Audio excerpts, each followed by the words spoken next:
Alright, intro done. Snowrunner. I hardly know her. No, I Right? ran her pretty good. I definitely ran her pretty fucking good. What were you doing at the end of you? Had you just finished getting the rest of the Oopgrats. the oopgrots? Alright. So the rift is then done. Yeah, you hunt. That's right. We got the achievement and everything. Yeah. So you ready to convoy? Convoy! What are we doing? So we are going to do the drilling equipment delivery mission, which requires 2 cargo containers, which we can get from this railway station in the Drowned Lands. It is going all the way to Zimnegorsk.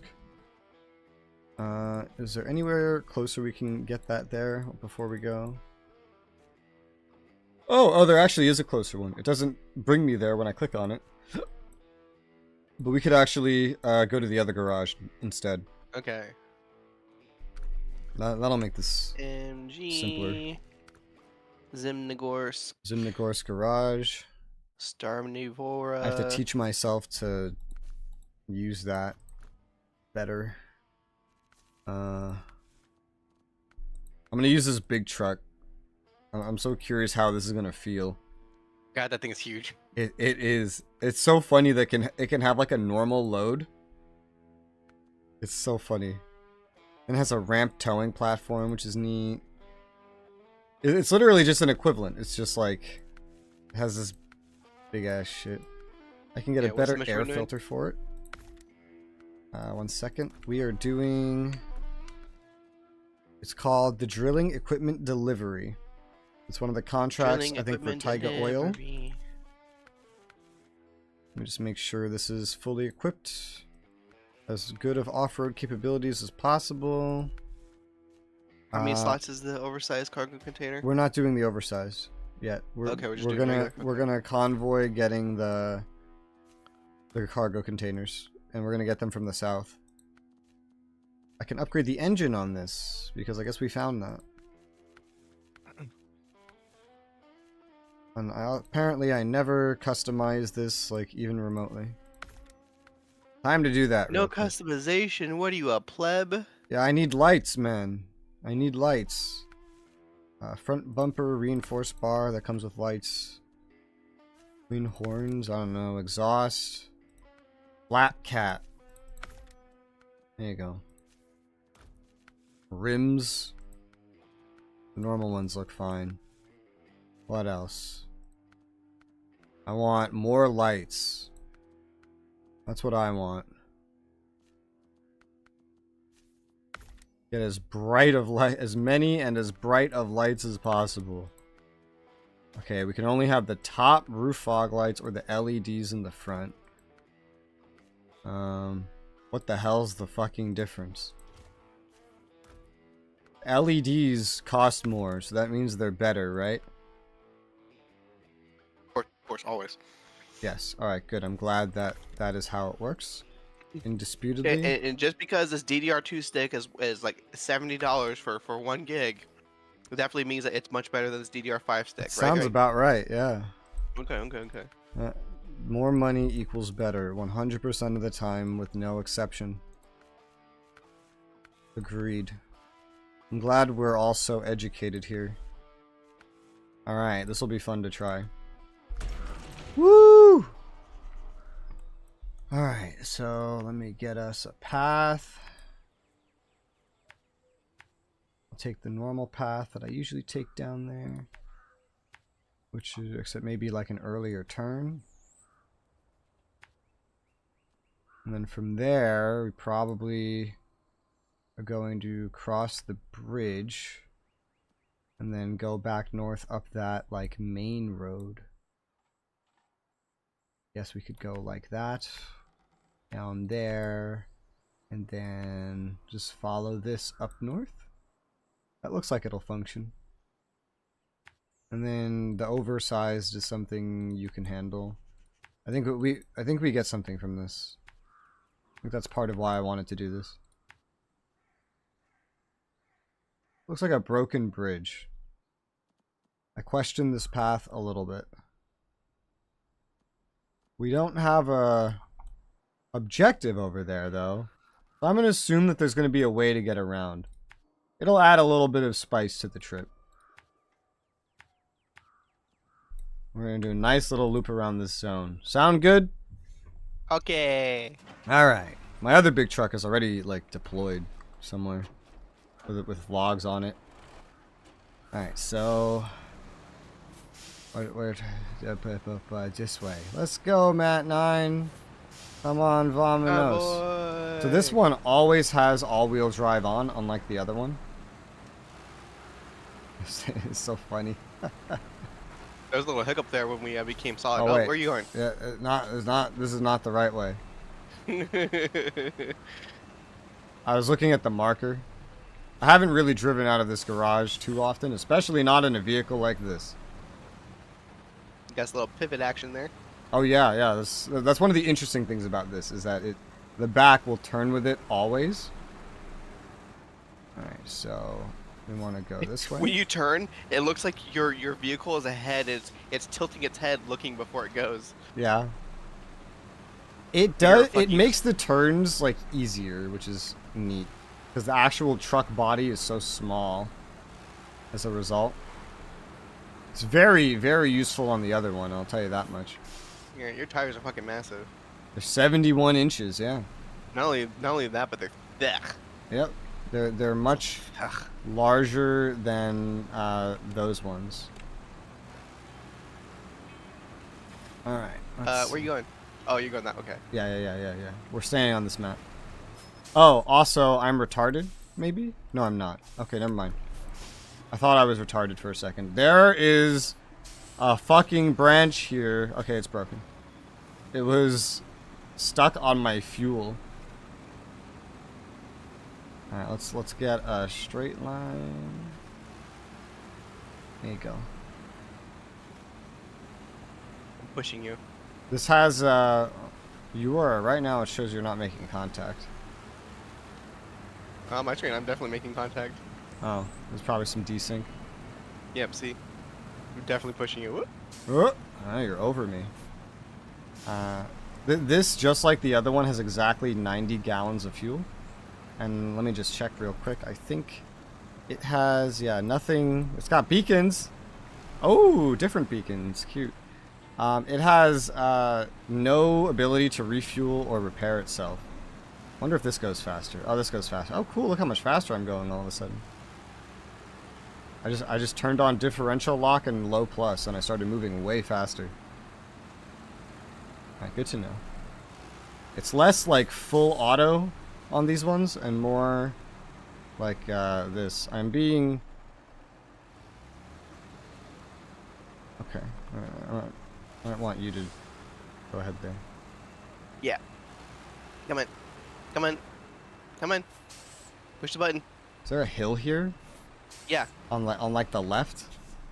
Yeah. Okay, yeah, you just go ahead. No, come on, lash onto me. I don't need that. I think the... Oh my god. Yeah, okay, so it's ramped like that. I went to the left for some reason. I guess the momentum. Driving this feels a lot different. Let's left. see. Left, okay. Yeah, left.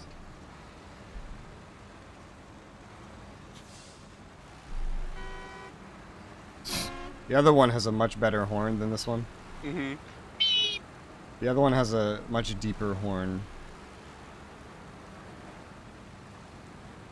Oh my good god, this is so sloped. What the hell? This makes me so nervous. Oh god! I've flipped. Okay, let's see. Pull me, brother. You'll need to get me from like the left though. I will, but I need to get you somewhere where I can actually do that. Yeah. Because I can't. This thing is so tall. I'm not used to the camera angle. Yeah. Do you see the wolf eyes on the left? Yes, I do. Oh, hey. I've never seen that before. All right. Brother. I need to get somewhere with a little bit more traction so I can pull you more. It's somewhere. This one, I feel like the other one is less tall, maybe. I don't know, but it's somewhere in between driving Reminds me of the Bandit. the Mastodon. It's not quite as tall as the feeling as the Bandit, but it's somewhere in between the Mastodon and the Bend. It's interesting. It's like sometimes I think I'm gonna turn, but I don't. And I think if I pull you up a little bit further, I can get you pulled onto your front. It's probably so good for the paint.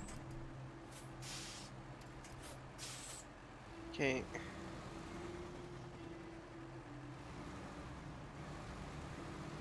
Whoosh. Whoa, my camera. There you go. And you just have to like... Oh. Transformers. Oh.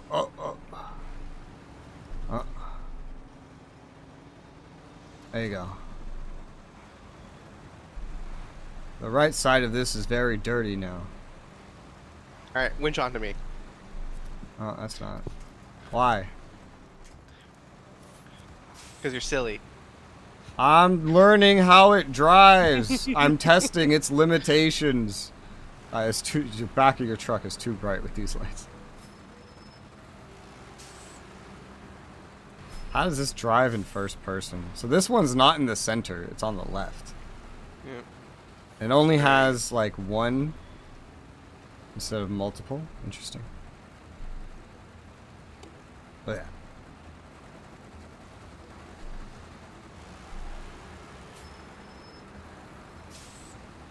Ah, yes, this spot. I've driven down here a lot.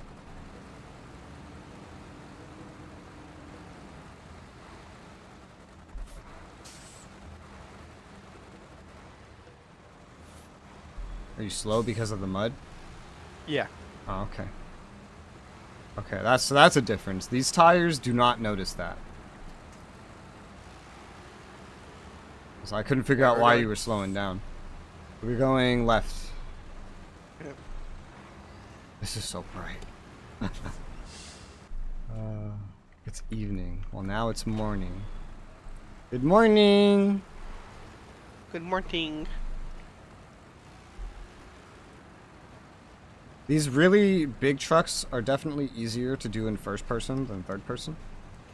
Just because of the camera angle in third person is kind of weird. Yeah.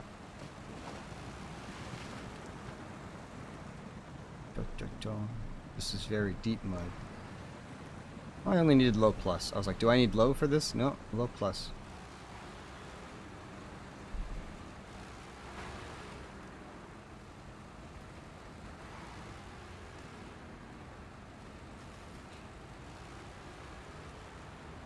There you go.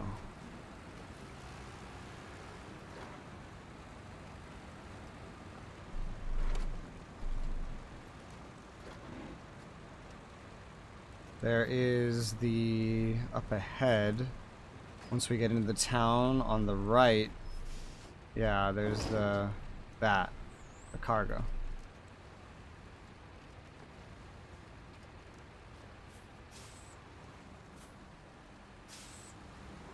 I think I can take this out of low plus now.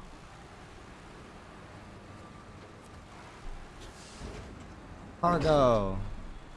S And we're going back to where we came? No. We're going to an oil field way to the northwest. I see that. Okay. And I kind of marked a path that's just going like along the main roads leading west. Which am I going? We're going north first, or we're going west first? We're going out of here on the right, and then we're heading south. So, right at this exit right here, just turn left. Yeah. And then So go to the right across right. the bridge. You could just let me get in front of you again. I won't test my limitations as much. Wonder how this turn works, speaking of.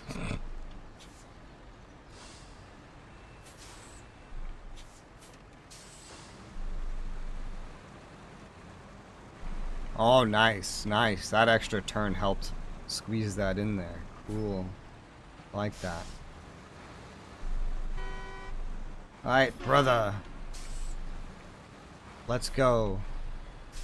One thing that's weird to get used to when driving ones like this, though, is getting used to the fact that the back is not going to turn immediately.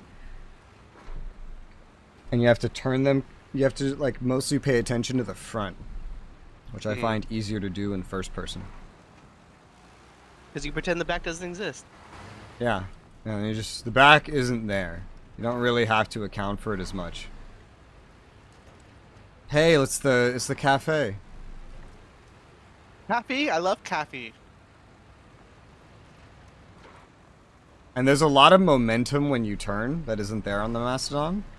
Because you can feel the back turning after you do. Your front turning is not going to respond as quickly because the back is still responding to what you just did in the front.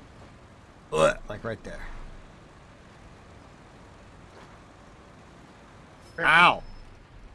Ramming into me. Mud ahead. In the middle of a town. Holy shit, that went into my cabin in first person. Hi Lane, how's it going? Ah! How's it going? I think this... Keep your windows up. Was this the rock in the middle of the mud that you talked about earlier? Don't think so, no. That's what No, it felt was like not. there. No, it was a road that we'll never go on. It was just to get to one upgrade. Oh, okay. Gotcha. It was more like, imagine if you drew terrain as a V, right? And then you put mud in it. Yeah. So it at the bottom of the V it flattened out, but when you drive into it, you go through the mud and you hit the bottom of the V. I see. That's what it was like.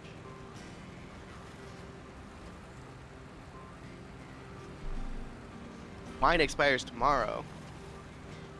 Oh god. Ah.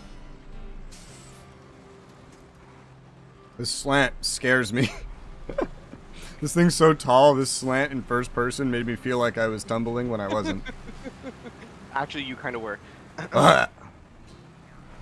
You like that? It's because the wheel, you know what? It's the wheels. It's the size of the wheels on the not muddy terrain is what it is. Because it tries to stand up straight from wherever the bottom of the dirt is.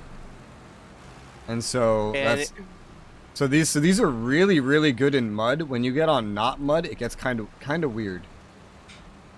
You feel very bouncy when you're this high up. It's very fun though.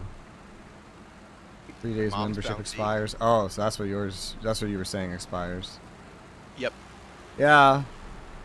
First DK was in the hospital, and then I was in the hospital, so he hasn't done any of those in a while, but maybe that means good timing and you'll get it refreshed very quickly. Oh my god! Ah! What? The damn dirt! Being in differential lock probably doesn't help. Me having this crane is probably going to be a savior at some point. Because if you tip over, you lose your cargo. I didn't have that happening on the other one. This didn't happen on the other one. But maybe that's because it's going through entirely mud and not whatever the fuck this is. Whatever you call this.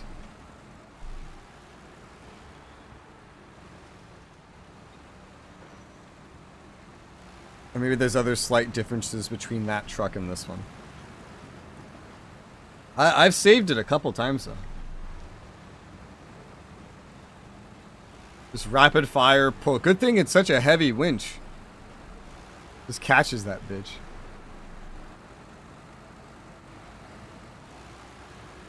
Oh my god.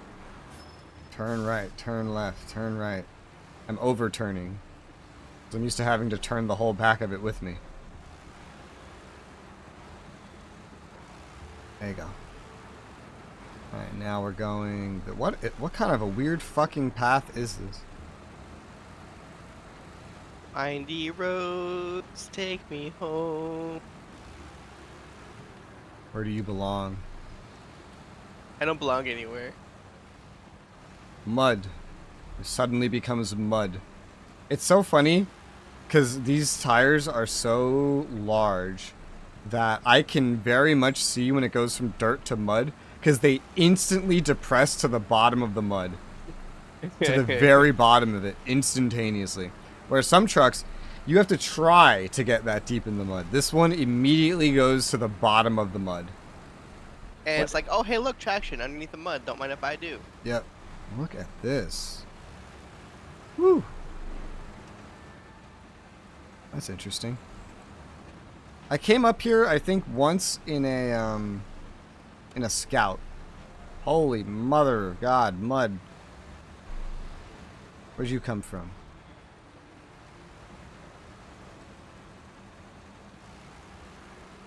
Your mom came from me. You distracted me and I ran into a tree. Or like on the ground.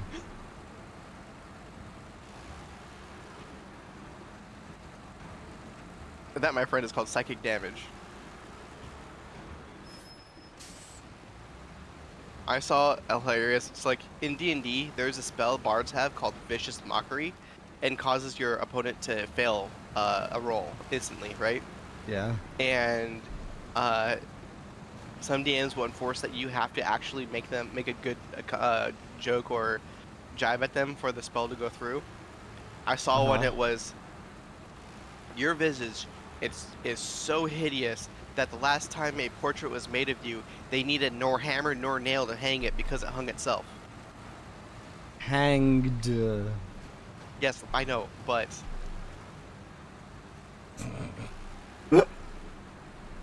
See, that's where my brain goes. Like, they try to make a joke, but they didn't even use English correctly. But it's 5th edition D&D, so the players are all so normie, they probably don't even know hanged is a word. They probably would hear someone say it and then correct them. So is it the hanged man or the hung man? Those mean very different things. I felt like I was going up a roller coaster right there. Is it because I'm a hung man? Hey. No, because that was a hill. Okay. It would suck to be a little vehicle driving behind this one in mud. Why is this fucking drop-off circle so goddamn big? So goddamn bitch. Alright, cool. So that's... Stop it. That's that. Now this just needs an oversized cargo. Which I will leave up to you. You could get it from the garage, literally, and then bring it over here. Okay, so recover. Yeah. And it's a 3-slotter? Oversized is 4. 4 slots. Ooh boy. Yeah, let me get the thing open again, but I know we just looked at it yesterday. I think it's 4. Yes, it's 4. Alright. And so there I'm is a gonna trailer need- garage, so... Yep. Settle Oh, there's the scout low. fuel. I see the scout fuel carrier that I abandoned. Because I didn't want to drive it back anywhere. I wish I could just scrap these. They annoy me so much. I would do it without even getting any money back, honestly.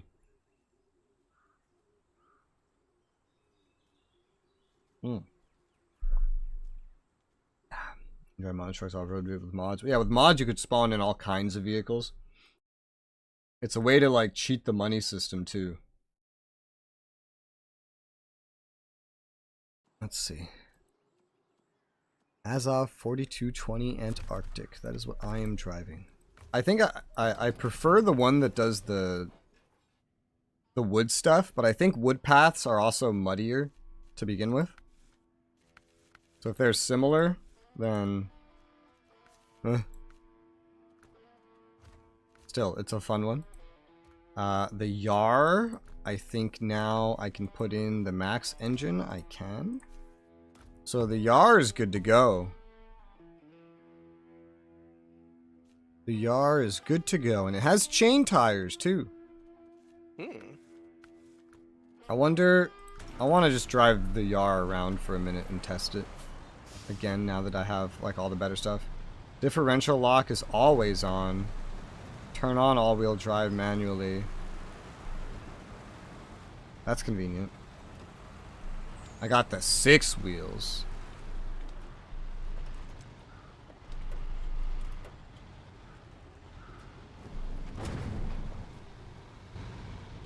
The cockpit, or well, the cabin view is very easy to see out of.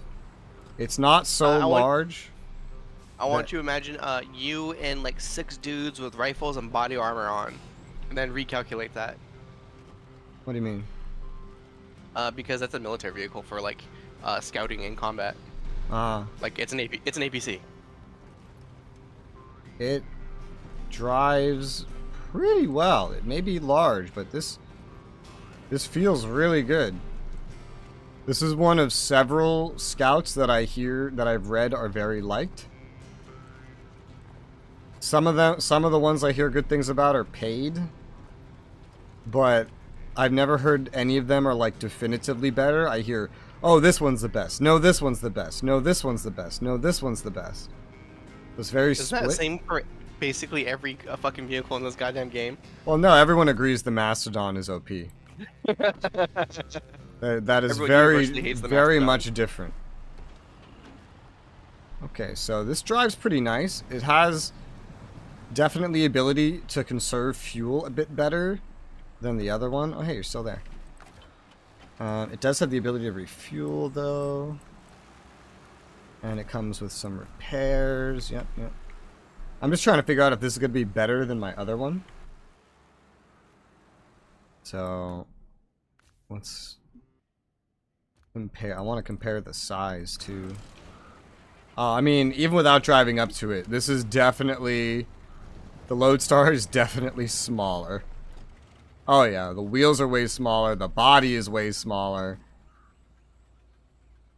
So the Lodestar, which was larger, remember, it was larger, is just completely outdone size-wise by the Yar. Yeah. The Yar has a lot of good traction with all those wheels, though, which is nice. That might make it less bumpy, too, because they're so close together, theoretically. But it's also taller. There might still be place for both of them if I need, like, a smaller one. I don't think I kept any other scouts. I think I got rid of all the other ones. Get rid of the Marshal? Yeah. We did get upgrades for the Marshal, though. It was only really good in mud. And it was so tall that it was easy to knock over. I feel like the Yar would be better than the Marshal. At the 100%. Same thing. Without a doubt. Without a doubt. So I don't think the Marshal has a lot of purpose. The Chevy definitely doesn't. And there is music in the game, yes, Lane. One of the con vehicles we also got upgrades for. I forget what ones. We don't have all the scouts that I've heard a bunch of like amazing things about yet, though. Let me just narrow it down to scouts. Highway trucks in this game. Yeah, there's that Con Sentinel, maybe. Have I tested that? I don't even know. Dawn 71 looks like it's probably crap. The Marshal, Con Marshal. Yeah, I don't think the Marshal's really going to hold up. The Sentinel was only 33-inch wheels. The Marshal's 44. The Yar looks way more stable than the Marshal, though. I can't explain it, but it looks way more stable. Yeah, so this is another one. The Tatarin. The Tuz 420 Tatarin. This is literally an APC. I don't know if you can see it on my screen, but... Yeah, that is absolutely... I heard this one's good. I heard it complain that it's slow, but I mean, look at it. And 47-inch wheels. This looks amazing. I hear a lot of good things about... I hear a lot of good things about, like, the Ford F750. I hear mixed things about that one. Some really, really love it, and some not as much. We don't have that one, though. And then... I can't imagine how big that fucking truck is, because a Ford F350, which is road legal, is massive. Fucking massive. Yeah. I hear slightly good things about the Apache. I think this one's new, the Resvani tank. I think that's a new DLC. We don't have that. It's like, it's one of the separate vehicles. So mainly, I think what I have yet to test that I heard are so good, it's probably the Ford F-750. And maybe the Apache? I hear less good things about the Apache. And then the Tatarin. But usually, the two that I hear are the best are the Lodestar and the Yar.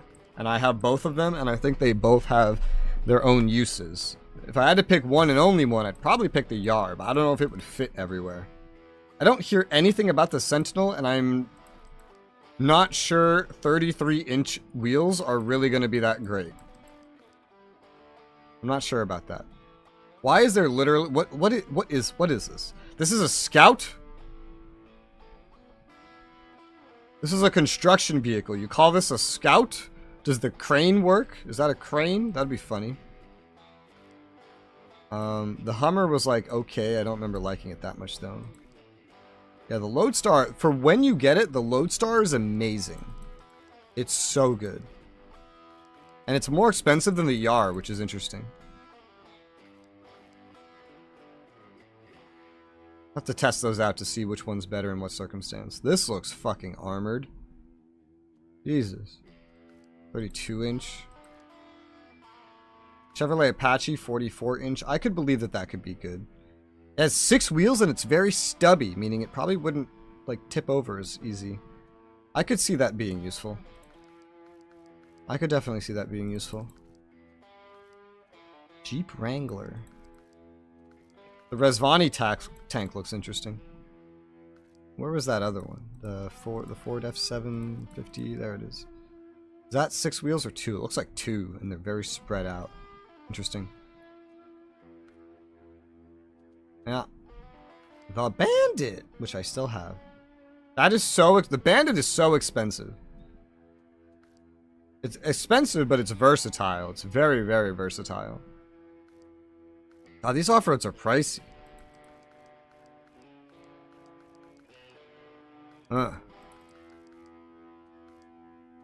Look at this one. It's like a tractor with a crane on it. What the fuck? That's funny. All right. Anyway, let me assign myself a task.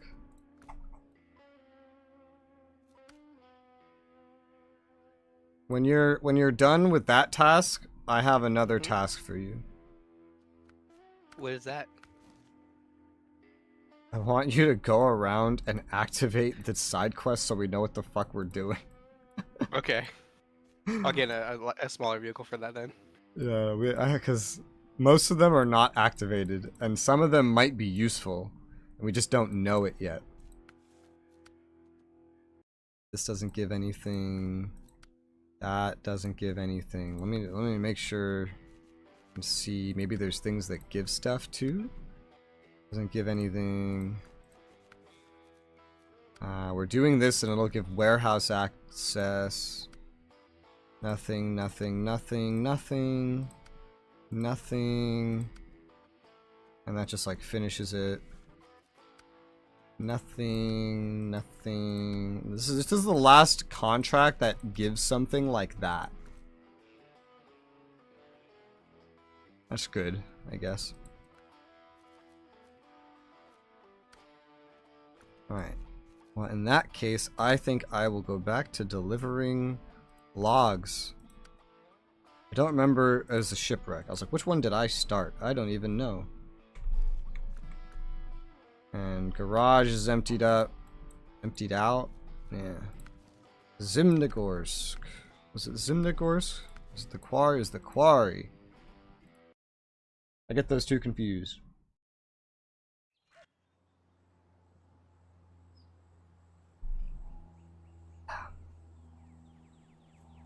Oh yeah, there's definitely some structural differences to this one and that one. To the Azov that I just drove in this one. Mm-hmm. I'm not surprised this one doesn't tip over as much. It goes as high in the very center where the cabin is, but otherwise the vehicle's a lot lower to the ground. It's a lot lower. The cargo can get pretty high, but generally, this one, I'm unsurprised that it would be more stable. It definitely seems like it would be more stable. Yay! Warehouse. I'm guessing it's for oil or something. I don't know. Oh yeah, this is way more stable than the Azov. So, both very large, but honestly pretty different. They drive very differently. They feel very different. I think this one is definitely overall a lot nicer to drive than the Azov. A lot smoother to drive. What the fuck is that? Oh, that's a log. So tiny. Didn't even see it. That's what she said. It's funny, this one is, it's like easier, but yet they give you so many mirrors for the first person view. Yeah, this one's a lot easier to drive. Definitely better overall than the Azov. Very, very useful for this type of mission. I know I got rid of that, the actual other caterpillar I was using for a while, because it didn't feel like it didn't scale as well with the areas. I think I had replaced it. I know I still have the Tatra, because we haven't fully upgraded that, so I know it could still be even better.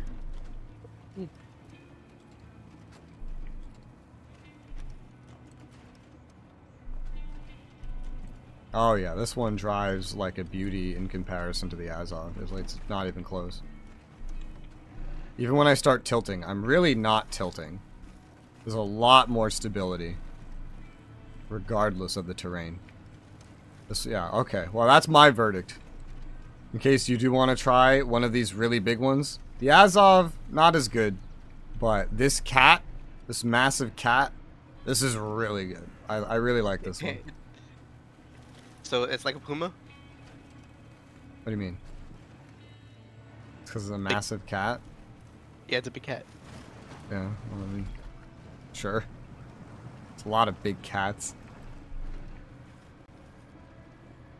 Although, difference is, I think this one can't do large logs, but the Azov can.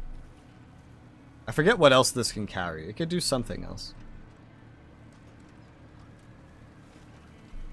I legitimately don't remember.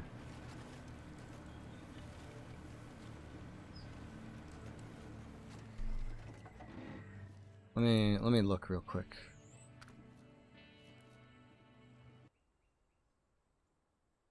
You know how I'm gonna look? I'm literally just gonna buy another one, if that's possible.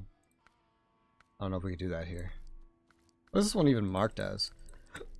Not heavy duty, just heavy. Yeah, you said duty. No, you can't buy it in Eurasia. Oh well. But what about my Asia? Oh, I could preview it though. So it can have a container carrier, so it can be used specifically to transport containers. For what that's worth. I wonder, what's the exact description of that? Snowrunner container carrier. What does that actually do? Containers, that's it. Cargo containers. Okay, so the cargo container transport we did, this can actually do that. Specifically containers. Okay, got it. And then there's a fuel carrier you could put on it, and the log carrier. So that's very hyper specific what it can do, but it does these things very well. Specifically in muddy terrains. I like it. Gets my stamp of approval. And then there's the Tatra T813. That's the one. Almost as expensive as the Mastodon, by the way. Jeez. And it could get pretty much anywhere the Mastodon could. Maybe not as quickly, because the tires are 11 inches smaller. But it was way more fuel efficient when it did it. So I'm definitely keeping that as an alternative to the Mastodon. I think I remember these collabs having hyper-specific loads they can carry. And I think it was mostly loads that I make you do. Like, it was all trailers and shit. They're shaped similarly to the cat, though, it feels like.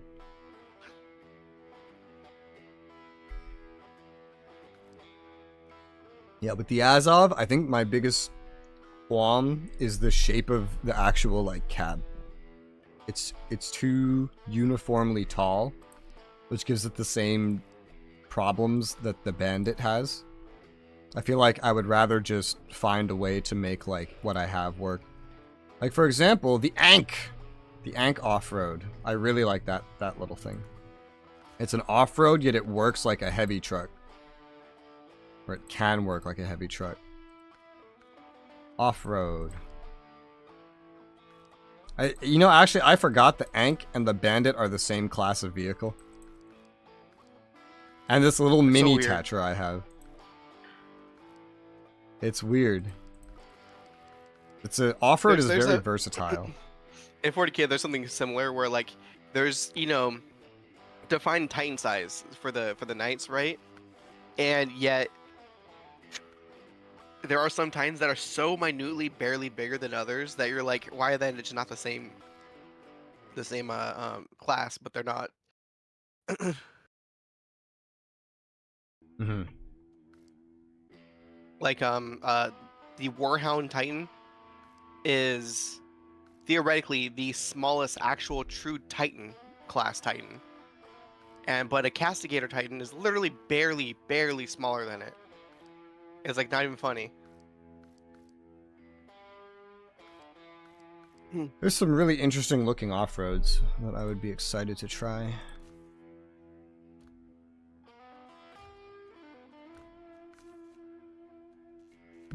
What else can this do? Okay, I think I personally will not use the Azov, but I'm gonna keep my big cat. I like to narrow it down to like whatever is really just the absolute best and find a use for it. I have that. I have the Twin Steer mostly as a meme. The thing that can carry an entire oversized cargo container on the back of it. I have that as a meme, but like Bandit is just such a good it can do every support function that you want it to do. And its wheels are big enough that it can fit into like it can get anywhere too. Like it's not going to struggle getting places.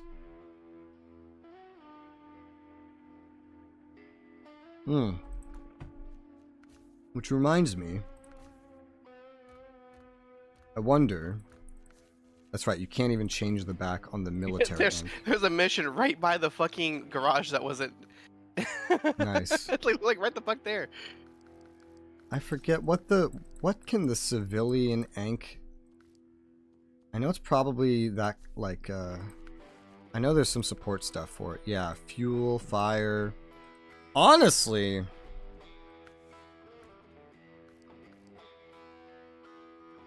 maybe that's a good replacement for the Bandit. What? The civilian Ankh? It can't carry like it can get like the van body add-on, which is a lot of repair stuff. It could have a fuel tank on it for fuel and a water tank, which is probably for something later, and then it could like pull trailers. But fuel, repairs, and water for something. Because that's the main reason I have the Bandit. Is because of its support functions. Which it has more of. It could have like a maintenance frame add-on that can bring repair, fuel, and wheels like to the same location. The civilian Ankh doesn't have that. But I realize now that the Ankh drives so well that if I just need fuel or I just need repairs, it's actually probably a better option than the Bandit. Now, we can't buy that here, but it's good to know. I might, like, buy that at some point. I wish we could just buy it anywhere. Oh, some of these, the Tatran is on the map, isn't it? Some of those are mission related, but yeah, some of those might be to, like, unlock as well. That's how we get a lot of trucks. I want it. Well, we can get it. Alright, well, we'll have to do missions first. I'm trying to figure out what truck I want to use to scout in. I don't know. You could try the Yar out. Or the otherwise, I like the Lodestar as a scout, unless you're looking at like a truck. No, just anything in the scout class. Yeah, I mean, based on my testing, for all of this mud, I would go with either the Lodestar or the Yar. Yeah, I'll give the Yar a try. Yeah, Yar is pretty good. I really don't know which one of those will be better overall. It's hard to say.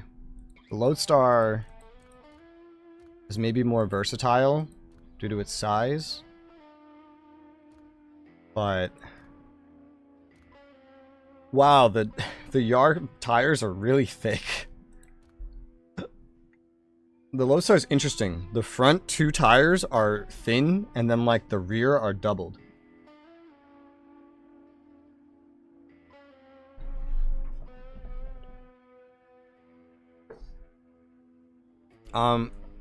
So are you just about to head out? Yeah, in just a minute. Okay, before you do that, let me check something real quick. I'm curious.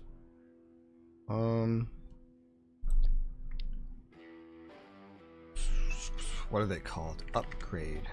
Okay. So, I have a suggestion. Mm-hmm. We go to Alaska real quick. Okay. So, for 2 reasons. Number 1, I can buy the Civi Ank. Number 2, we can get the last upgrades there. We can see which ones we don't have and hunt them down. This is the only place in the base game where we don't have every upgrade. How does that sound? One sec.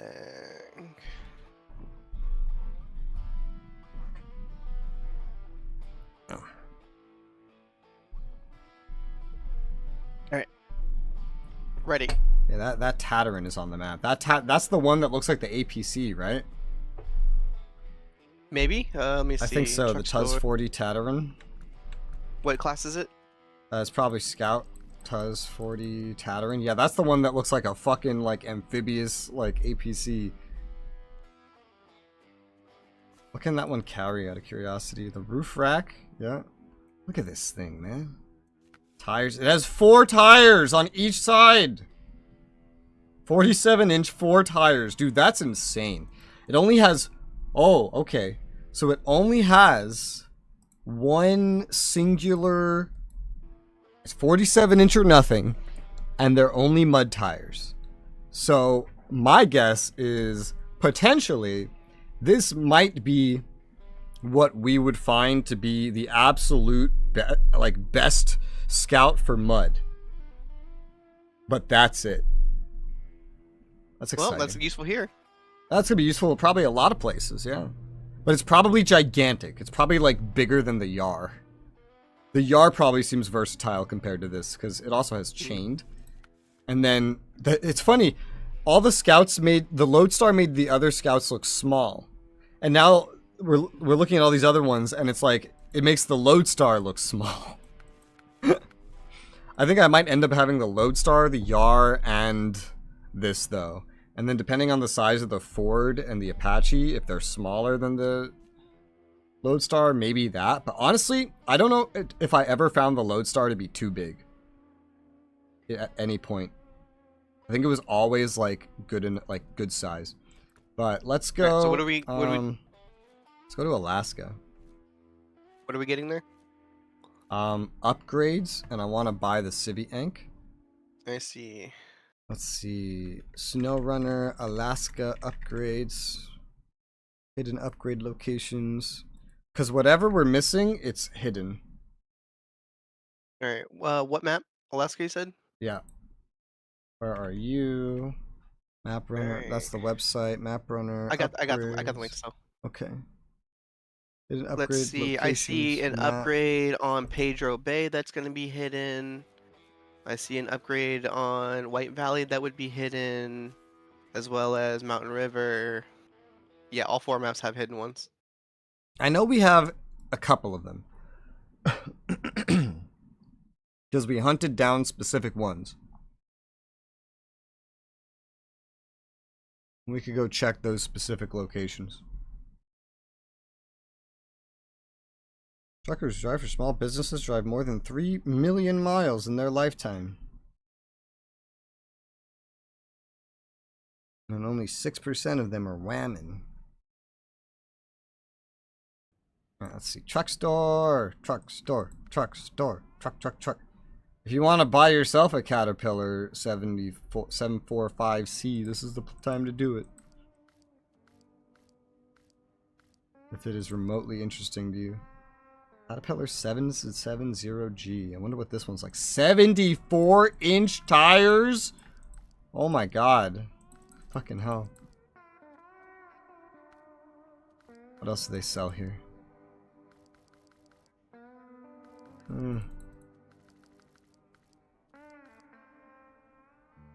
Like North America, Eurasia is like they specify like that. It makes it almost sound like they're planning on adding like Africa, which. Yep. What Caterpillar is it? The one I was using for the wood is that can also carry containers is the Caterpillar 745C. Okay. It's under heavy. Gotcha. It's good. We have every heavy duty truck unlocked. Except for a DLC one that I think we have to buy. And I'm realizing, looking at all these, that I've deemed all of these heavy-duty ones to be just not worth it. Compared to other alternatives. And all the highway ones, naturally. Only like the heavies, the off-roads, and the scouts. So I will take that Ankh Civilian. It's yellow.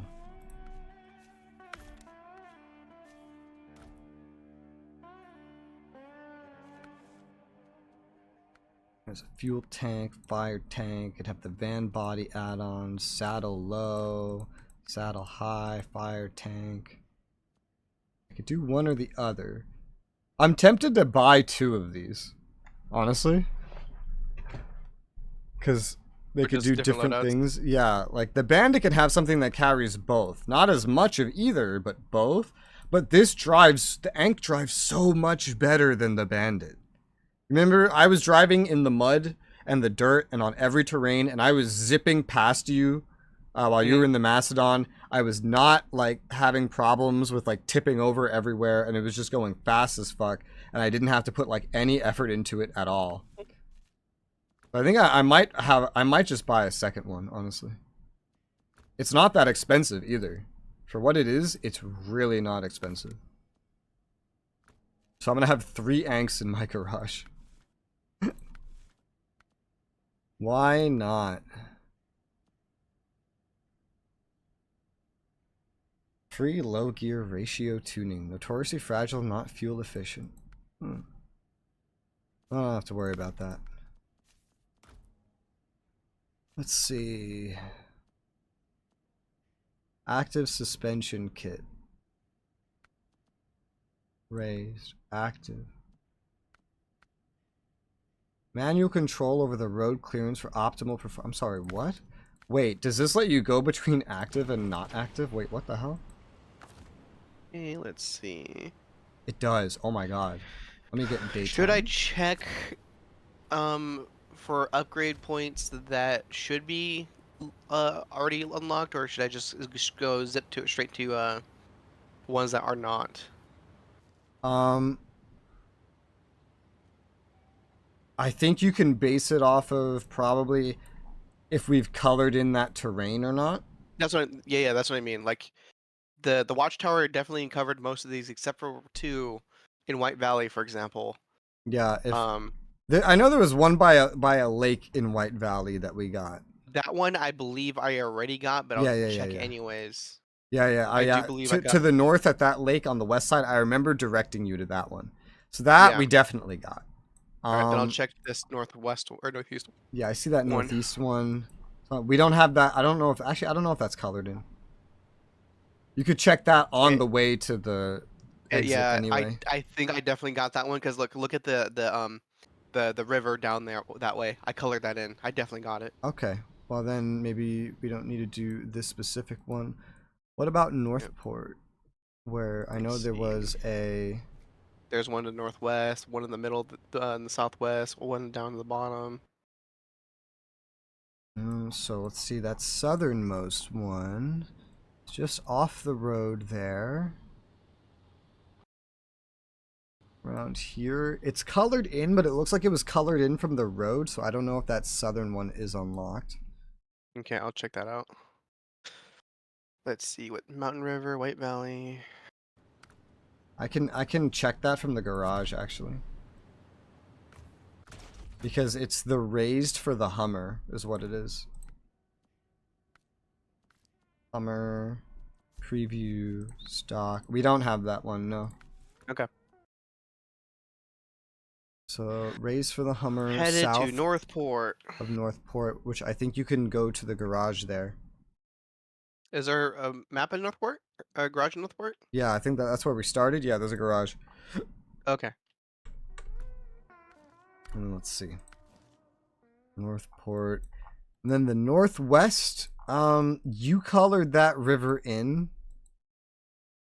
That is the engageable for the Hummer. Speaking of Hummer, I could confirm that really quick.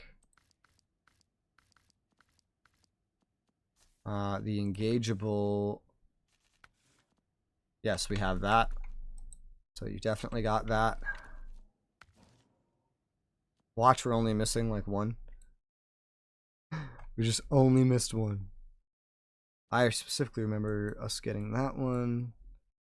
Such a unique location. Otherwise, what's that one to the southeast? Southeast on Northport, I do believe I got because I remember making reference it to you. Like, dude, Rez, there's an upgrade over here. It's a fucking pain in the ass. It's on a lake. Ford CLT 9000 raised suspension kit. Ford. There it is. CLT 9000 raised. Yes, we have that. Okay. So I need to check the south one and Just the, on that map, it looks like just the south one, maybe. okay. There's one on a river that I question.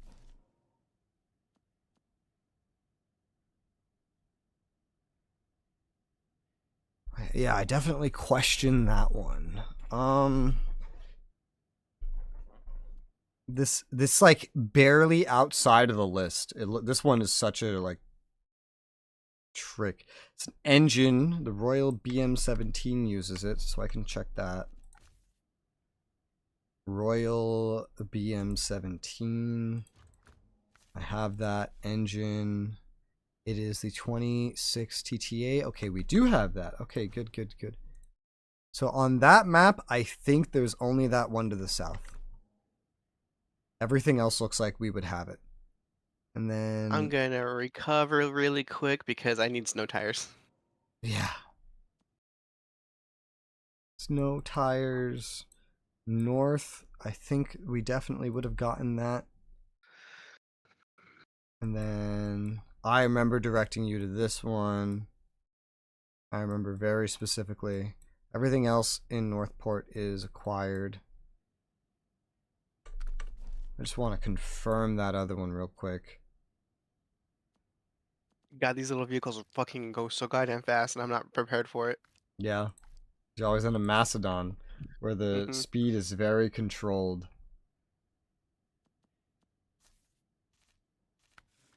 Okay, we have that. So Northport looks clear. Finally, Pedro Bay. Pedro Bay, hey. And I brought the autonomous winch with me for this go round. That's what I usually bring. Just in case.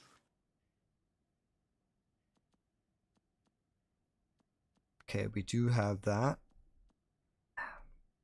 Very good. It is unfortunate there is not enough money where you can just buy one of each truck and outfit it. There's nowhere near enough money for that. So far. Yeah. Honestly, I think there is enough money though. Maybe if we like do all the DLCs and all the missions and Oh god, did you leave drilling equipment on the ground somewhere? I think you did. Also, like the time trials and whatnot, but still, like, even though the DLCs add vehicles, at the end of the day, there probably is enough. It might not seem like there is because we see all the DLC vehicles too, and we haven't done the DLC maps. But I think there is enough. I think there is enough money that you could get one of each and outfit it. But you wouldn't really want to do that. No, absolutely not.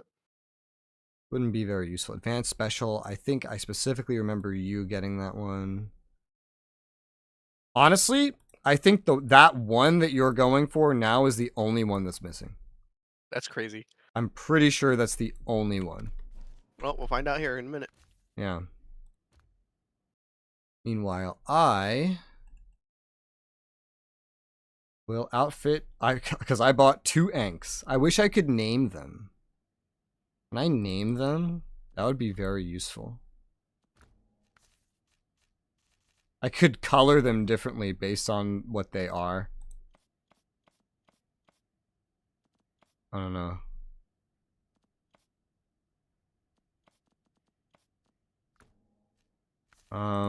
What's a good color? Okay, well, okay, so that's a good start.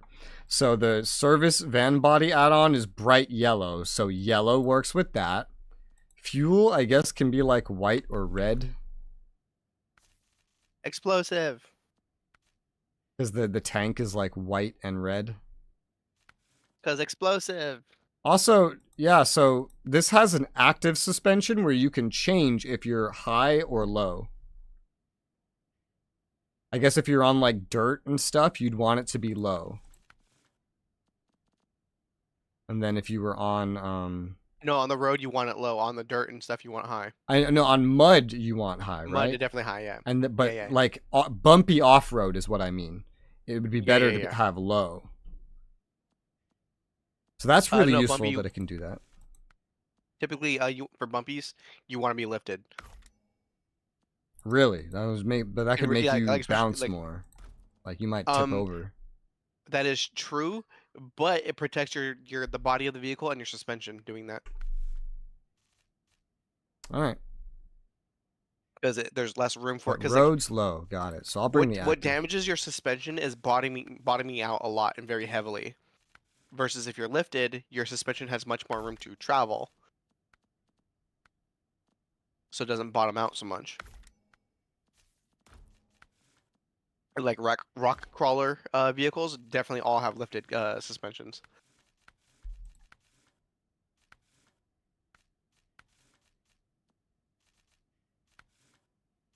I really don't like these chrome caps. I never put them on.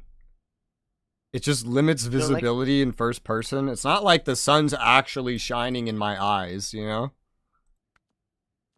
I feel like it really doesn't matter. It comes with beacons, but that's only for fun. I don't want to limit my visibility in first person for fun.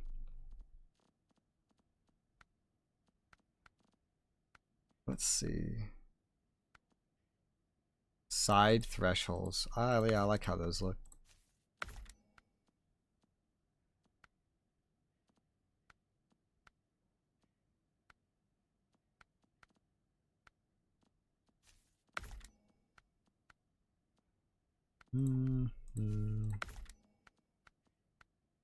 Hey. Heat shielded exhaust. Ank rims. It has its own unique rims.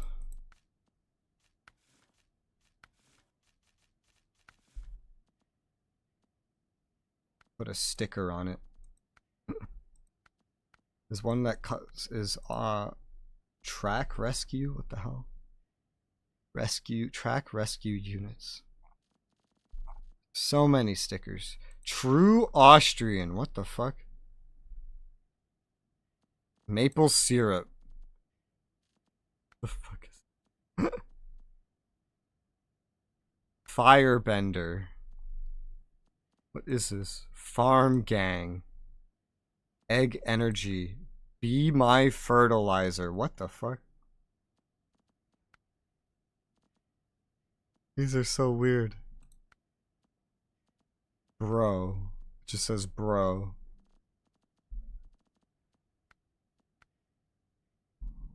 Alright, I'm gonna not put stickers on it. I'm just gonna color code them. So that is my repair one. And then this one will be the fuel one.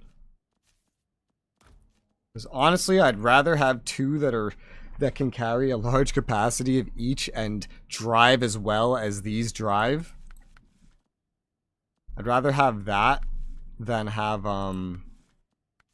the bandit falling over all the time. I might keep the bandit anyway, because it does have its usefulness. It is very, very versatile. And maybe sometimes I just actually want something versatile. But I don't really look at the wheels on the other one. In this case, I know we would want this. Mud tires.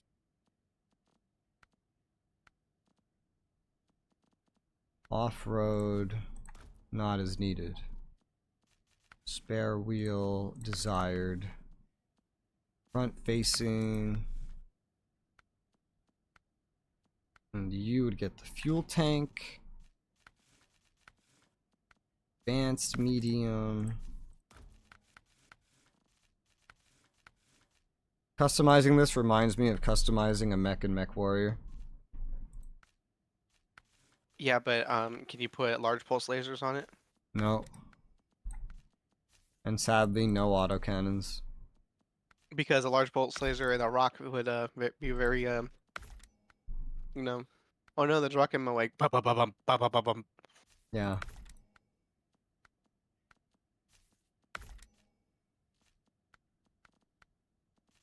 Alright, heat shielded.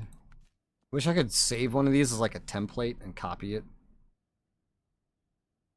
Why are these rims different? I guess, oh, they have different rims for the different kinds of tires. Cool.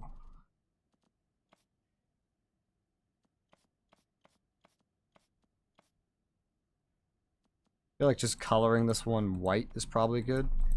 The camo patterns are neat. I think I have a camo pattern, or maybe I did and don't anymore, I don't remember, on the military one. I'll just color this one white, just so I really can just tell at a glance which one each is for. Yeah, I mean, that's so easy.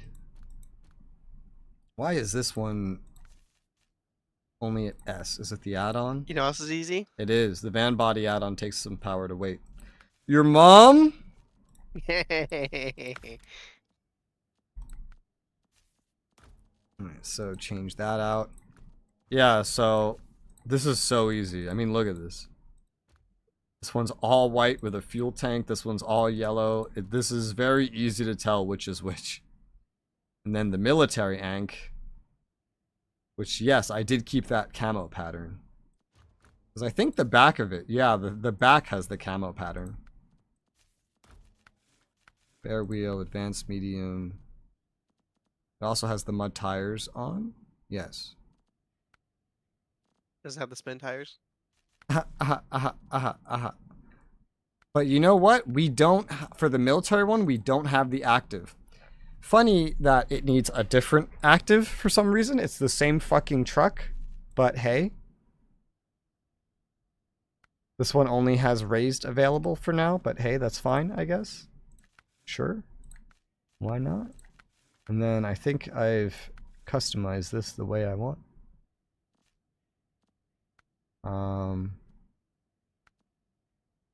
I did not have the lights because I was driving in Alaska. Put the lights back on. Yeah, the default is that slightly... Oh, that's funny. Hey, you got it. Nice. Yep. It's funny, the default is a camo pattern, but it's faded. If you put the actual pattern on, then it becomes like basically like new. All the rust goes away, and the text on the side becomes a lot more legible again. That's cute. I think I'll do that. I like that. That's good.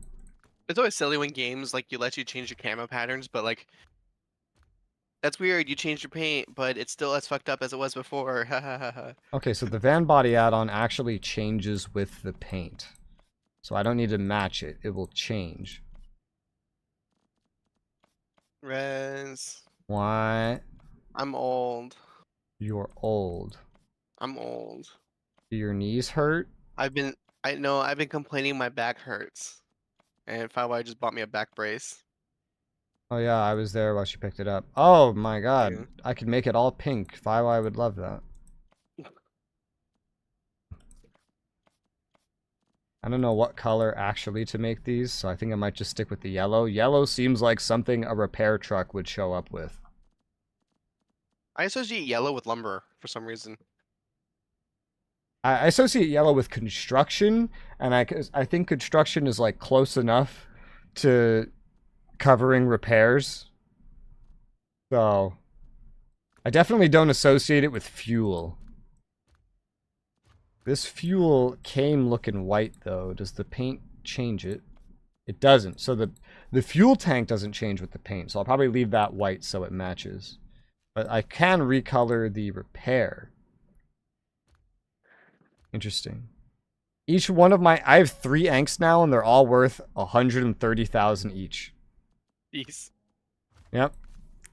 And I still have like 1.2 mil just chilling. This game also has New Game Plus, by the way. So if you actually wanted enough money to get every vehicle set up, you definitely could do it. And then especially if you're playing co-op and doing missions in someone else's world. Easy. I mean, that's just free money at that point. Alright, that's cool. So I got the Anks set up. I have 3 Anks out of 3, 4, 5, 6, 7, 8, 9, 10, 11. I have 11 vehicles and 3 of them are Anks. Because of course. And I have the Bandit still. I'll probably keep the Bandit. Okay, so sell all your vehicles, get only Anks. One of each variant. Well, there's only the Civvy and the not Civvy. Well, that's cute. This now matches the back. I changed my paint job on the Bandit. It's gonna have the log crane. I don't need that. The seismic vibrator module. I don't need that. What else can I have? This can also have the fire tank, ramp towing, fuel tank. Yeah, and sideboard. The Bandit is very versatile. It's just very easy to tip. You can even carry short logs. That's funny. I wonder if that cat can carry short logs, though. I don't know. We've gotten a lot of engine upgrades for the Bandit since I last used it. We've gotten a lot of upgrades for the Bandit since I last used it. Holy crap. Jesus. Alright, well, are you ready to return? Yes. Chrome parking lights. I hate the sun visors. I really hate them. Now I wonder if we're gonna have the issue we did last time where swapping maps slowed us down. We had to restart the game. I don't think it was swapping maps that did it. It was how long it was running, and Tamir was just more demanding. That's how I remember it. But we'll see. The game hasn't been open that long, though. Moving to Tamir. There you go. We have all the upgrades in the base game, though. How do you feel? Upgraded. Yeah. There you go. Alright, we're here. I have so much money. It's crazy. Oh yeah, the Bandit's nice and colorful now. This all looks good. Good. Having this twin steer is a total meme. I don't know if I will ever use this bullshit. The Tatra is just legitimately useful, though. I'm still not sure what I'm going to use the Royal BM-17 for.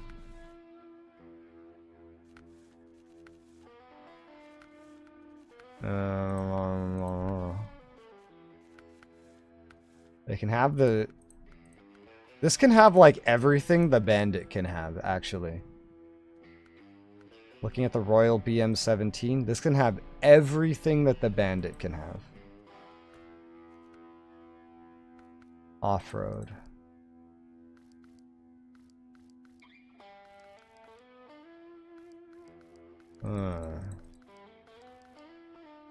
And it's in the exact same, like, price class. Wish I could, like, set up a compare military. window. What's it even for? All it has is the cargo, is it? Yeah, that's it. All it has is the sideboard bed. But it drives so well, man. It's really, really good at doing that kind of delivery. The civilian one is, like, all, like, support roles. Really, really good at that, though.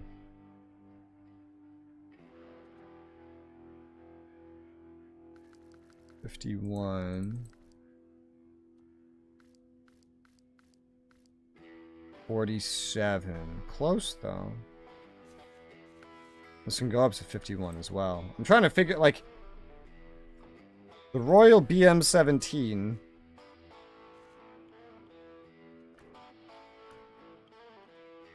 versus... Okay, so that's a difference. The Royal BM-17 has, no differential lock. The Bandit does. But this thing's not gonna, like, fall over on you. Will it? Nearly as easily? No. Looking at it, this does not have the shape that would fall over on you. They're probably useful for slightly different things. I'll probably keep both of them. Because they both kind of fit that role. And there's a lot of off-roads we still haven't found yet. I still have my little Tatra 805 off-road. I love this thing, man. It's so tiny, and it carries exactly one thing in the back if you choose to use it for that.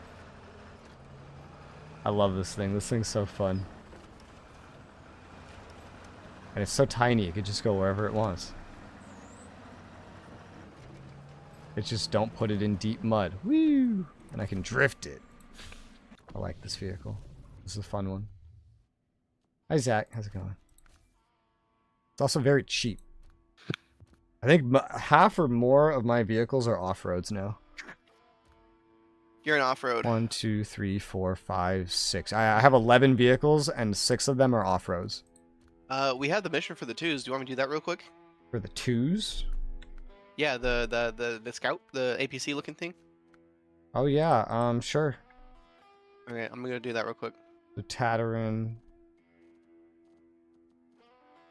Which one was that? The truck recovery? No, that's for something else. Abandoned car. Abandoned car. That's a different one, actually. No. Is it? But yeah, okay. So I don't think that one is a mission. The Tatarin that's in the woods. I think that's a get close enough to unlock it, and then it's yours. That's not a mission. That's an acquisition. But yeah, you could go get that. And then I will go and do the drive around and just touch all of the missions to get them activated. Then. Okay, and then also get the Tuz, the Tatarin, which is just like driving up to it. Yeah. Okay. Order doesn't matter, but it would be really cool to check that out. Are they marked on the map? But yeah, the Tuz is marked on the map, and so are all the Tatarin? missions. Yeah. Okay, so I just need to go touch that. The Tuz 420 Tatarin to our west. You just need to go up to it, and then it unlocks. It will unlock for both of us. Okay, go in there now. I will get mine for free, but isn't that where I was being retarded and driving silly? I don't know.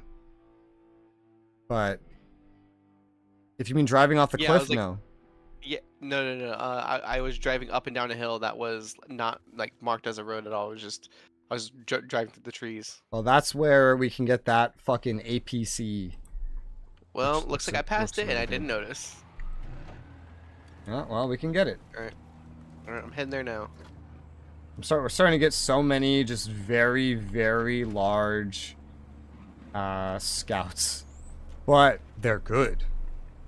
I think they're going to be good at different things too, which is nice. I like when I have different trucks I can switch between for different things.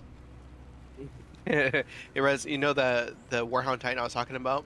Mm-hmm. It's classified as a light scout. Oh. There's no mod vehicles we have, Zach. We haven't downloaded any mods. Everything's either base game or we have some DLCs that add more. We don't have all of them. We have some.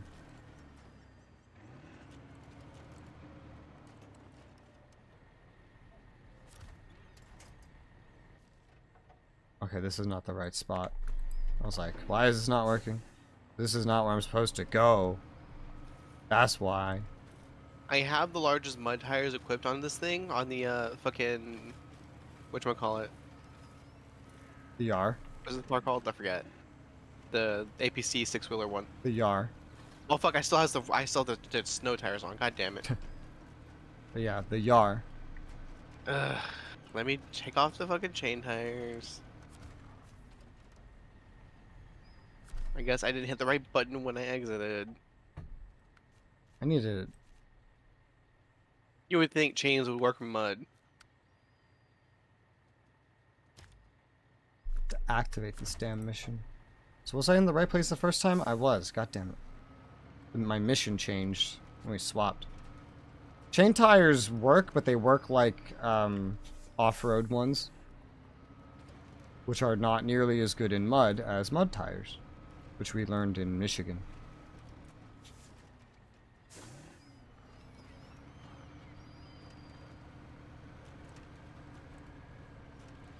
There you go.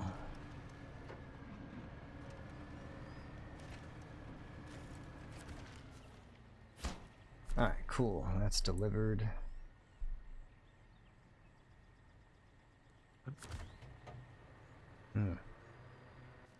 It took almost, to get from there to here, it took quite a bit.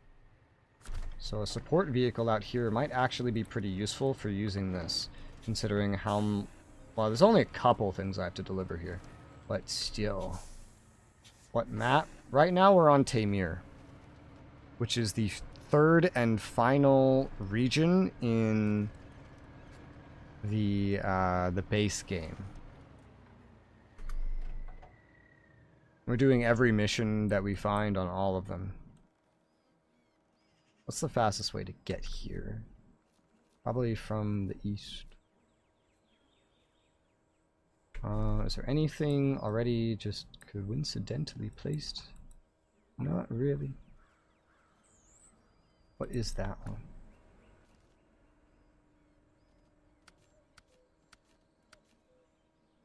There's a scout fuel carrier. That's funny.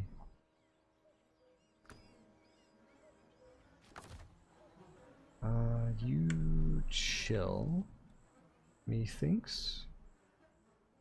Yeah, because if I want to go back and forth like that, then I would need a source of fuel and maybe a source of repairs. I can get something there pretty quick. From the Drowned Lands. Favorite vehicle in this game? Oh, the most versatile one is the Mastodon. It's a $4 DLC and it's just good at everything. Which is this. It's just the best. I don't know if we found, like... And it has some pretty unique things that only it can do that a lot of other trucks can't. I don't know if it's, like, my favorite, but it's definitely, like, the best. There's also, like, categories like the Scouts where you can't really compare them as well. I haven't used the Bandit in forever. Maybe I try this one. For this specific situation, I could use both things. I could also try the Royal BM-17, but with no differential lock. I don't know what I prefer. Vehicles you have that you haven't really used? Several. Like, we don't really use the highway trucks because they kind of suck. But we use most things that are useful. I have one truck that I have 3 of them. Because that's just how useful they are. Your mom's useful.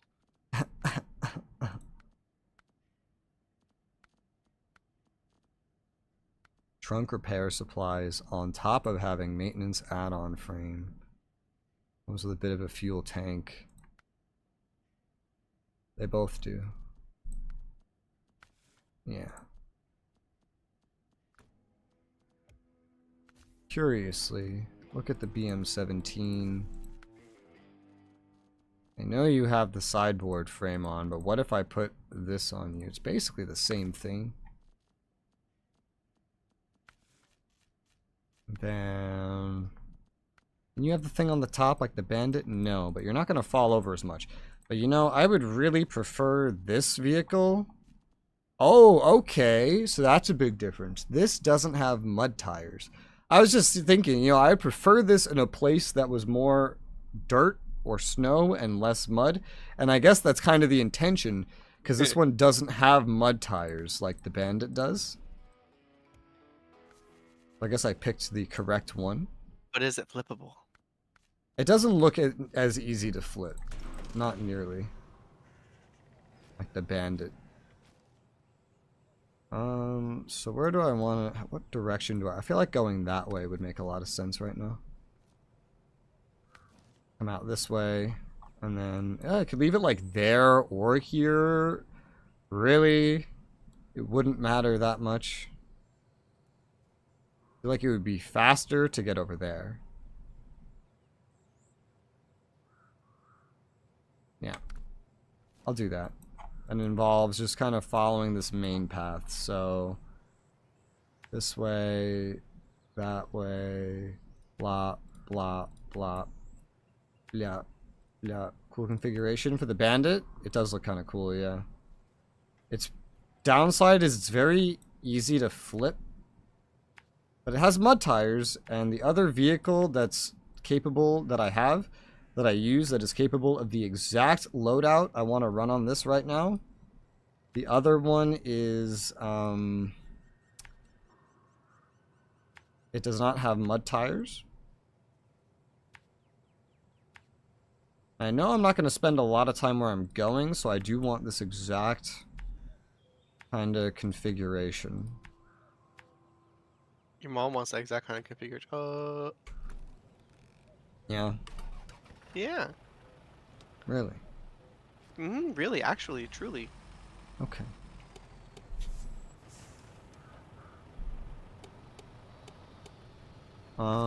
Let's see. Before I go, let me just make sure. Did this... I don't think so. Like, did this suffer the fate of Alaska? Did not. I've already fixed it if it did. Alright, just making sure. They flip it a lot. This, I haven't flipped it too much. Maybe once or twice. I haven't used it an insane amount. Matt9's used it more, and he has flipped it a lot.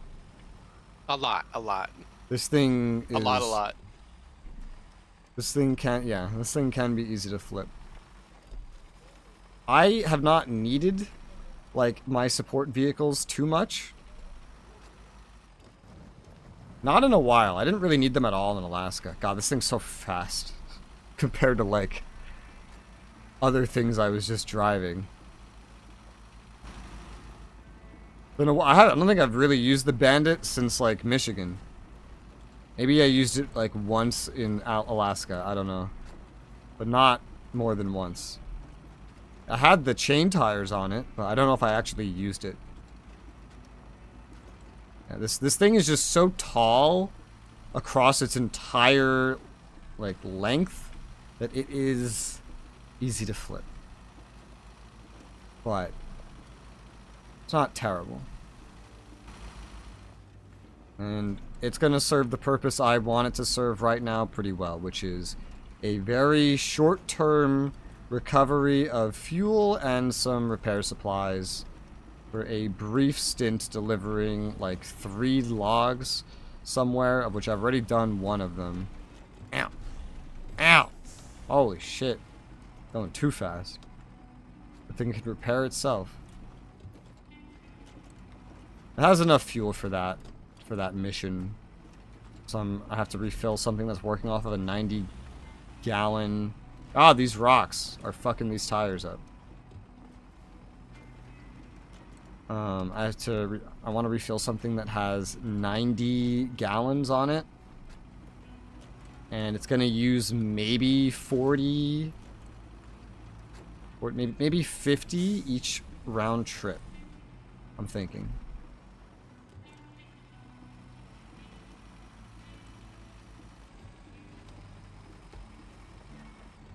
It's auto needed. Oh yeah, this is... I haven't driven the Bandit in forever. Low plus here. It will have enough fuel for that. It's not just ice. It's not just ice, promise. What? Drink. Sip. I don't know what you're talking about.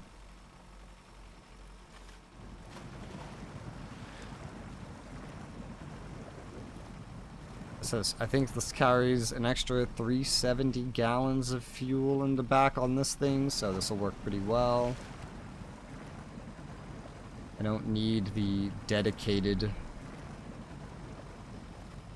fuel tank, but I would like a little bit of repairs. You know what I realized I could also do? Your mom? I could take one civvy ank with a fuel and then attach it to the civvy ank with the repairs and then just like have both of them on so they're both driving and then just go there like that. And then you could have both at one place and it would be like the same amount of effort. I see a Tatarin. This thing is glorious. I want it immediately. Tatarin. Tatarin. Nice. Look at that. Ow, my eyes! So it's not as big as I thought it would be. It's actually shorter, so probably far less prone to flipping. It's not that bad. This is going to be really low profile. Oh, this is going to be fucking great. This is going to be a really good vehicle. Look how jumpy it is. That thing's got all torque. This is going to be really, really good. What's his fuel consumption? Right now on auto it says like 1.2. I won't really know until I get it upgraded, but Okay. Oh yeah, this is going to be a good one. I think this, the Yar, and the Lodestar, I'm going to keep all three of them. It only has the one engine, and that's it. No other engines. Got the advanced special gearbox, stock suspension, only the mud tires, autonomous scout. It can have a roof rack, which is, it goes on the back. Of course, valuable. It's got a fuel capacity of 80.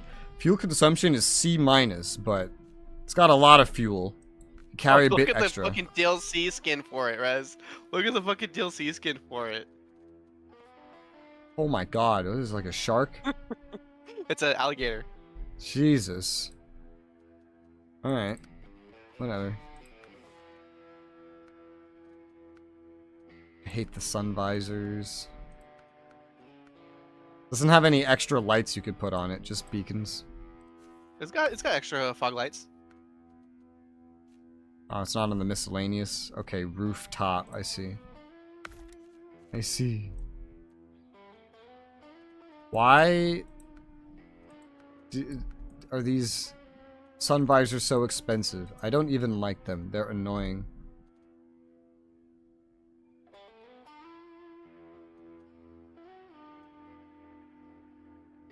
Visuals. Yeah, it's visual. In this game, I feel like it's not that important. Maybe I could test them, but like, I don't know. I feel like it's not that important. Really cool skin. Yeah, it came with some DLC pack or something. Alright, Tatarin rims only has one set of rims. And then I'm gonna skip it to just pure afternoon to get as much light so I see. Like this, I can't even see the fucking sun. How would this help? It's got like a windshield wiper in the middle of the first person view, which is kind of annoying, but probably get used to it. Yeah, this is not going to be doing any flipping. I'm going to tell you that much. For mud, if it's not like, if it's muddy and the path is not like super narrow, this is going to be my first choice, guaranteed. And then the Lodestar is another safe, versatile choice for like snow and stuff as well. And then the Yar is just like taller. So I feel like the Yar and the Lodestar will kind of compete a little bit. This is pretty sweet.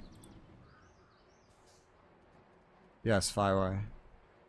Okay, how do I know which of these missions on the map aren't actually triggered? So when you're on the map, they get the 3 sections. And the final one, tasks, that shows you which ones are collected. So these, for example, all 3 of these ones on here are all collected. Abandoned car, documentary film, truck recovery, these are collected. Then when you go to the objects on the left, then every one of those there that are not those 3 are not collected. Okay, so for example, metal delivery. Yeah, that's not collected. Okay. Let's test. Yeah, this one doesn't actually get in the way that bad. It's not that bad. Sure, I can have it on this one. Doesn't actually get in the way for this one. And I mean, no one's gonna be up there. I need a sun visor up top. Nobody's gonna be up there. The idea of having multiple gives me vibes of Elite Dangerous, where you could have the ships that 2 players could be in. That was a really cool thing they added, like, towards the end of us playing there. It worked weird, though, but it was cool. It was always better to just have the other person's ship there, though. It was just really convenient. It's like, hey, I'm like a 3-hour flight away. So instead, I'll just kind of like project to your ship and control one of your drones. So that was neat. But the drones could also control themselves, so the ideal thing was always just to, you know, be in the same fucking place. But, alright, cool. So that's acquired. That's good.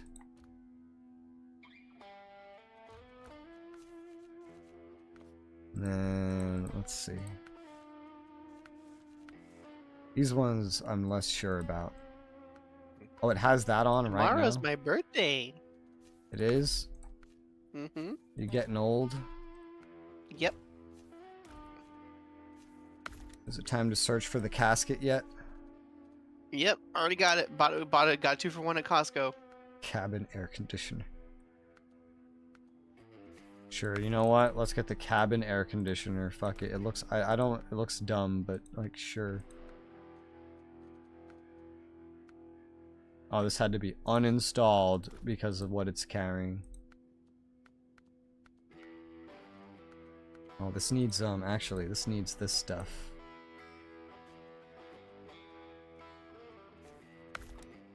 Which invalidates that.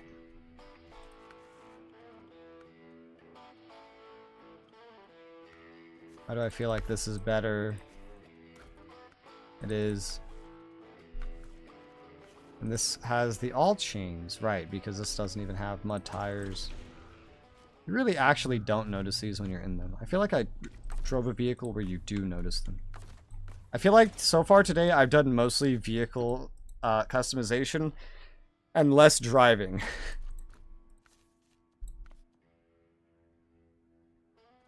What's your least favorite vehicle in the game? Any highway truck. They're so useless. Any and every highway truck.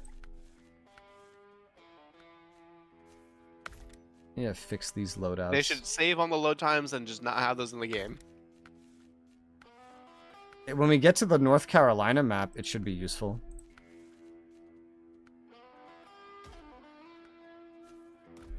Should be. I heard that one has tons of roads, just everywhere. Tons and tons of roads.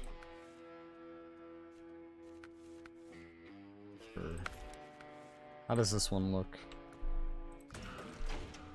Yeah, you don't really notice it. You get more beacons.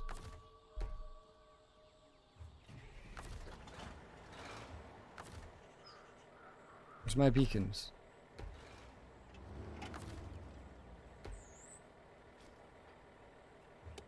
Lights have to be on first?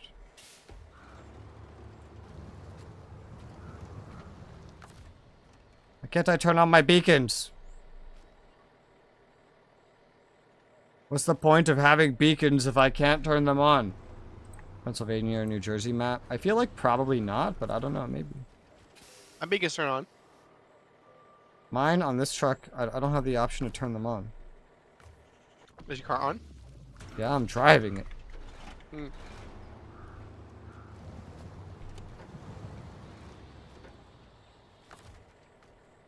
That's weird. Whatever. Weird. Sometimes like the stream, like your stream is active on my fucking second screen. Mm-hmm. But sometimes the feed falls behind live and I'm not live anymore. Yeah, that happens. It didn't used to happen. But I It don't happens notice it now. ever freezing, you know? I don't know if it's the internet or just YouTube. It's gonna be one of those, naturally. Yeah. I'm more biased to just always blame our internet for any weird thing that happens ever. All right, the twos does bad in high water. That makes sense because it's really short. Mm-hmm. So that's where the yar would come in handy. Because it's so fucking high up. And the wheels are actually 2 inches larger as well.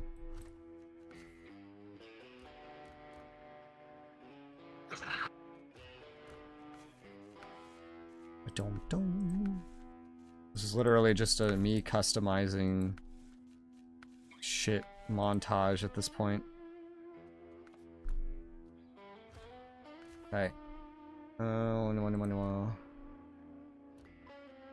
Jack. Okay, Jack. See you when you're back. Upgrade the engine on this stupid thing that I have I ever actually used this fucking twin steer for a mission? I don't even know. I just know that it's funny. And it's, oh yeah, I can have up to 63-inch tires.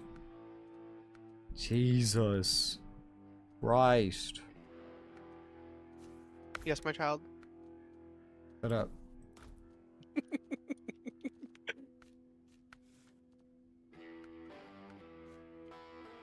Bow, bow, bow, bow. Maybe. Let's see. This back brace is making me realize that even though it feels like I was sitting straight, I definitely was ever so slightly off of actually sitting straight and like kind of like bunching up my spine. Sitting straight is weird. Like right now, well actually, so right now I'm sitting straight. The moment I lean back, the chair is not designed for you to sit straight. The chair is designed for you to lean back a little bit and relax.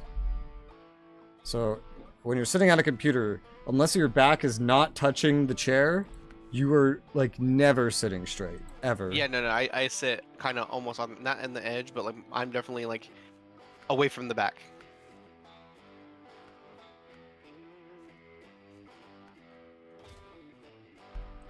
Some of my coworkers have such poor posture. Like there's some dudes at work who lean back in their chair, lean the chair back, and monkey arm forward their arms so that they can reach the keyboard. And the keyboard is slightly higher than the middle of their, or it's just below where their elbows are. So they're literally arms are up, and they're also looking up at their screens. And I'm like, how do you fucking people do that? You fucking mongoloids. That's it doesn't sound comfortable. No. In any way. It does not sound comfortable. I would not want. I don't know how they that. do it. And I do not wish to learn their secrets. As someone, by the way, also as someone that went to anthropology class, I can say that is the first time I've ever heard mongoloid as an insult. I've talked about anthropology and said mongoloid, and then had someone take it as an insult, but I've never heard it as an insult until right now. I was like, ah, so they thought I was you.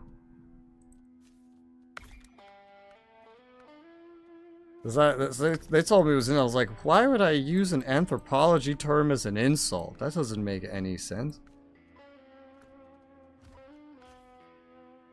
Your mom's a caucasoid. Caucasoid. Caucasoid. Caucasoid.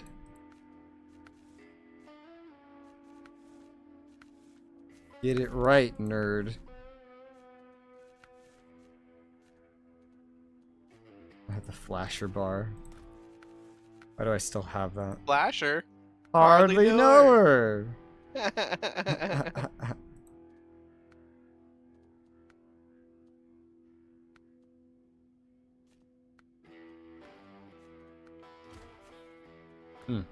Alright, I see why this is like this. I'm almost done customizing my vehicles, I swear. Almost. Almost. I'll get there, don't you worry. This is not what I thought I was about to deploy.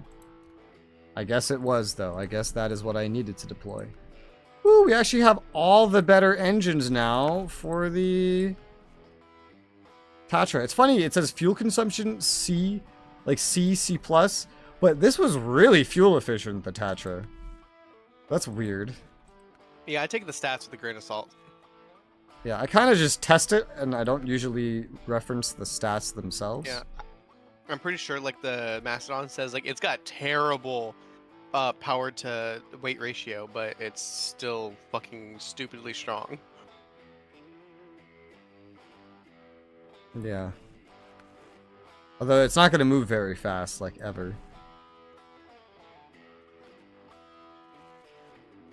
The Tatra can only do normal sideboard and towing and saddle high. That's one downside, quote unquote, about it. But it's still really good.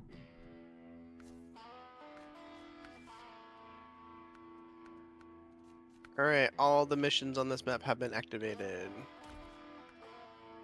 Yay.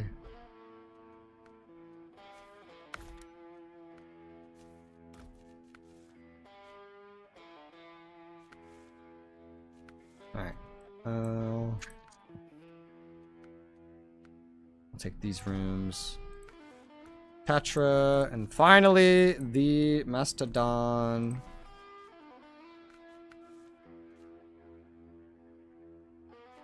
Already had the sun visors on here and I didn't even know it.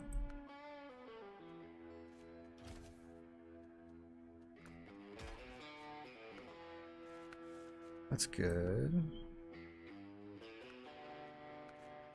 Is this... Okay, I was like, does this get rid of something else? It does. The quad horns. Your mom's a quad horn. You know? Take that as a yes. Alright. Everything is customized, except of course the two vehicles that I have out and about. Speaking of, I'm gonna go to my bandit. Alright. And resume my path.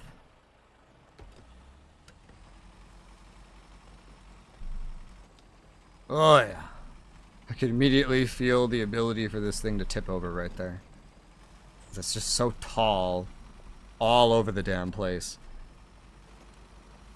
I guess once the less... I guess that's why the other one is still so stable, even though the cabin can get so tall, is there's less weight higher up.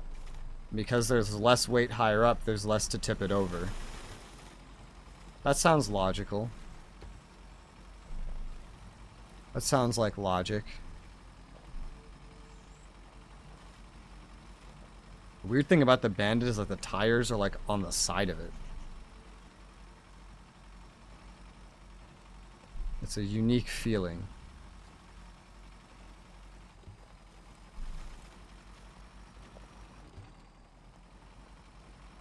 Seeing from third person you turning something that's like driving in all-wheel drive is very weird sometimes, because you'll just see the vehicle start like going diagonally.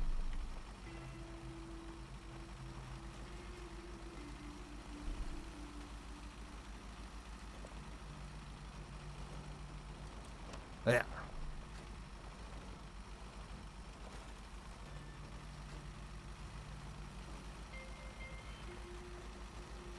So much customization, but now I can get back to work. I'm guessing you don't want me to do these time trial markers, since we're not doing those. I don't. Were you even able to? It doesn't matter because it only counts for you. Yeah. But you I didn't think I like know them to anyway. activate them, but I can skip those then. Yeah, that's those don't need to be activated like that. Once you activate it, it starts. Ah, I see. Yeah.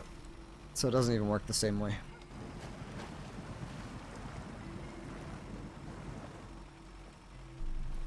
Just the side missions.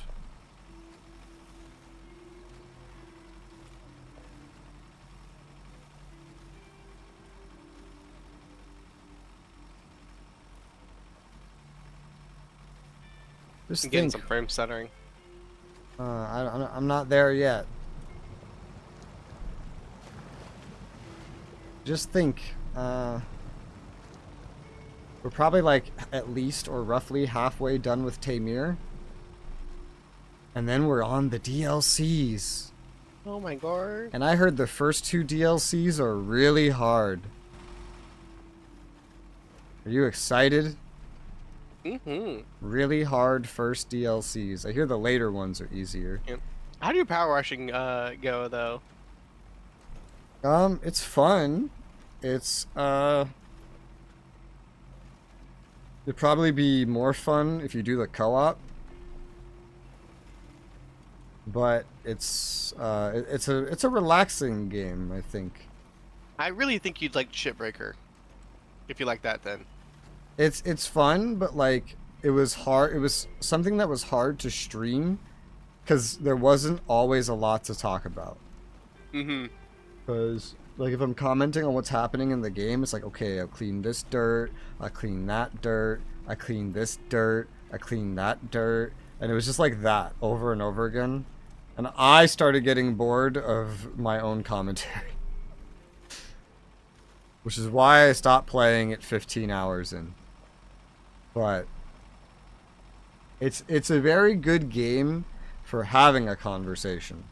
So it's got kind of like the same appeal that like EDF has multiplayer on your like second, third, fourth, fifth, etc. playthroughs.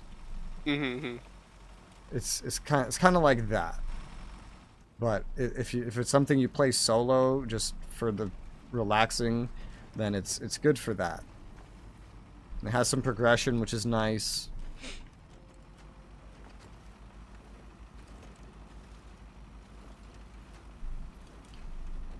Man, being in the bandit cab is such a rocky experience. I forgot about this.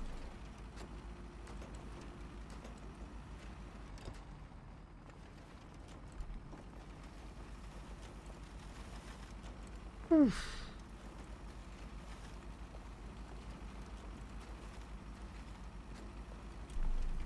Yeah.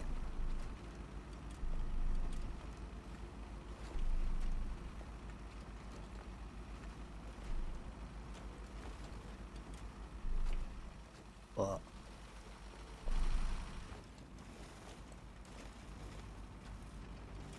And then tomorrow I'm either gonna stream a game with someone or stream Chrono Trigger.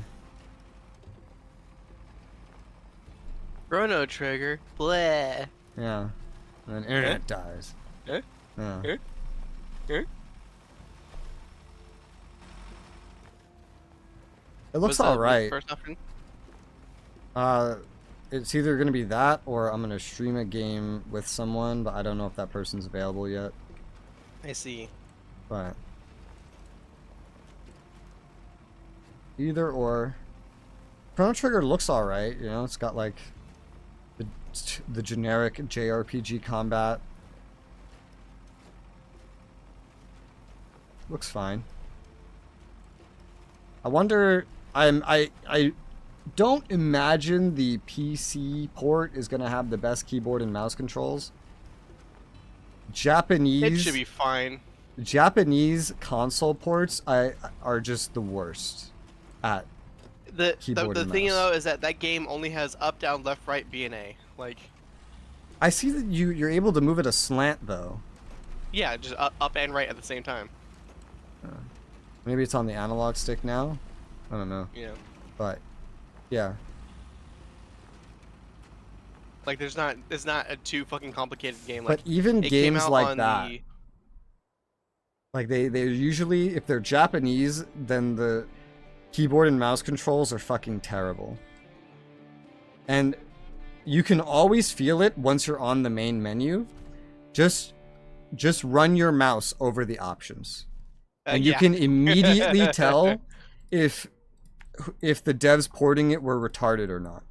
And if they're Japanese, then 99 out of 100 times they are retarded with implementing mouse control. Because you'll notice that it's just kind of like emulating where the analog stick is based on or like the button selection based on where the mouse is. And it's never actually detecting the click. You have to combine mimicking the analog stick and then clicking to mimic the actual way it would work on a controller. And that game was designed. I always call that like before analog sticks were a thing. I always I get annoyed and I'm like, oh yeah, console ports. But DK helped me realize that it's not console ports. It's Japanese console ports. I thought about it, and I started thinking to all the console ports that I played and which ones caused me problems. I was like, you know what? You're right. The Western developers know how to put it on the keyboard and mouse a lot of the time. The Japanese ones don't. That might be. You know why I think that might be a thing? Because they don't have. There is no massive like PC gaming market in Japan. There is, but it's more, I think, because the Xbox is not very popular over there, and a lot of these games on the Western side are using X input as their method for determining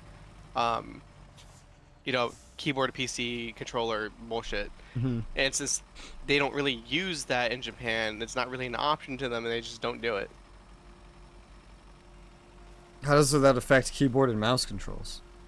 Because just the familiarity with it, because like these developers probably are relatively unfamiliar with the Xbox ecosystem because they just don't get sales on the Xbox side of their games. It's mostly the PlayStation side of their games. And not being familiar with it, they don't really use X input, and so without X input, it's harder to develop a transition to a mouse and keyboard control scheme.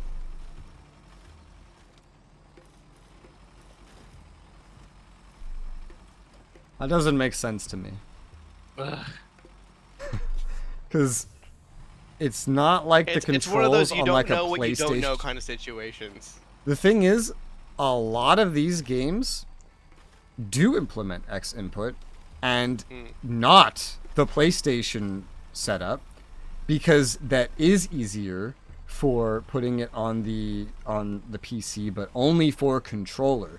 They actually specifically convert all the PlayStation stuff to Xbox for the controller controls on PC, and they change all the prompts and everything. And then like a lot of time they just won't even implement the PlayStation one. And that always works fine. That's because I also usually play those with controller, just because the keyboard and mouse is the problem. They don't have any issue implementing the X input, because the Xbox controls, they just are the same as the PlayStation controls anyway, because if you just look at each controller and what all the buttons do, it's pretty much the same. Chrono Trigger will be a good opportunity for you to use the controller though. Yeah.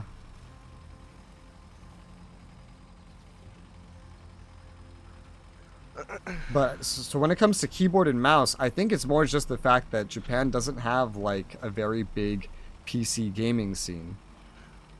Which, you know, it doesn't. Lost Ark, for example, launched in Korea, still going.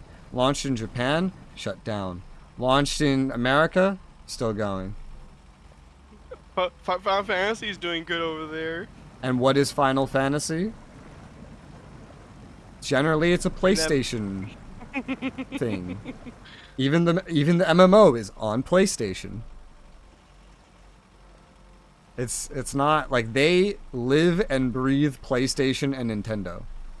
Yeah. They don't have anything remotely equivalent to what we or Korea have for PC gaming. Would you play something called the No Box, Rez? What is the that? Can't Box? Huh? What is that? Xbox. Remember, in Japanese, X denotes cannot do, is unable, Oh, hi. no, denied. X is a bad thing. Well, it's not even that. If you look at what Japanese consumers like, they like Japanese things. They don't like not Japanese things. Sure, and they prioritize Japanese things. Like always. And then you're a Japanese person. You say, "Oh, here's an American product." They literally don't know our culture enough to realize that putting an X is a bad thing for us. So, not touching that.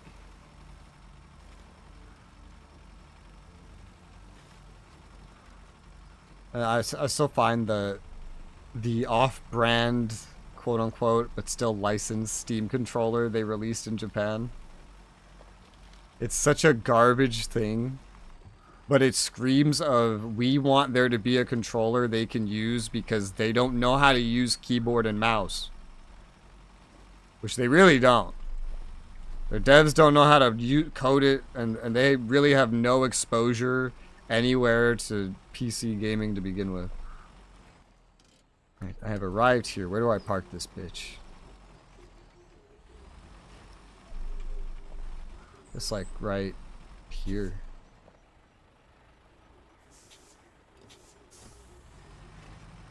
Yeah, because we have our own, like, in America, we have our own gigantic custom PC building scene. Over there, Europe has, like, a smaller version of that. Korea has their PC gaming cafes that are really popular, that are all PCs. Yep. And then in Japan, everyone just buys a PlayStation. Everyone just buys a Nintendo. They don't know what the fuck they don't know what the fuck a what's it called? Like a PC is. A no box series, no. They don't know how a keyboard and mouse works. They don't know any of that. They don't have any exposure. All right. Back to my wood stuff. No good teens. Yeah. Stupid kids. Get off my lawn. Oh my god. I hate when you like kind of like spawn in after not being in a car for a while, and then it puts the vehicle like in the dirt or in the ground. You gotta like pop it back out. Annoying.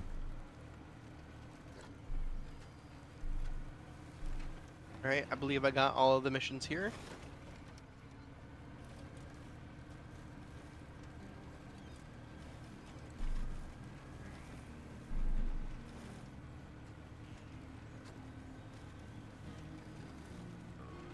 It would be great if PlayStation controllers had their own input on a PC. Like PS input instead of X input?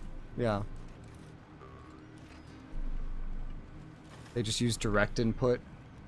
I actually feel like something like that is coming soon because like Sony has started to show interest in the PC market like recently. they kind of started with that several years ago when they had like the PS Now on PC. But this year they released basically all of their exclusives on PC. There's just a handful left that aren't. I still, based on precedent, I wouldn't be surprised if it just kind of stayed remotely the same. Because also, making an input like that work involves, I think, some collaboration with Microsoft. Yeah. And Microsoft doesn't want a PlayStation input. Competition. Yeah. Well, why would they want something like that? But I mean, it's not like Microsoft can prevent something like that from happening, though. I mean, remember when they tried to prevent us from using Steam? Yeah. And how well did that go? Ooh, dangerous water level. Oh yeah, this engine's pretty low, huh? It didn't go well. Hang more to your right and use the dirt instead of the water. Yeah. I'm going that way. There's oil in this water. That was probably me. What? I haven't taken a bath in 7 days. Uh-huh. I'm a dirty boy. That's just from my hair.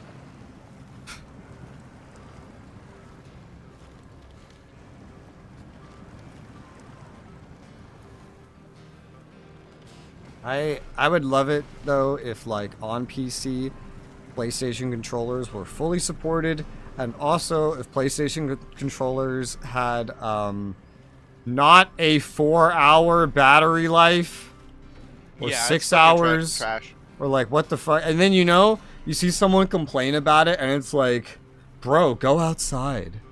That's Like- not the fucking like- point here. Yeah, like thanks dude, like that's Like, how would they like it if they're like, oh my god, it's so fucking nasty outside, it's gross. Play a video game. Yeah, like, it's such a stupid thing to say. Most things that are dismissive and apathetic sounding are retarded.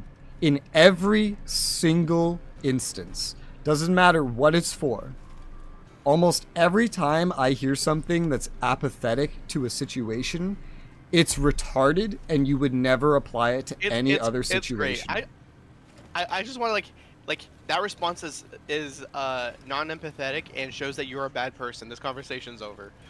It is just a way to express that you don't give a shit about something that like someone's talking about, and you clearly just want them to care about what you care about. That is all that is, pretty much.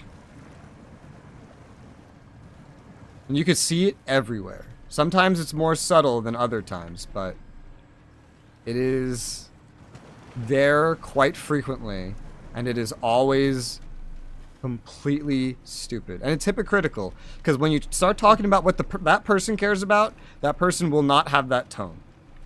Yeah. They will not have that kind of response, and if you have it, they're going to get mad at you.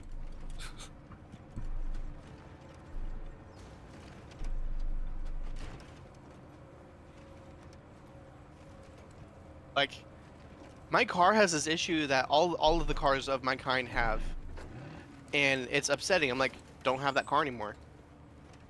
Yeah. Why? Or just go to, bro, just walk. Who cares about your car? Just walk. Like that's the kind of response. Oh, this one part of this game upsets me. I don't like this. It's really annoying. Don't do that. Who cares? It's just this one tiny part of it. Nobody cares. Why are you alt-tabbing? Why aren't you just playing the game? Oh yeah, when I alt-tab, my game crashes. Every time. Fix it. But just don't alt-tab. Why do you have the game launched if you're not playing it? Like this, it doesn't make any fucking sense.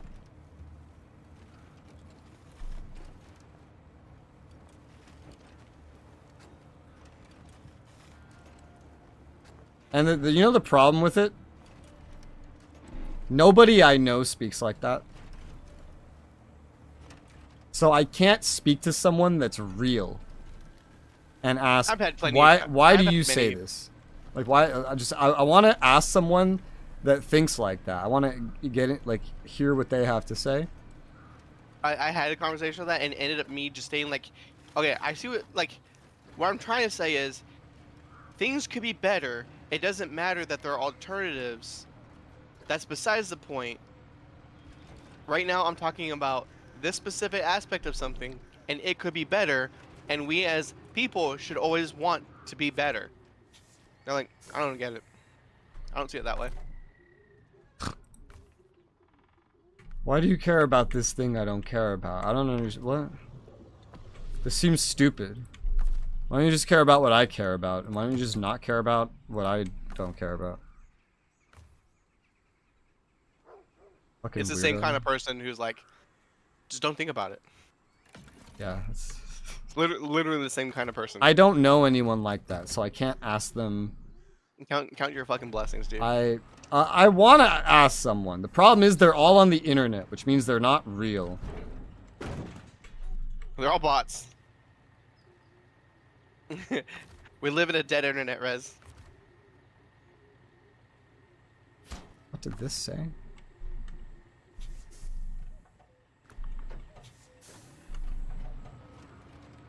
I'm back. I want to see that again.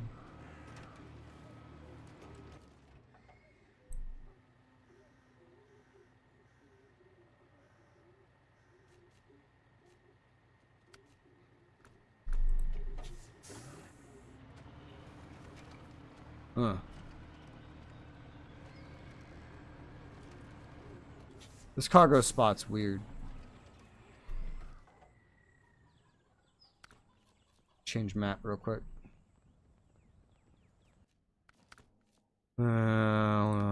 Quarry.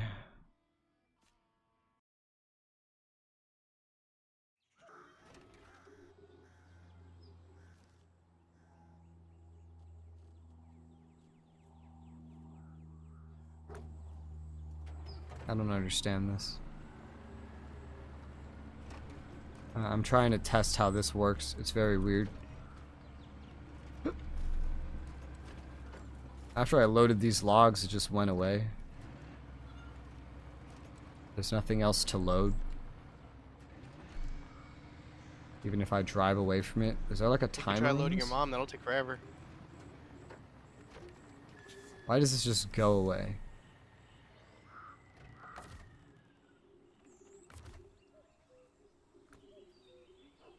Let's see. Snowrunner logging station.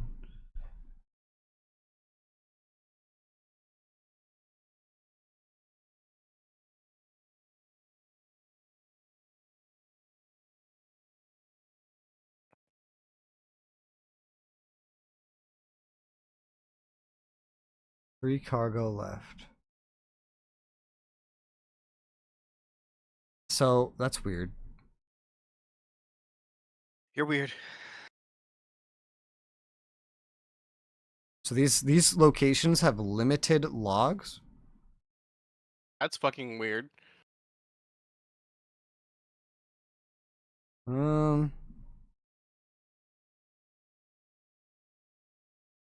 Yeah, I saw it said 3 left, so I was like, what does that mean? And then I deleted the ones in the back to try to test this. Uh-oh. And I don't know if this is a timed thing or what. So 3 logs equals 1 load. So I'm trying to figure out what the hell this means. Does this refresh after you use a different one? Or like, how the hell does this work? Apparently Rift was released after the base game, by the way. And that's what the, that's why the achievement for the watchtowers came early. Logs, log station. Log station.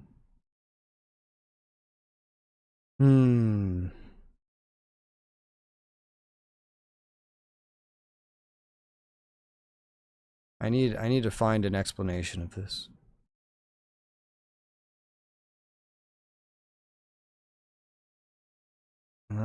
Show 6, 2 loads. 2 remaining at a specific log station. Some of them are unlimited.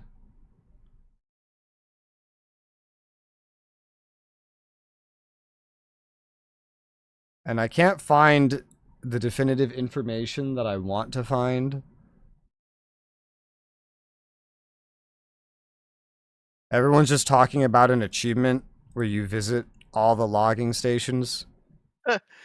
That seems so fucking lame as an achievement. Log carriers. Oh. Logging station limited logs. This is what are long logs unlimited. Cargo limited tells you the limit when you load it. Some are limited when not.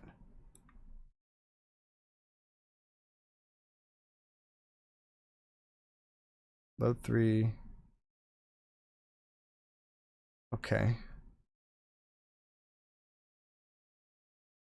But like, do they refresh ever? Is what I want to know. Like if I leave, if I go somewhere else, I guess it's telling me right now here, it no longer tells me that I could pick up logs here. So I know that there's none here. I just don't know how, like what does this limit mean?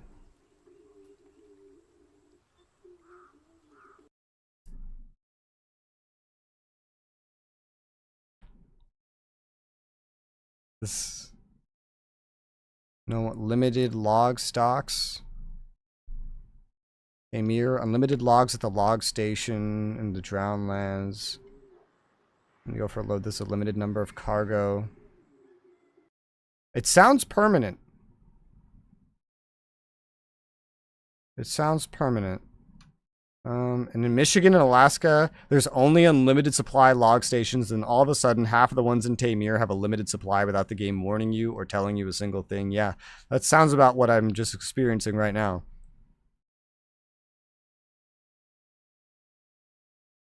Bunch of places to get logs. All of them have a limited amount. No warning. But there are some places that are unlimited. It's just a longer drive. So that means there were only ever like 3 at this one to begin with or something, or 6. 3 equals 1, basically. It's just a conversion of like loading them manually. But until you go somewhere, it doesn't tell you if it's limited. I guess I kind of have to go up north then anyway, like all of the time, which is weird. I mean, sure, I don't mind, but like, I wish I could see this from elsewhere. It's very like, what's the word? Like obtuse for no reason. Like it doesn't have to be this confusing. No. This is like a conscious decision to make it this confusing. It didn't have to be like this at all. Someone's like, hey, boss, shouldn't we like give some warnings or something? No, that takes money and time. Get coding, coder. I know I've picked some up from this log station that I'm gonna go check out right now. Never from the one I just went to. So this one only had enough logs for 1 load, and now it's just empty. And from what I'm reading, it will never have logs ever again. So, I deleted some logs. Oh well. Sick. It just means I have to drive a little bit more. Because there's always going to be a place that has unlimited. It just might be farther. That's fine. I'd rather learn about the game in Tamir than learn about this in wherever the hell we're going next. So I really don't mind. But I still don't feel like I understand entirely, but I understand this new mechanic somewhat. It would be nice if the game explained it, though. But it's fine. Don't worry about it. Well, I guess the bandit doesn't need to be specifically there anymore. I question if I even need the bandit here now. Because the whole point of it was to kind of make it so I didn't have to go this other path where it felt out of the way to get to, like, refuel and service.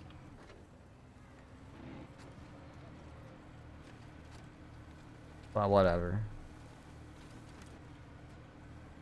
Very strange.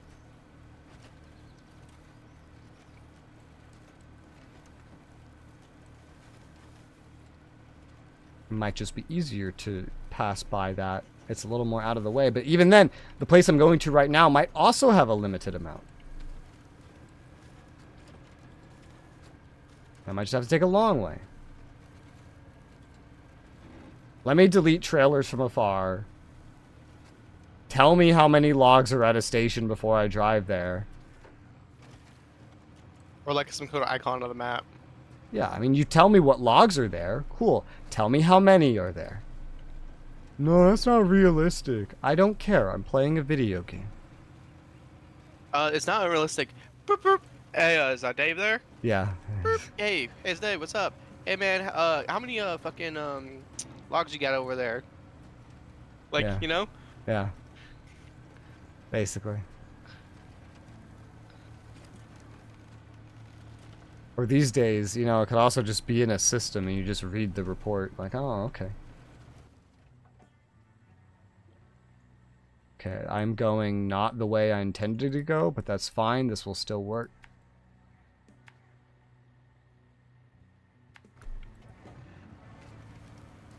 This path is more drivable than I thought it would be anyway.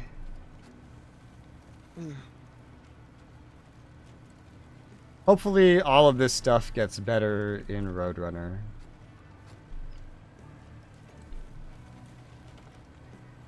Have you had any issues with your rocks going? Blah, blah, blah, blah, blah? Like LOD? Mm-hmm. Yeah, the rocks are still doing it. Doesn't feel like they're doing it as much, but they are still doing it.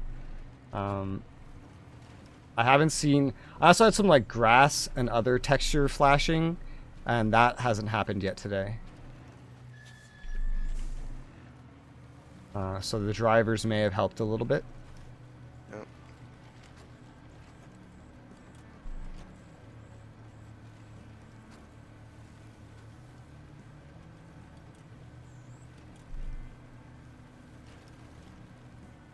A lot of this game screams not enough budget.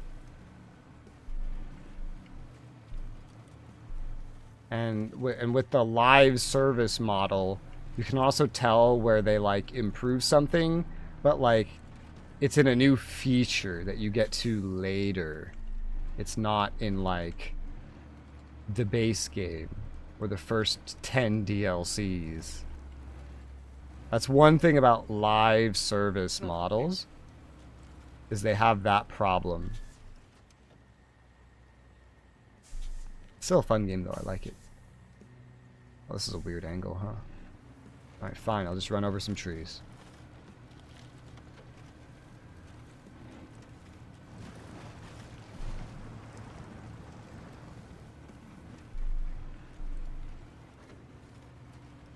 This gives me vibes of there not being unlimited logs here. Let's find out.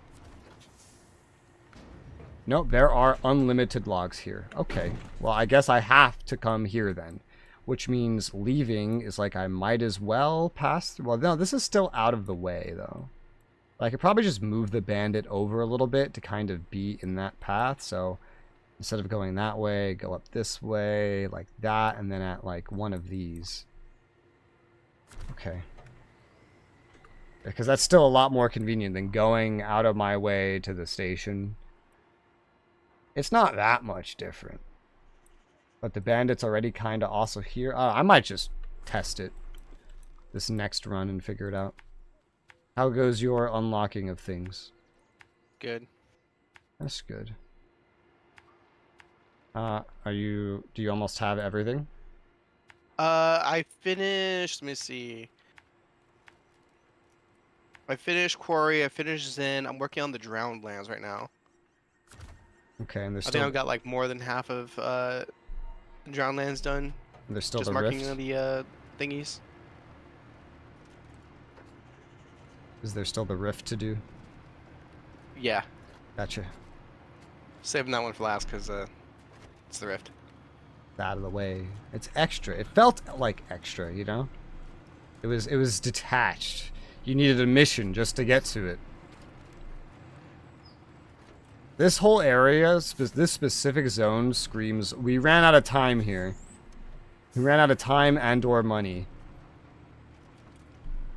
Especially if they're adding like a fourth part to it for free. It very much screams that. That's why I wonder how big this studio actually is. That Space Marine 2, that struck me as AAA.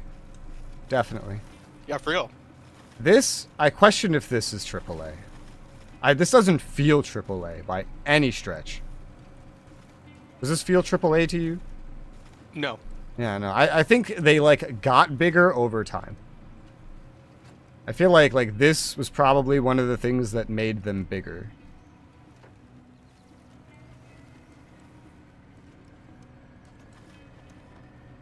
Well, Space Marine 2 has made them an obscene amount of money. Oh yeah. Oh yeah. That's done pretty damn well. They got a good one with that. Holy mother of bouncy fucking... Jesus I'm honestly Christ. surprised there's no just sort of like store to purchase like in-game currencies. I'm honestly surprised. The live service model they attach to that is so half-assed. It's so half-assed. Like, we're gonna add a couple things over the next 2 years. Enjoy. What?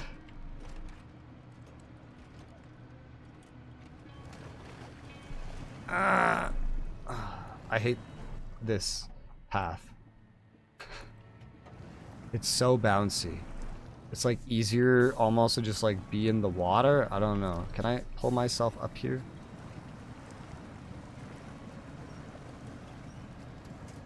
Fucking bouncy ass logs for a road. And you have 70 something inch tires. It's very annoying.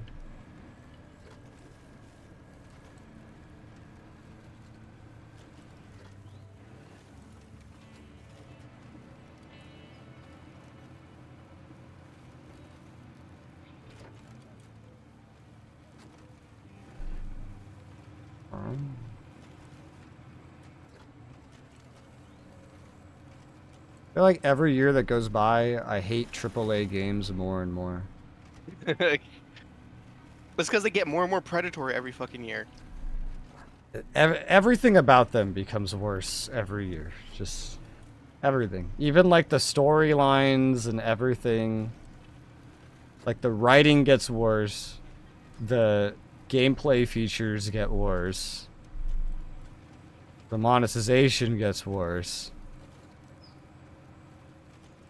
If anything lands in the hands of a big publisher, I will immediately doubt it at this point.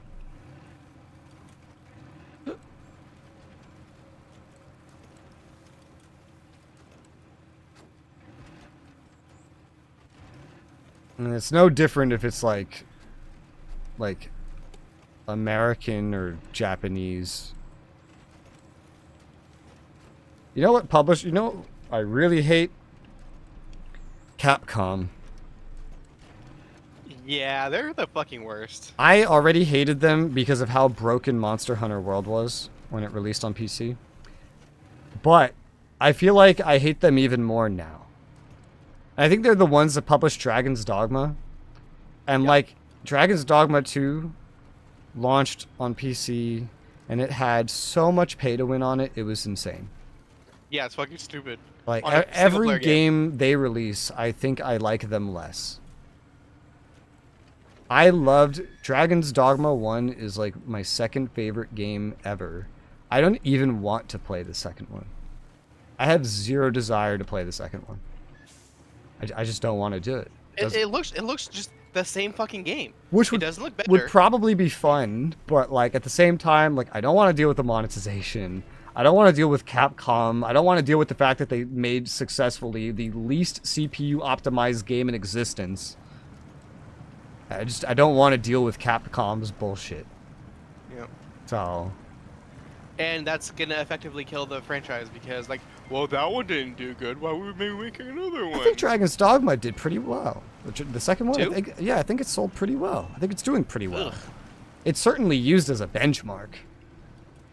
I have a precedent that Japanese studios also, like the studios, but publishers also take into consideration fan interaction for their success rating with internally.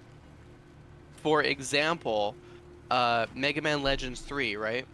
One thing about Mega Man Legends 3 was during the development, they wanted like, hey, let's have the fans participate in the making of the game, and so they made this game forum. They're like, hey, we're thinking about doing this. What do you guys think? Or like, hey, we need some like concept art for stuff. Anyone want to volunteer to make some concept art? You know, stuff like that, right? Mm-hmm.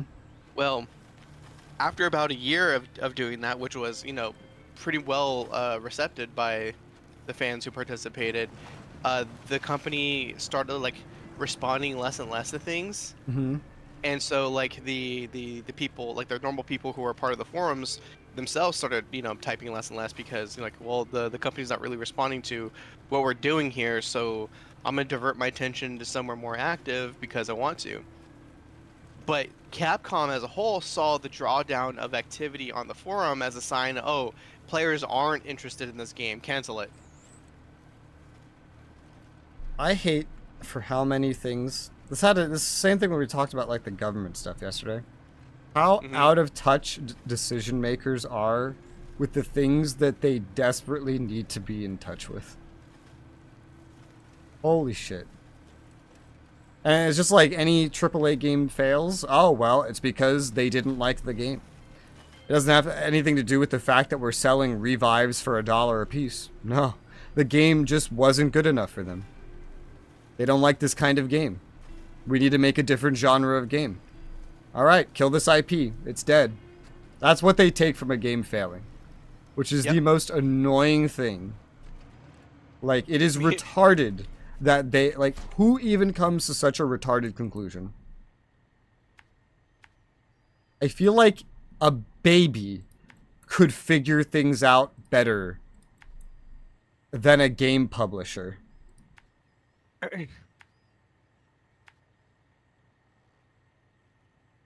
This is why you don't have someone whose job is finances working on a video game. Yeah. Because they won't understand it. What do you mean you want multiplayer in the game? What's the point of multiplayer? That means you have to have servers. Oh, that's gross. No, they love multiplayer members. What do you mean you want single player? Nobody wants single player. You can't monetize single player. What?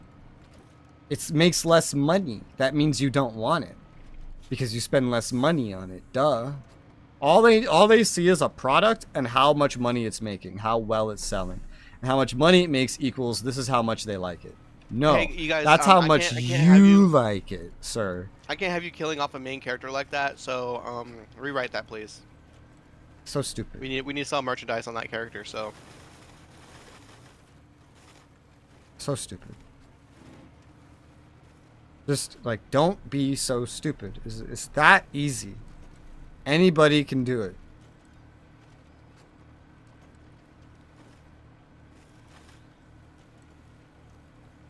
Yeah, Capcom. Also, I really hate Koei Tecmo. I really hate Koei Tecmo. They, like, you take everything I hate about every games publisher ever, and Koei Tecmo is everything on the list.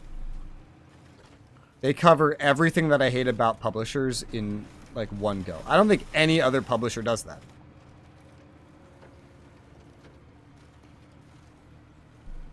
Yeah, Capcom is definitely on my shit list. They're not on I'm boycotting them actively list yet, but they're getting there. I went ahead and I added every Capcom game on Steam to my ignore list. That doesn't mean I won't play any of them.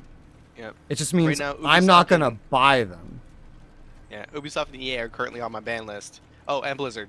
I added who did I add? I added Koei Tecmo, Ubisoft, EA, Blizzard, Bethesda, Capcom, a couple of others. I added some developers without adding the publishers they were attached to. But I added so many because I'm just getting sick of their shit in every single regard. I'd still probably play their games, but I'm not gonna buy them, and I'm not gonna play them for the fun of it.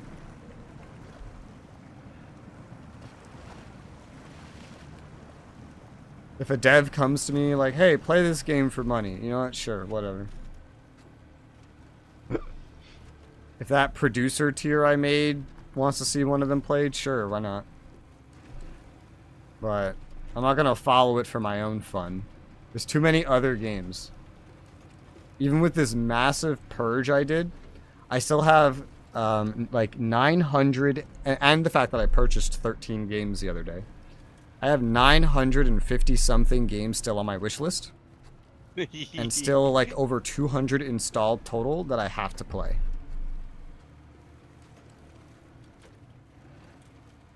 There's still too many, even with all of these ones I've gotten rid of. And I know one way or another, things that are not on the list will end up there. For example, Chrono Trigger was not on my list in any conceivable way. I was never going to buy it. I was never interested in it. Not on my like ban list, but it just never would have popped up. Now I'm gonna play it. I hear a plane in game. That's weird. Well, while we were outside, there were so many big transport planes flying around. So many. I think I'm gonna use the bandit for this since it's already here. Bandit, bandit, bandit, bandit. Yeah.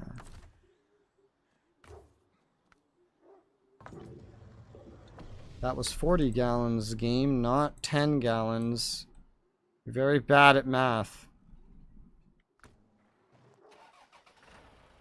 Wish my markers were attached to the vehicle and not to the map. That would be nice.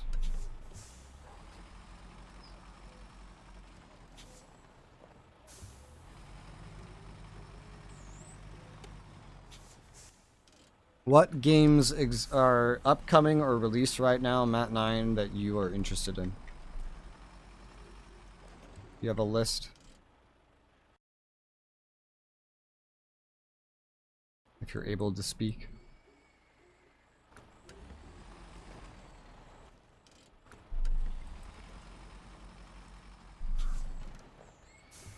Take that as a no.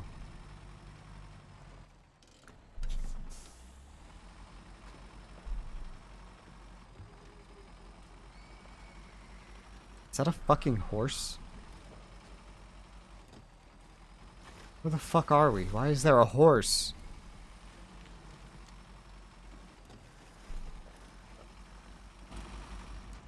I didn't know there were horses in Siberia. Now I know.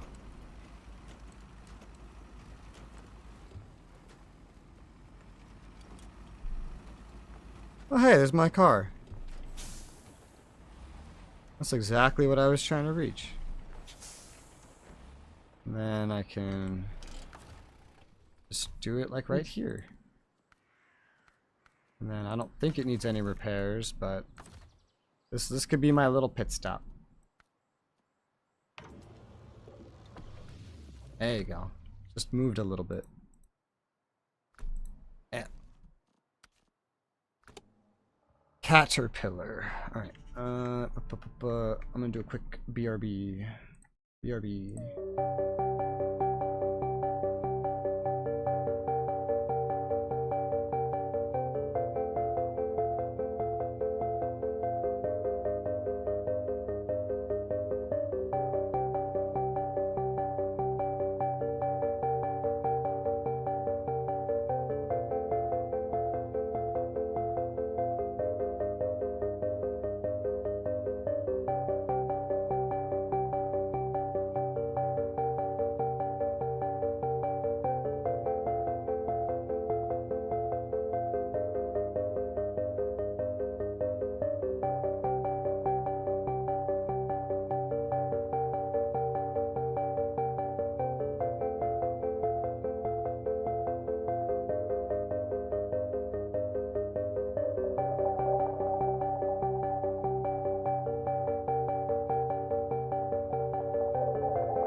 Hi.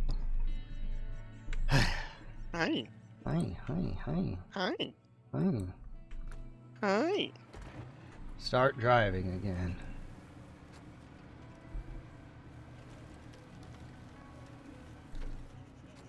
I made more caffeine. But I think you were AFK when I asked earlier, but what current or upcoming games are you looking forward to? Ooh, Star Citizen. You know, I knew you would say that, and I already knew my response was going to be, I said current or upcoming, not in your grandchildren's lifetime. But Dragon Ball Sparking Zero. Okay. Anything else? Let me look at my wish list.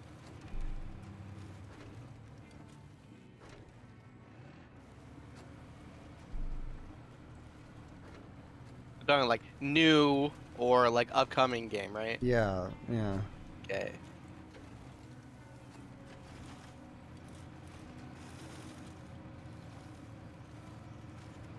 MechWarrior Clans.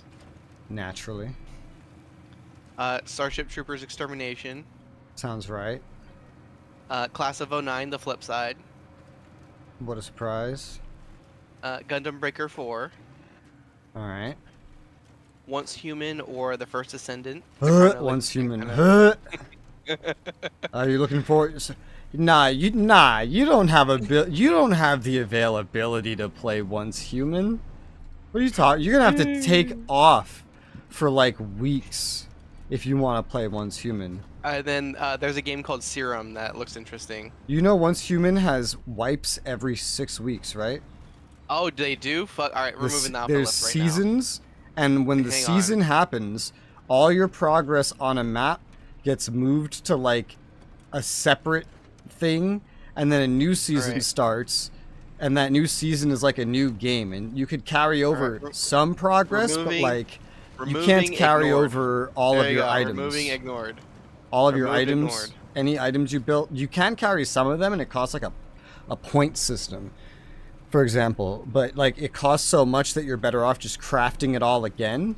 And the map bits of it, it's like, and the content on a map in a season, it unleashes in waves every week. So you'd have to basically have 6 weeks of enough availability just to fully experience the game. Otherwise, you're going to get interrupted by the wipe. Yep. Nope. Remove from wish list and put on ignore list. Yeah, it looked really cool to me until I saw that. I was like, why does anyone want to play this?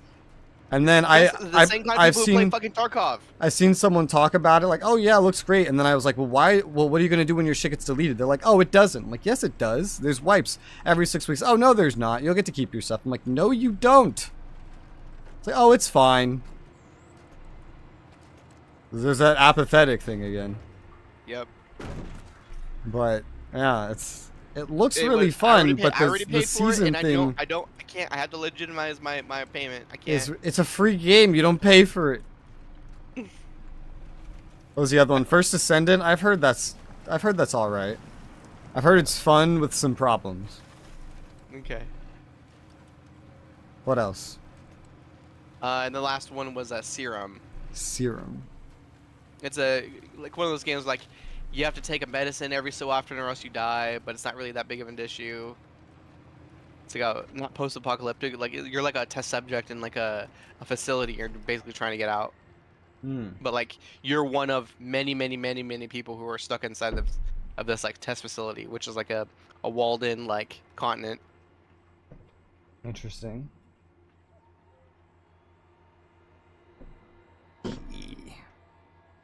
Delicious tea.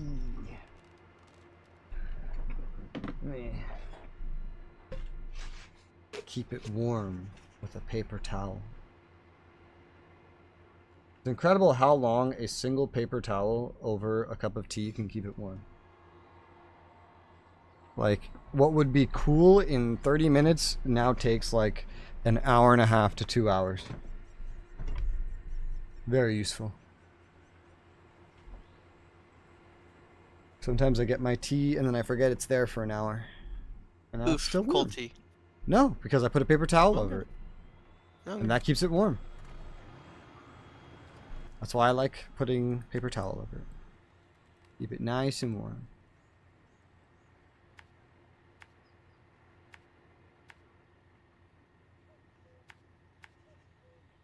Wait, no, down here, down there, but your mom, ba. Okay.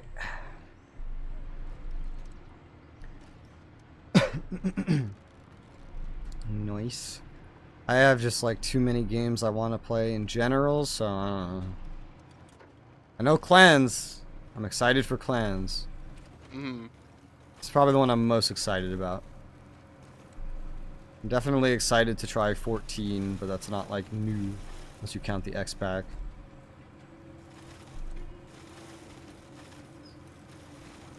Otherwise, I don't even know. Massive wish list. Some stuff on there somewhere.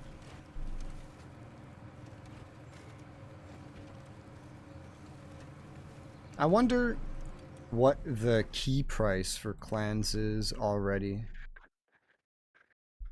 Let's find out. Oh, you know why the price for DACA Squadron's so low for keys that I could get it for $1, by the way? It's because it's in a bundle right now.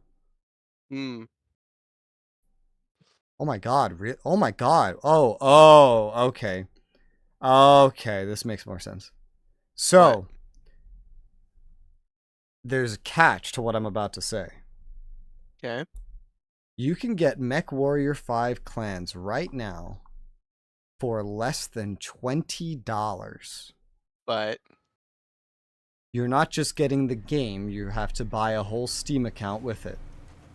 oh no. Yeah. This is That sounds illegal. It's a normal thing. It is a normal thing. You get an account that has the game on it. That sounds against TOS. I don't know. It's very normal. I'll tell you that. It's very, very normal to sell these. You buy at the same place you buy a key. Because you can also buy a gift, a Steam gift like that.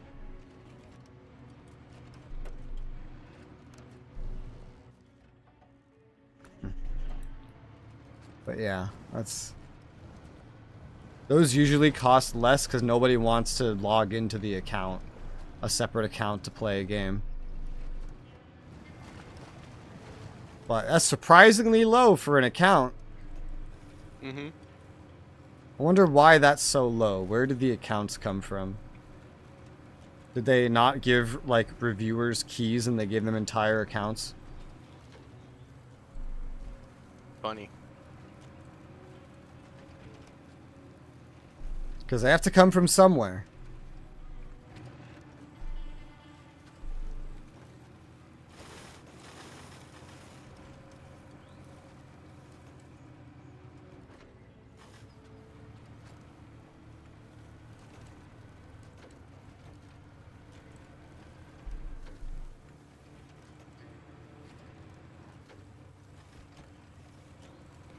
Yeah.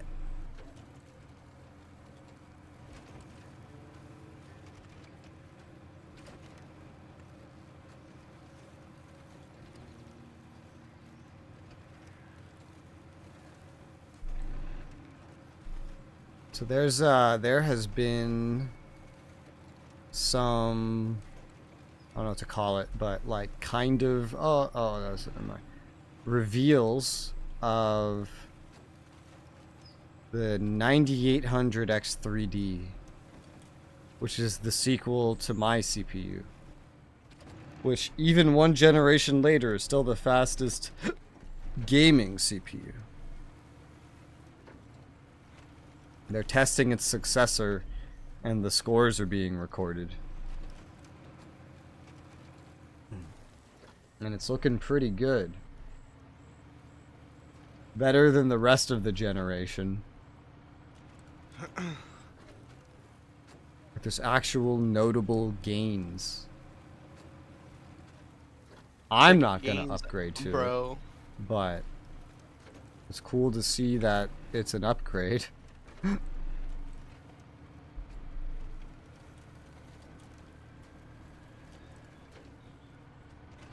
Unless I accidentally kill this CPU or something, I think I'm gonna keep this one for quite a bit.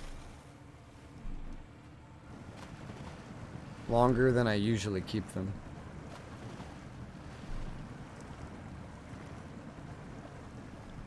It should live longer too and degrade slower, considering I'm not rendering videos on it. Now that I moved that load. That's a nice thing.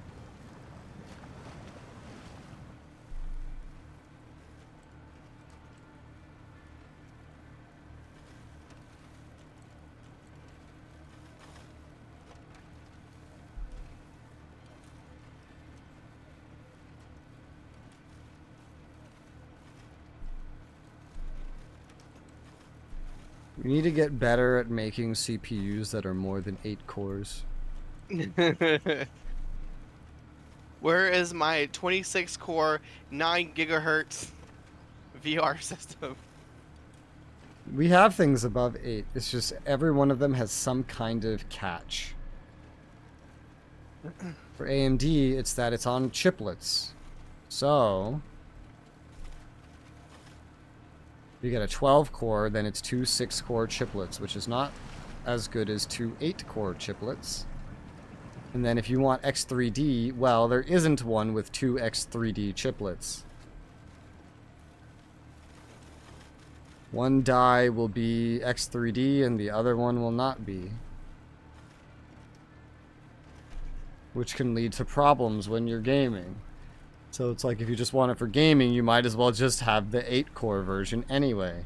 It's cheaper and you'll have less problems with it. Also, when you have the 2 different dies on each chiplet, that can introduce latency in general. And then with Intels, they put it all on one giant die and they just make like most of them slow by giving them only 1 thread per, which is not what you want to begin with. But hey, Crossfire CPUs, let's go. I mean, that's kind of what a chiplet is. But full CPUs. You That's got a GPU, CPU. And if you get the normal 16-core or 12-core AMD CPU, that is like exactly how that works. Gross. It's 2 different CPUs in a way working together. Okay, But a BIOS that supports. what do you mean? Like the BIOS knows, okay, all Windows related tasks over here, and then performance related. Yeah, that's tasks kind of the in biggest gaming. problem with them is that Yeah. Windows is really not great at scheduling those tasks. Yeah. That's what I'm saying. Like Yeah. Windows tasks remain solely on the CPU. Period. Nothing else goes there. And then there's a CPU over here that's separate from it completely, handles all those other tasks.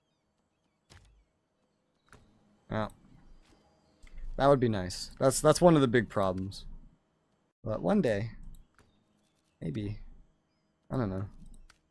I just want a 16-core CPU where both of them are X3D.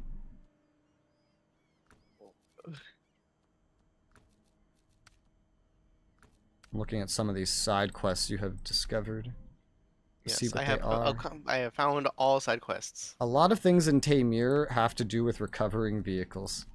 Yes, a lot. You have found all side quests. Gotcha.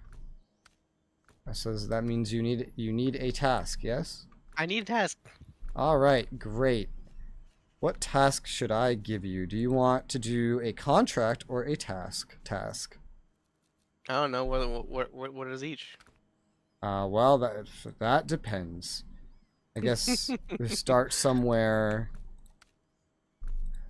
like this. What are all of these? Deliver, scout, restore, deliver. Ooh, warehouse access. Okay. All right, this is good. You know, we did something just like this earlier, and I think we can do this again. This one sounds fun. Let's do this one together. Okay. So the task is Sawmill. It is on the map that you are currently on. There is one oversized cargo to be delivered to a unloading zone in the southwest, and there is a 2 metal beams. Let's deliver the metal beams together, and then you could do the oversized cargo. Let's see. I need my sideboard bed. Only 6% of truck drivers are women. Me. How dare they not pull their weight? Yep. Tell them get good. Damn, the upgraded Tataran is 170k. That's a fucking scout. That is a scout. Expensive scout. For this, at this point, I would be tempted to bring the Ankh, but then I'm just gonna go way faster than you.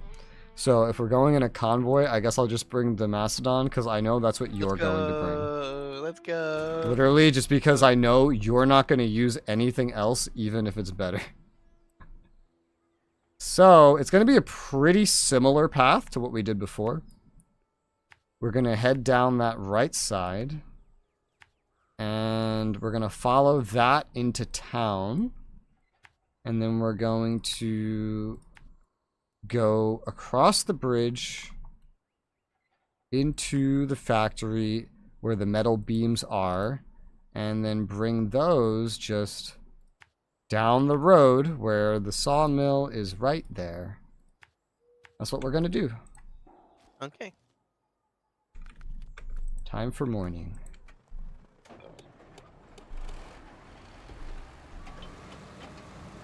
Let's go. Oh, I'm purple this time.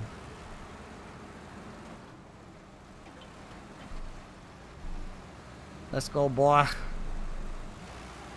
No, back up. Oh, god damn it. I keep following my marker. It keeps looking like, oh, the exit will be behind this building, but it's not. I'm only doing that today. I didn't do that yesterday. I did a lot of this exact path yesterday. And I never did that once. God, the Ankh would do this so much faster. But it's the Mastodon. Yeah. This is my first time or second. It might be my second time. No, my first time using this today, actually. I haven't used the Mastodon today. Yeah, you did earlier, didn't you? No, when we did that earlier. When we did that convoy, remember I was testing the Oh, okay. that other You were, yeah. 71 And inch and you thing. flipped. Yeah, right here. Right here, actually. This is where that happened. No, it was not right here. Really? This looks like it. It was right here. Yeah. And I had to drag your ass through this. Yeah. No, I think it was somewhere else. No, it was somewhere else. The Ankh would just be going right through, though. Ow, my engine.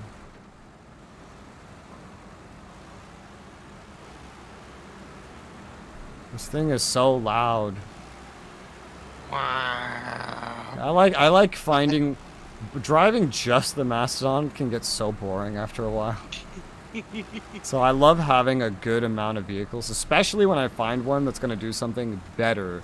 But you haven't really driven the Mastodon a whole lot since you started with the other vehicles, so like... I have. There's a lot of days where I've only driven it, but I do try to use the other ones when possible. Yeah. It's just sometimes where the Mastodon's a lot easier. Yeah, this is where you flipped. Because I had to drag you up a hill slightly with a rock in the way. This was it.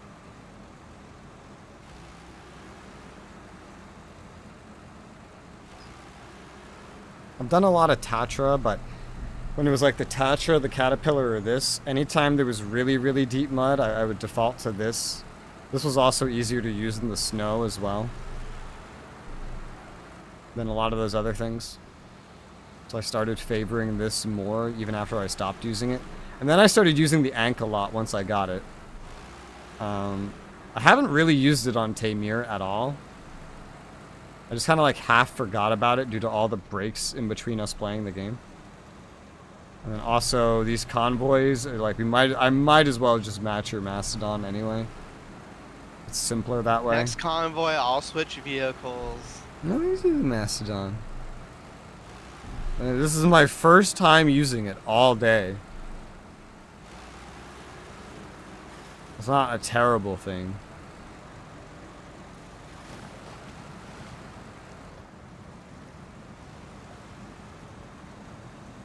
I remember you slowing down in this mud and me going, why are you slowing down? With the 71-inch tires didn't care about that at all. I did a whole medium log delivery task, though. I was just getting started on another one. Did you really just... Alright. That's not a path, Matt9. It is when you're in a Mastodon. Oh my god.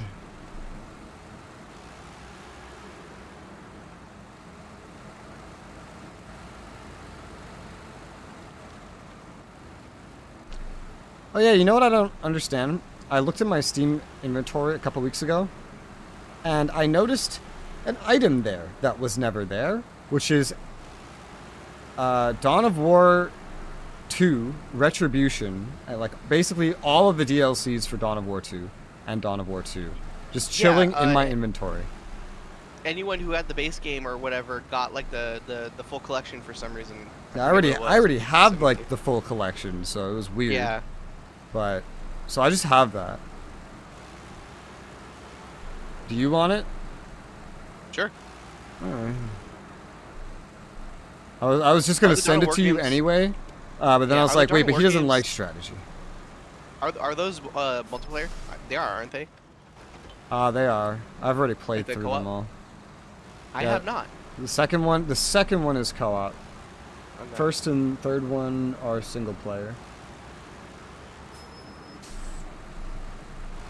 The second one is also real-time tactics and not real-time strategy. Tactics. Oh, damn it! Shut up. Turning into this was a lot easier with like the swivel.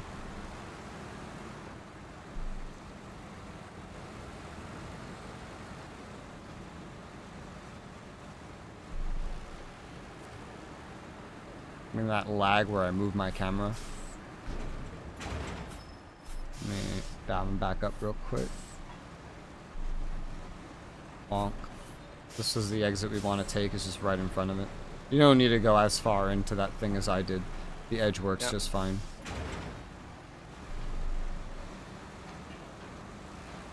These houses look just like Arma 2.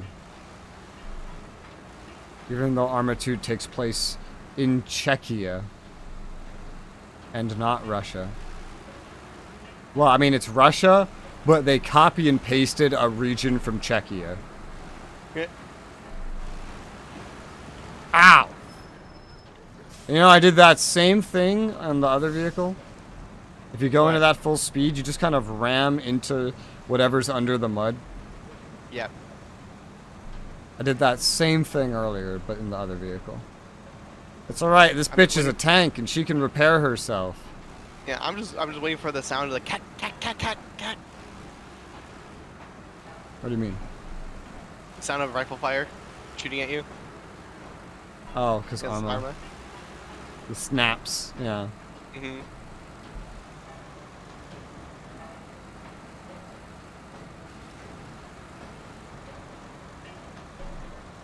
Fucking Arma.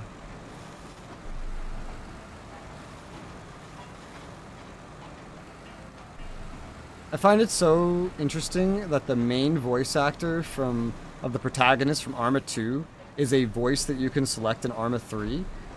And sometimes like the AI use his voice and everything. Mm-hmm. It's so crazy to me when I hear that, because I did the campaign of Arma 2 dozens of times. Yeah, the one that talks specifically like, man, 100 meters, that direction. Well, not that deep. He's got like a strain on the voice. Like, man, 100 meters, that direction. But he has a very specific tone of voice that's very recognizable that I can't quite get across because it's just like his unique voice. Oh, Res. What? I can't. You can't? Wait, what's the mission called? Yeah, what's the mission called? Sawmill. You have to activate it probably. Yeah, where's Sawmill? Where's it at? It's a task. Yeah, it's a task. Sawmill. And just drop off your metal There you go. beams, and now it just needs some oversized cargo, which I will leave up to you. You can recover, and it will be right there. Okay. And let me look at other tasks that exist to see if any of them give anything Saddle low. useful. Install. Leave garage.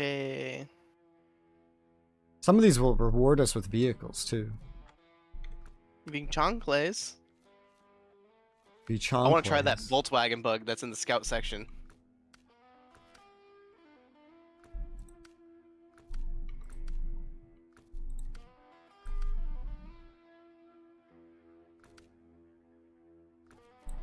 A lot of these tasks are to move a trailer or recover a vehicle. A lot of them. A whole bunch of them. They got real, like, just click, click, click, click, click. Okay, there we go. Come up with some funny names. Lost and found. Not in my country. Finders keepers. There you go. Those are actual mission names. Ah.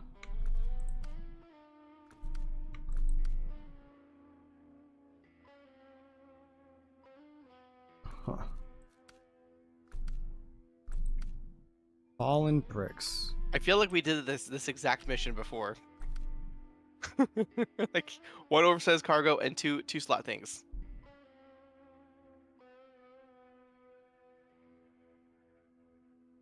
Like it's almost a copy paste from that mission. We even like had to take the same routes. Yeah, but it was the cargo containers instead. Yeah. And it was in the northwest instead of the southwest. It's literally the same mission. Yeah, pretty much. Basically is. Fucking hell. Did I tell you I'm allergic to the sun now? Yeah. I got you baby sunscreen. No, yeah, that was the sunscreen, yeah, and Yeah. I've been taking like antihistamines for it. It's fucking ridiculous. Okay, I have a task for you next. It's gonna open up what is it? Refueling. Wait, what the hell? Rewards, a Tataran. We already found a Tataran. We're gonna get another one? That's just free money right there. I mean, alright. Whatever you say, sir. Let's see. You have to go out of your way a little bit for that one, but it's gonna be worth it. Because we're gonna get a new refueling point in the, like, northern half of the rift.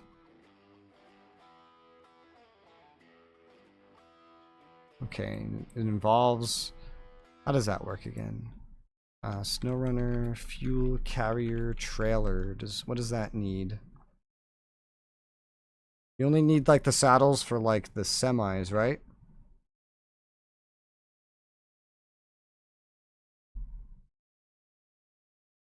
There are no high saddle trailers out in the wild. If you come across a semi-trailer in the wild, it's low saddle. Okay. I forget if not semi ones need the saddle. I don't think they do.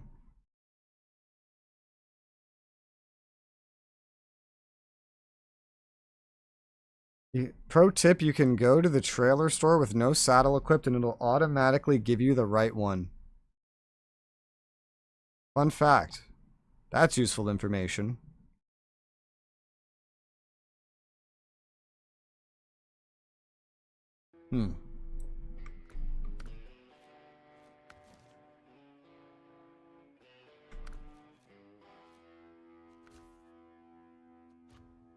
I think normal trailers, though, you don't need a saddle, right?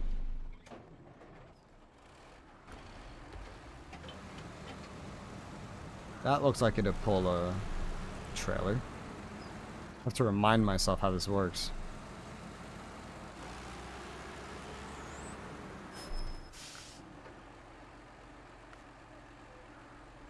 Why is there a check mark here? Okay, yeah, so it just immediately attaches. Got it. Alright, well that's gonna be your next task. Bitch.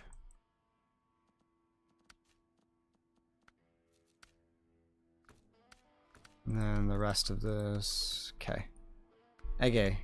I'm gonna go back to delivering wood.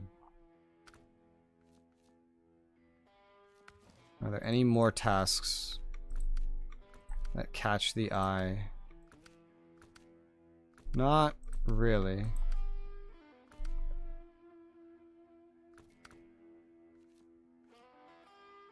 Oil recon is a success. One of 2 main objectives here. The quarry is where my caterpillar is. Oh my god, that just spawned in very glitchy like. Alright, what are we doing? Waterlogged. This is going to be interesting. 3 medium logs into the quarry in this thing. Might actually be easier on the turns. I guess we'll find out. I don't know.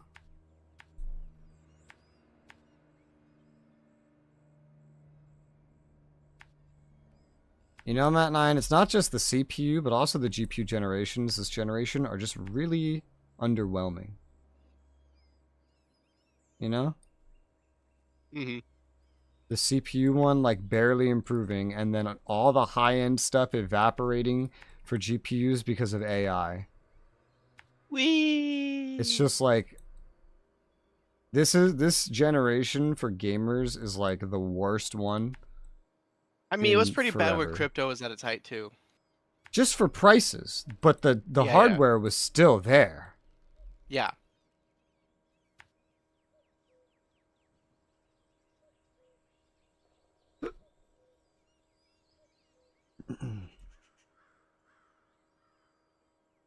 The prices were worse in like Corona though. Because everybody wanted a GPU.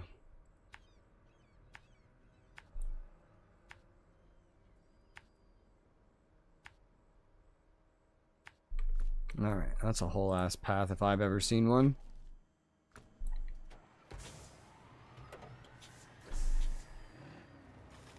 Yeah, it's immediately like I'm half in the fucking terrain. There you go.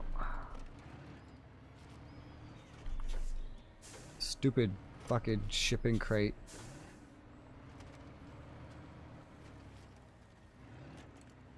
You know, it's so nice of this log loader thing here to have this gigantic metal plate to protect me from wooden logs smashing through my window and killing me. Yeah. That's nice.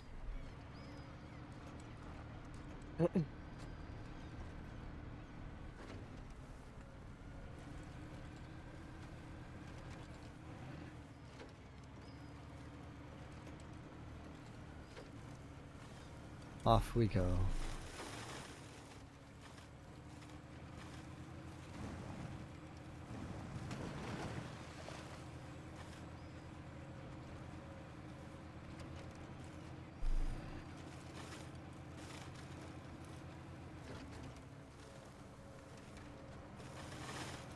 Now I'm starting to get lag. It's getting laggy, Matt9. Yep. It's getting laggy. Yep. I've already been dealing with it for a minute. Well, whenever you're done with that task, you want to do a restart? Sure. Took 3.5 hours to get laggy. It never got laggy yesterday because of the internet, like DCing so much. We had to restart anyway. But we haven't changed the regions twice. Yeah. That might add to it. I don't know. It all feels like a memory leak anyway, so. Mm-hmm. All amounts of loading you do probably make it worse.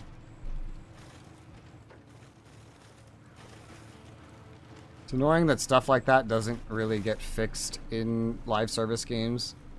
It's like, oh, that's an old bug. We can't fix that. We have to make the new stuff now.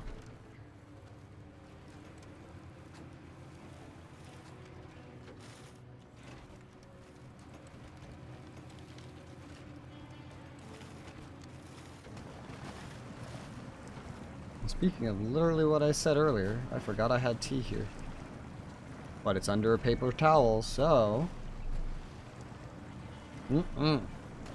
Still hot, not even warm. It's still hot. It's hilarious. Like, literally, just one thin sheet of paper towel will like triple or quadruple how long it stays warm.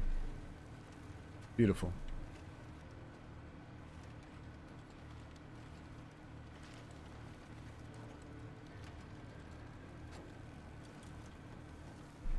Yeah, I see those rocks LOD going weird. But the grass and trees haven't been weird, and the rocks don't feel like they're doing it as much. They really don't. Okay. There's something with that driver update. Still probably the game's fault, though. None of it's intentional.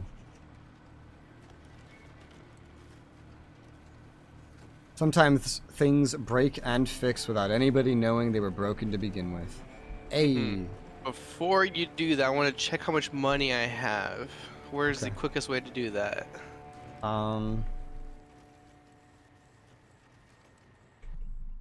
Good question. Probably in the garage. Yeah, alright.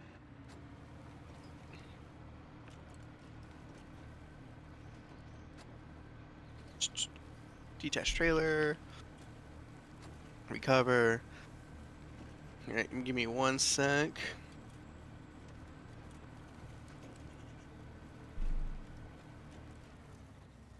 Alright, good. Alright. Let me... Good to go, so... Yep. Reboot game time to get rid of lag. What did you want to see? Were you thinking of buying something? No, I had purchased a trailer. Uh-huh. So I'm gonna see if I'm getting refunded for said trailer. Okay. It might end up on the map in your game. Yep.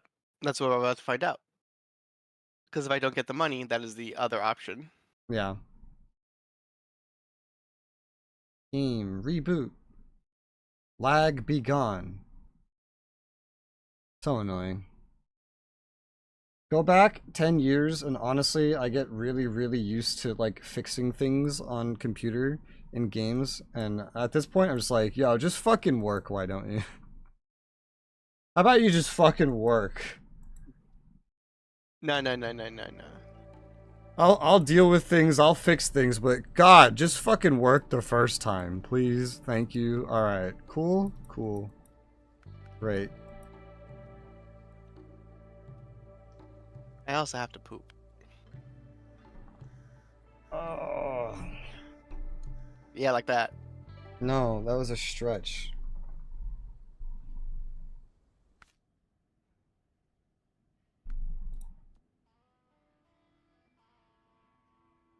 What? The fuck does that mean? Are you already joining? That means I've already joined myself into your game. Okay. It said you cannot connect other players to this cross-play section. I was like, what the fuck? What's going on? Matt 9 being weird.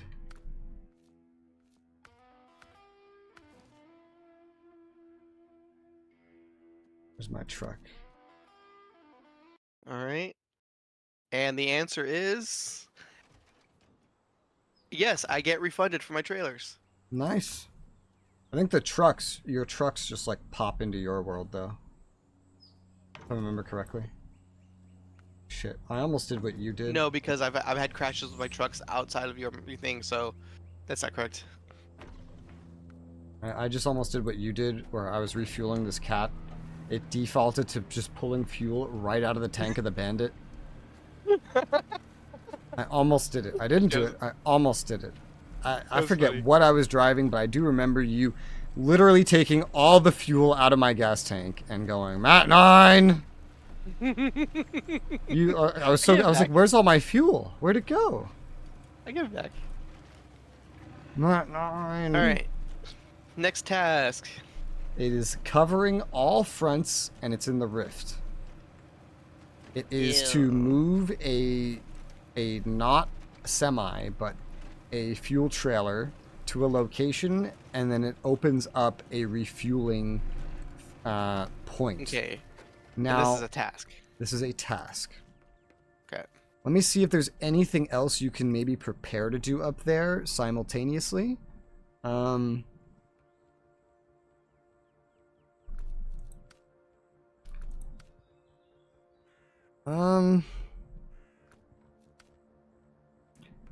There's another trailer on that map for the task Lost and Found that can be delivered. You could do that while you're up there. Okay. And then, so I don't need to bring any supplies or anything like that? well, while you're also up there, this is up to you. There's several tasks up there that involve restoring vehicles. Mm-hmm. You could bring like repair supplies. Okay. One of them involves pulling a vehicle to a safer area, which you might need the crane for, and I don't think you can bring that and repair stuff. Like, not a lot of it anyway. And you could prioritize that. Entirely up to you. It all has to get done eventually anyway. If you want to knock out as many tasks up there at once, then you're going to pull 2 trailers and then potentially have a crane or something to pull a vehicle. Maybe just a winch will work. But a lot of repair supplies for restoring a vehicle. And then some of them have to be delivered, but that you could like winch it or something. Yep. All right. So I shall bring a repair supply van attachment thingy, and yeah, so recover all the vehicles up there, repair all the vehicles up there. That's what you're saying, right? Yes, but do prioritize covering all fronts because it opens up a Covering fuel. all fronts is first. Okay. Yes, and then you can prioritize after that. What was it called? Lost and Found. Because it's another trailer delivery. Like, after covering all fronts, they could be done in any order. It's just, you know, just do whatever's convenient up there.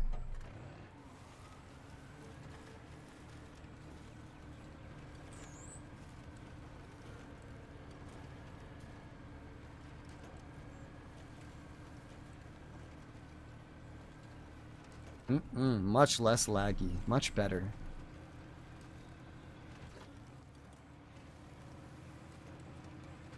Fucking micro stutter. I started up my PC this morning and everything failed to load. And I had to like force turn it off. That was annoying. Gross. I don't know if that was Windows or my RAM. It was one of the two. I am always half tempted to just fix the RAM problem by getting new RAM. And then I look at the price of it and then I go, never mind. What's wrong with the old RAM? Does he not talk to you anymore? Shut up. Do you have to get a new one? Technically, he has me on Discord now. But he only wants to play CK3 with me. I don't want to play CK3.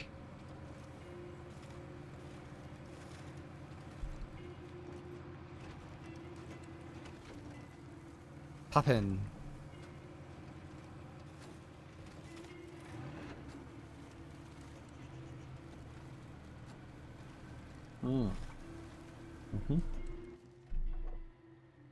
That's right. When I drink the tea, I can look at the game in OBS and play it over there. I've done a lot of playing games in OBS in my life now. Yeah. Which is weird, but... Linus has a chair that I actually kind of really want. If it weren't for the fact that it's probably expensive, and everything he has is expensive. Have really wheels, huh? Everything he has is expensive. I know. He just did a review on a chair called the Bateman Labs Envy chair, and it looks super comfy, and it has a bunch of attachments that I could really make use of here in my office. Mm-hmm. Like, I can mount my my joystick, my steering wheel, like all kinds of fucking shit that I actually really would use it for. Good chair, then get the good chair. I just The want to have only a good thing chair. that is, it's expensive. Yeah. And it doesn't have wheels. I like this one that I have now. For $100, this was a steal. I've had it for several months now. There's no massive degradation or anything. Yeah. Everything I was works worried fine. that you were going to be unable to do the last step. What do you mean? Because I left the rolly wheels and the actual seat itself separate. Oh, yeah. So you could... Just had to plop it on. Yeah, I was scared that you would be unable to lift the... It was heavy, but I plopped it on. The hardest thing was not lifting it. It was angling it while holding it up enough and like being able to see where you're putting it. That was the hard part. But oh my god, not only that, you can attach a monitor to this goddamn thing. Oh, you already have a desk. I know, but like, it's crazy. Like, you could literally set up a desk anywhere in your house with this one chair. Yeah, and just, you know, for a video game, you just have the controller. It could just be your, no, like... Got, like it could be your, like, corner of the room, PC. Here. You could, like, have a Steam link to stream from Steam, and then sit in the corner of a room with a monitor and a controller. If I was like, hey, family time, you're like, okay, family time, rolls out the chair. Sits in the corner playing a game. That's exactly I'm here for family time. This is what you said you wanted. Yep, I'm present. I'm here.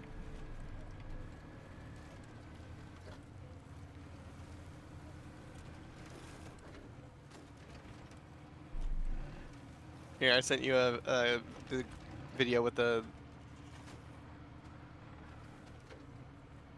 Is it a long video?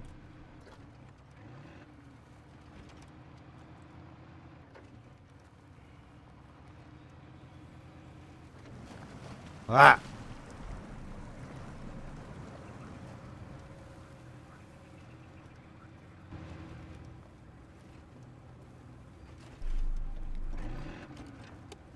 Ugh. Okay, it's not atrociously expensive. How much? For the... Let me see... I hate how this road is not cleared after we did a mission to clear it. Yeah. Oy vey.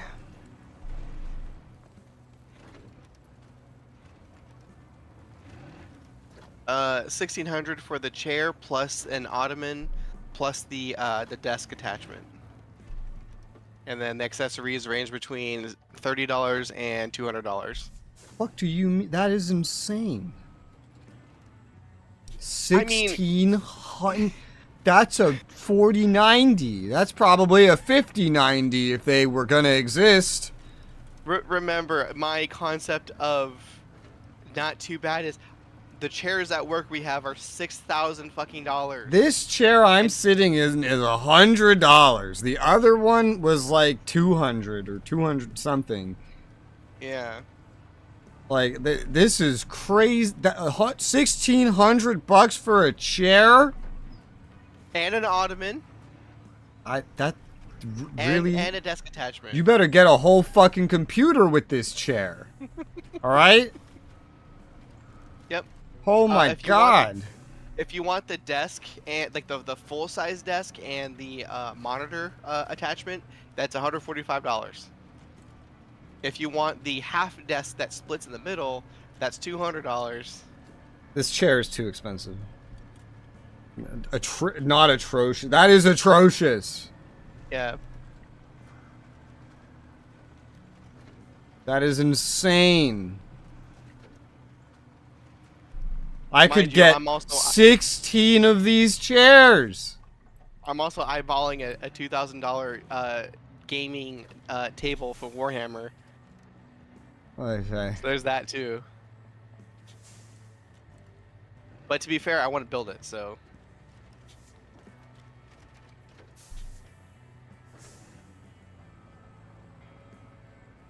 Okay.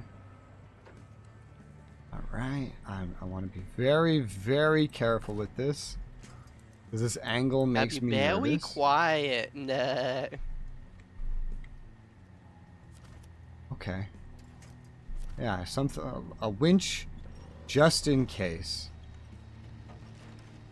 Behind me, just in case I need to, like, recover. Emergency. Yeah, just... This is just a very weird angle to get down. Okay. If you need a hand, I'm over here. It worked out. With you. It worked out. We're good. Okay. Maybe I take a different path next time. Because that was terrifying.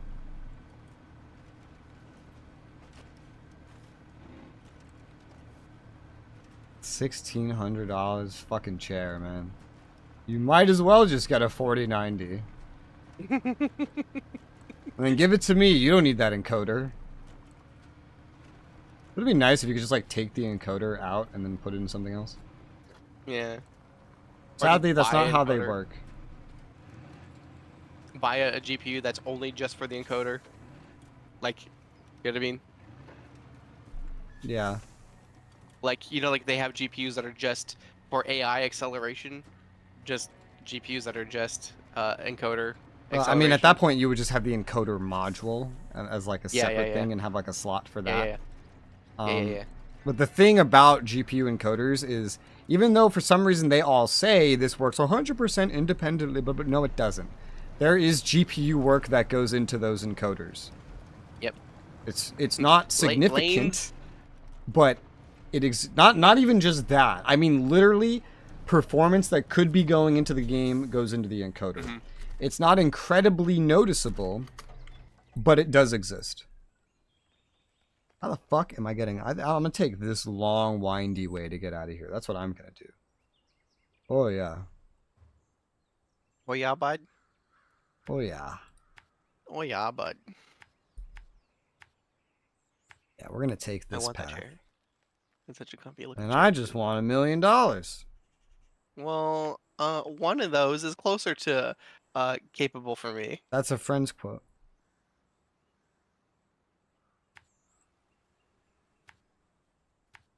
Because it's in literally the very first episode of Friends.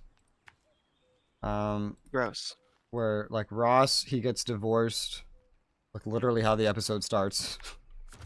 He gets divorced. And then he starts talking about wanting to be married. And then Rachel walks in a wedding gown and rushes up to the counter. And Chandler looks and he just goes, "And I just want $1 million." So, I say that a lot in front of FiWi. She knows it's a reference by now. I say it in front of her because Dante will be like, "I want this. I want that." And then I'll go, "And I just want $1 million." I wish I had a sandwich. Dante doesn't appreciate the joke, but FiWi does.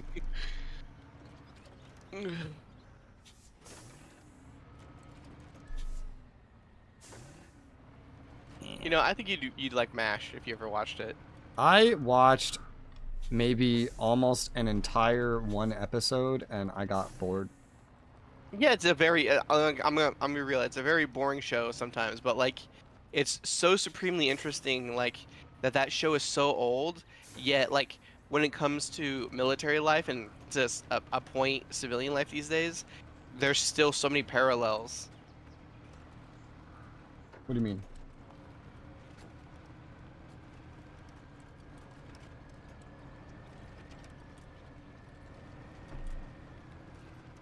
Like routines? Hmm? You mean like routines? What do you mean? What do you mean military life, civilian life? There's so many parallels. Like routines? When it comes to like conversations that they have, issues they have with each other, issues with military life to begin with. Like one episode is like, "Hey, Hawkeye just received all the points he needs in order to go home. Oh, military just changed the requirements. Now he needs more points."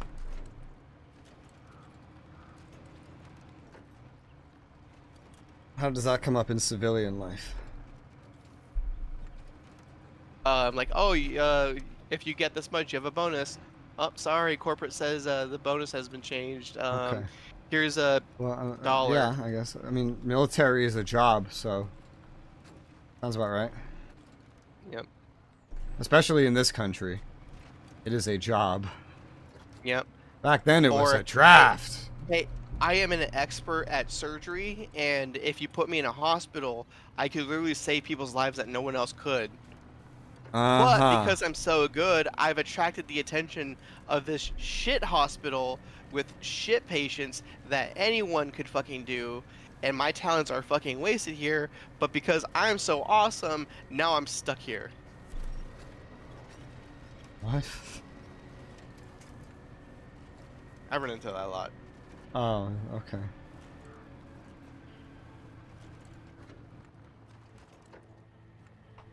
Ugh. Hey, these people over here, they're behind on their work and they need your help to catch them back up. So can you catch them up, please? But that's boring stuff. I don't want to do boring stuff. There's cool stuff going on right there. Stuff that really matters, and like my input would help that mission go further. Nah, you need to just sit here and do this bullshit. I'm like, alright. Okay.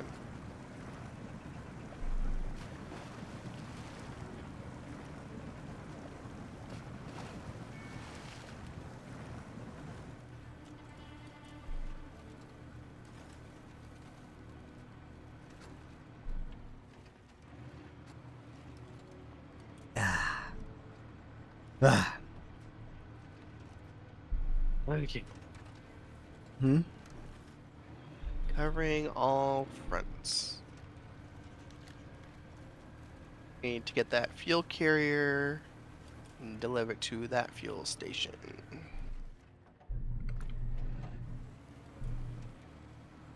God damn rock in the road.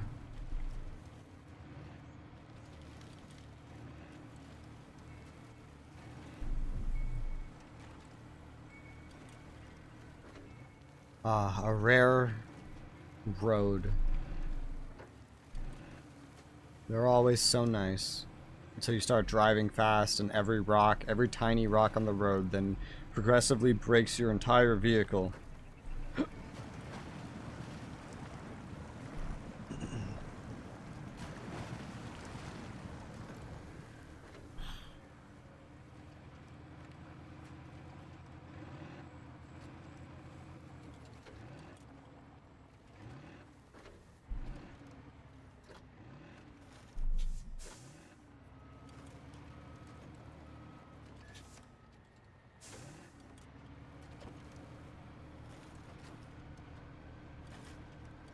Medium logs.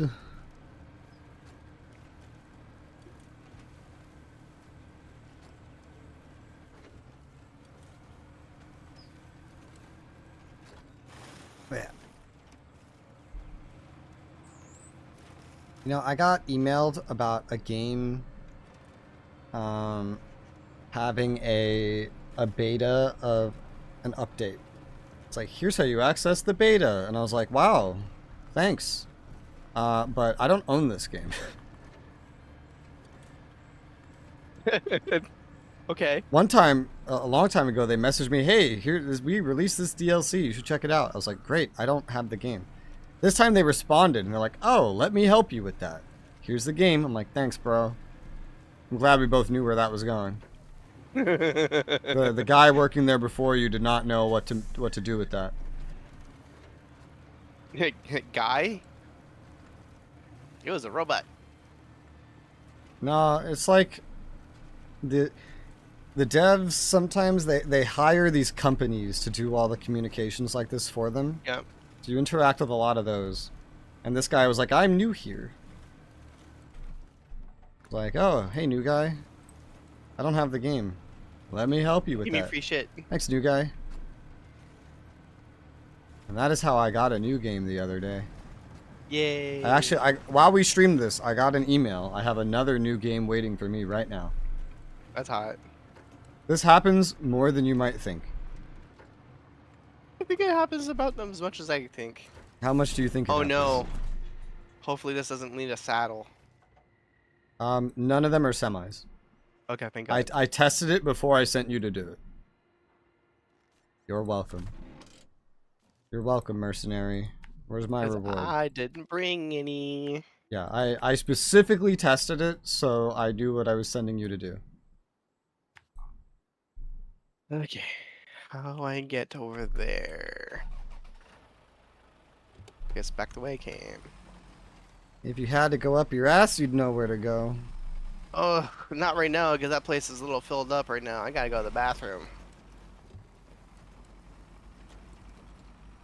Bandit, bandit. This bandit's coming in handy right now. We're sustaining this operation. This constant log-moving operation. I gotta move some logs. I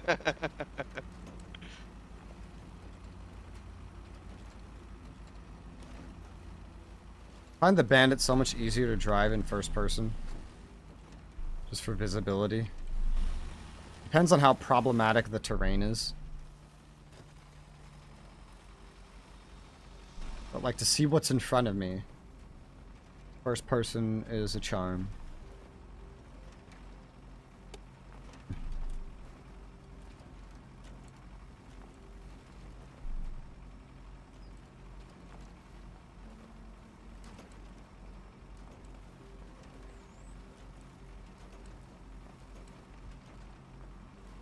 There's a speedometer in this vehicle. I mean, most of them do. It's probably not in miles, but it's probably useless. I wonder if the American ones are in miles, actually. I wonder how much attention to detail they spent on that. Yeah.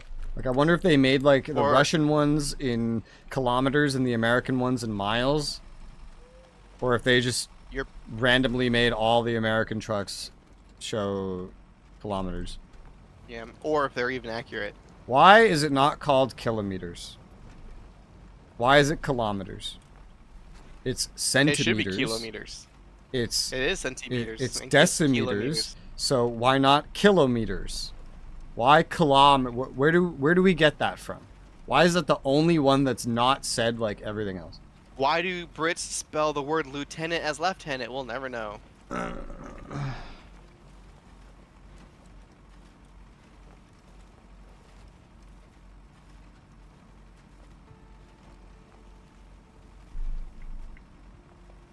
Why is your mom gay?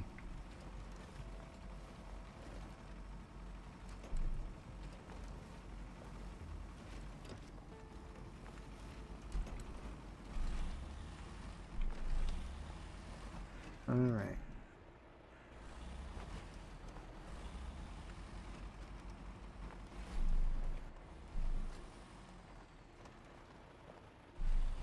Not gonna get in the way? I don't think so.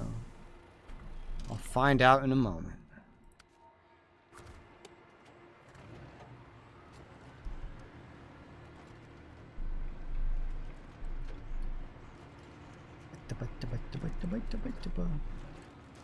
You know, getting free games is nice and all. But when's someone gonna send me a free graphics card? Can I just put like AMD logos all over everything I have and get a free computer every year? That'd be cool. Because I would do that. I know they had a program like that once. It was called like AMD Red or something. Or like take an old NVIDIA GPU and then destroy it. What?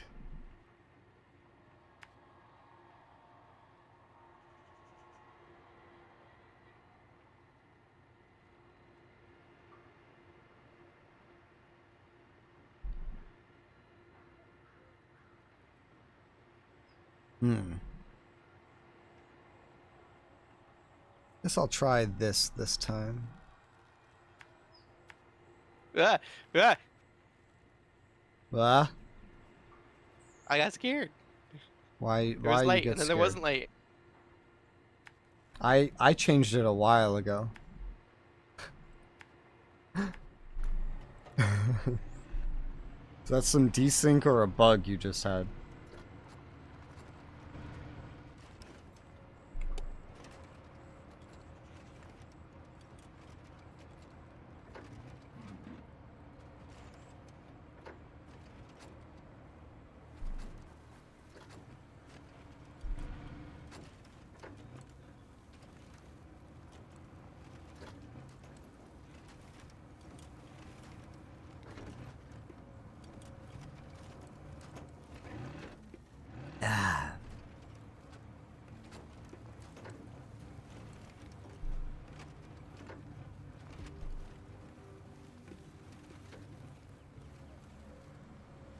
This fucking hill. This hill's a pain to go up and down. You go up and it's a challenge. You go down and you're sliding.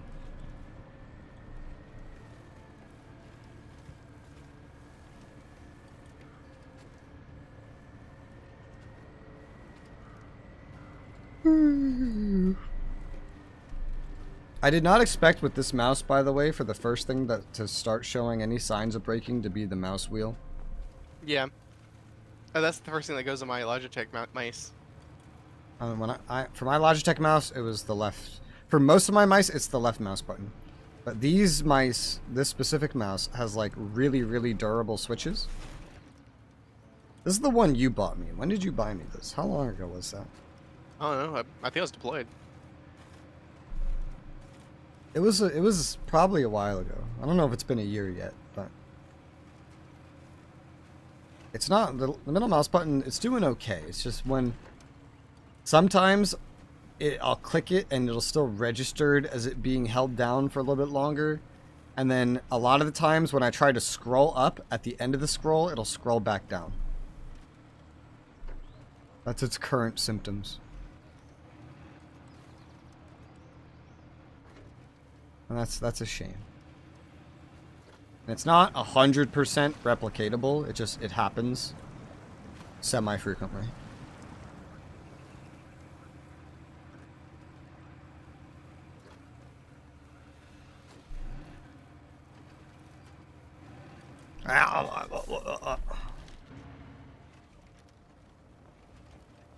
This damn rock in the road. You are the obstacle in my life sometimes. Quote. You're the scum between my toes. That is a quote from me from at least a decade ago.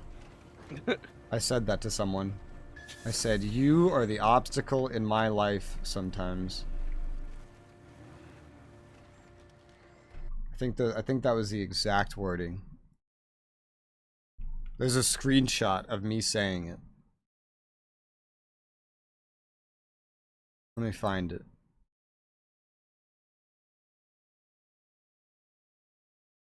Yeah. Where is it?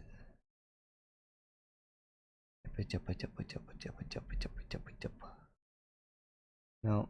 No. No. No. No. Nada. Negatory. 9. There it is. Next. You are the obstacle in my life sometimes. That was the wording. Sometimes. Yeah, sometimes. No commas. It's just like one sentence. You are the obstacle in my life sometimes.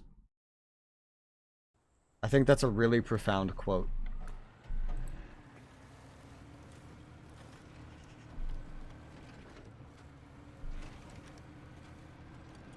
My current status on Discord is a quote from a Roman philosopher. I think the name was Serena or Senecas or one of those.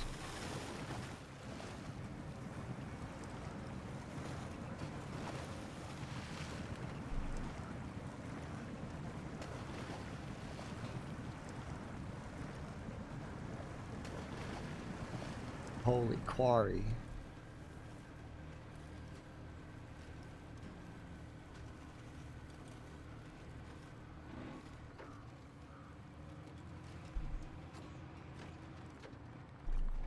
I saw pop in.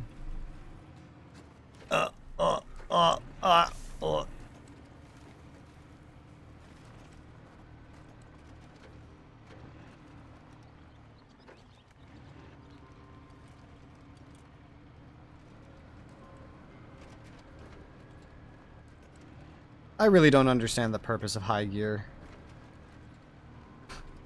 Yeah, like I said, it was only for highway, and we've already established the highway stuff is useless. Anything that it's useful for here, it's like low plus does it better. Low plus, any of those, way better.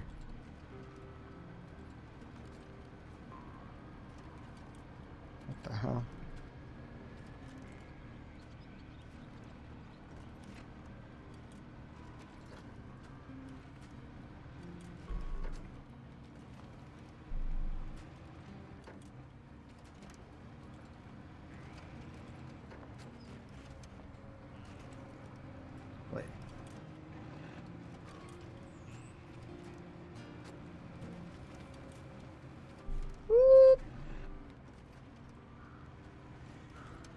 Remember in Arma when having reflections would destroy your FPS? Even in other games. And that's why there would never be any reflections that are real. Only fake ones. Oh, you know what? This works as a path. It's not supposed to be one, but I think it'll work. Those are Maybe. the best paths. Just gotta force it with the differential lock. I'm a little afraid of this, but we're gonna try it anyway. Ow, my engine. It's alright, it worked though. It saved a lot of time for 3 engine damage. I'll just repair that when I get back to my bandit. It's good. Now I can get out the same way I came in. I need another path.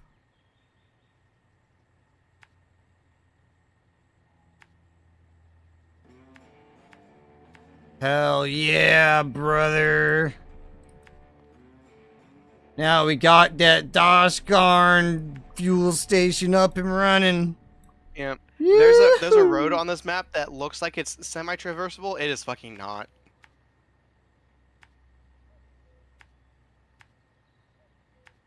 Your mom looks semi-traversable. And she's been traversed quite a lot.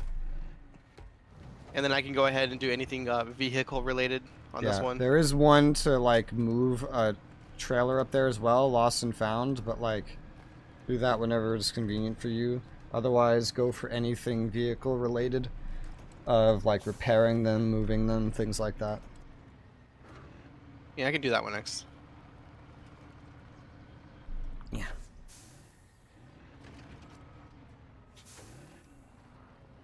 Yeah. There you go.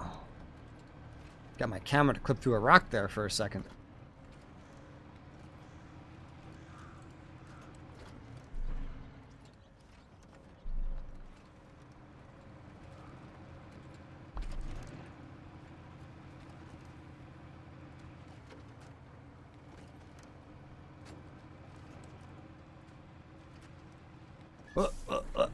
Too fast.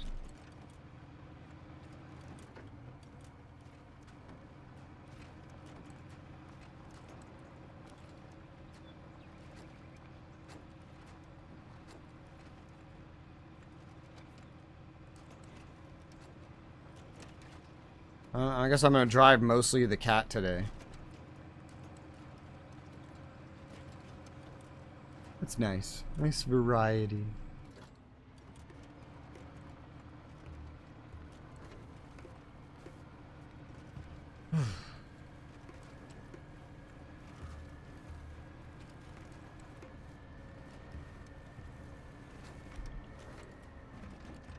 Yeah.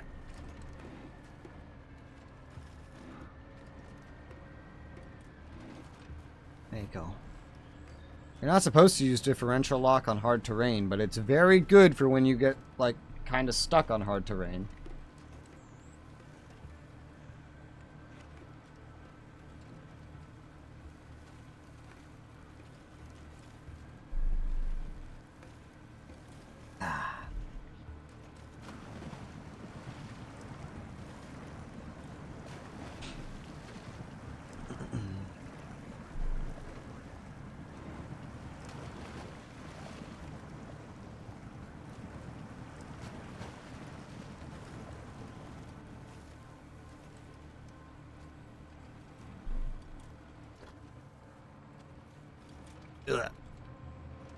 Who put this mud here? Another, this is like old conversation. Another publisher that I decided to just ignore everything from was Warner Bros. Warner Bros. Okay. Warner Bros. They haven't gotten there yet for me. What pushed them over the edge for you? Like every new game they were releasing. I mean, Arkham Knight was every bad. new game. They published that DC game, didn't they? They're publishing all like the really shitty DC games. I know there was like the Gotham Knights. And then there was the Suicide Squad meets the Justice League. I went as far as to just decide, you know what? Out of my own fun, like, choice, I've decided to take Shadow of War off the list.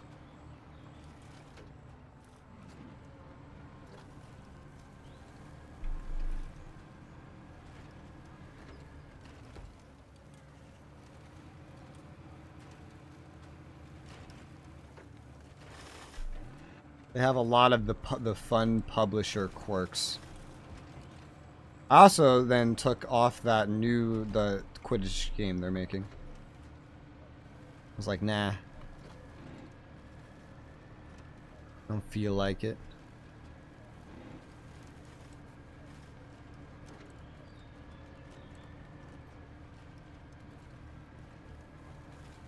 I also got rid of CD Projekt Red.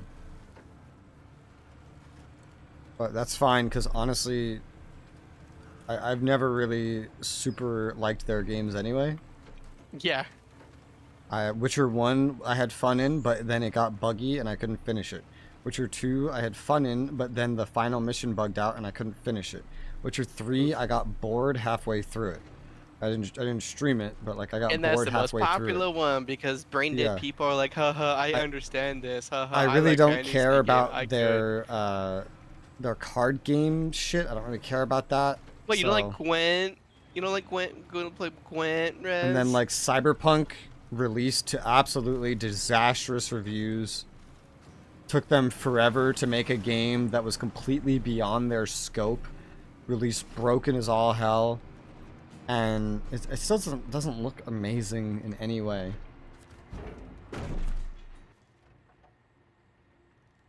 And now, this is the weirdest fucking thing. This is so weird to me. So they are making another game in the Cyberpunk universe. Like a new Cyberpunk game. But they decided to open a brand new American studio to make it instead of... Why? That's what we'll get to. They claim it's because the new one's going to be set in America. So to make it authentic, they wanted American developers to make it as authentic as possible. Let's be real, that's total bullshit. Is Night City not in America? I guess not. I don't know. But I'm pretty sure Night City is the United States. I don't know. Okay. I'm just quoting what they said about this upcoming game. All right. Let's be real, that reason is complete bullshit. I would hope so, anyway. I don't think a video game needs to be made by Americans to be authentically American. I'm sure there's been plenty of video games made by Canadians and Europeans set in like. Is GTA made by Americans? I don't think it is. I mean, Rockstar has same thing as Ubisoft, where it says this was made by a diverse team or blah blah blah. That doesn't matter. Where's it based? Where are they based? I'm pretty sure it's Rockstar North, which is in the United States in New York. Where's Rockstar Studios? Well, there's several of them. There's Rockstar's North and East and West.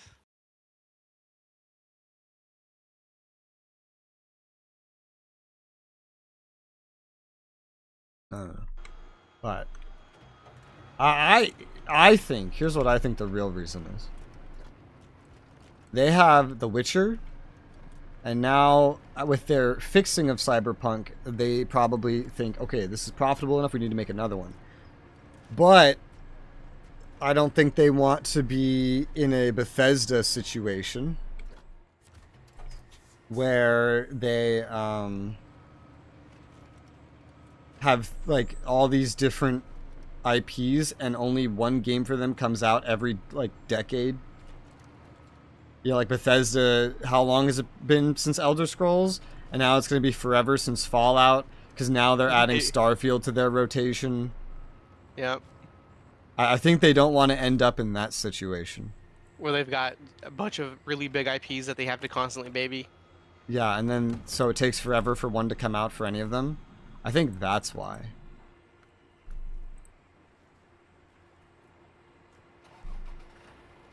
Got to repair this.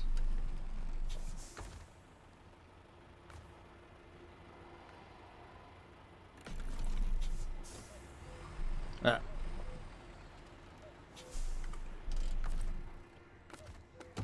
There you go. That's what I think. I think that's the situation. But according to them, it's because they want to have an authentic American dev team to make their American setting as authentic as possible. That just sounds like complete bullshit to me. Tell me what American devs would know about America. Most American game devs were probably born and bred in cities. They don't know anything about most of America. Most of America is rural country and suburbs. Yeah, boy. I bet Canadians researching America could do a better job. Because they would assume that they know less to begin with.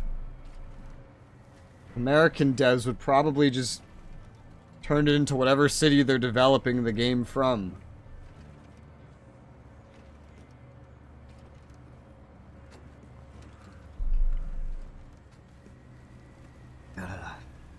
Well, I've lived in the city, I've lived in the suburbs, and I've lived in the open rural country. I have never lived in the country, but I've lived in suburbs and one city.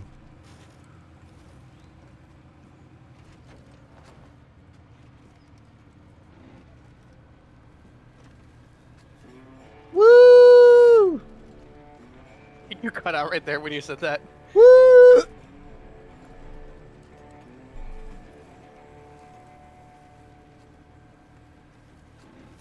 Yeehaw, partner. Who put this stupid pole in the way?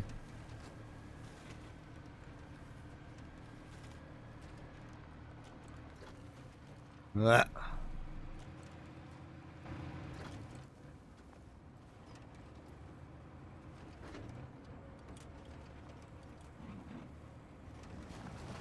Blech.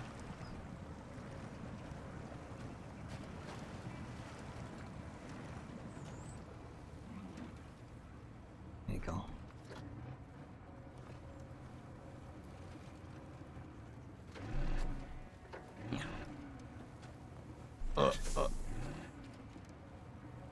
That turn always feels weird in first person. That same turn every single time.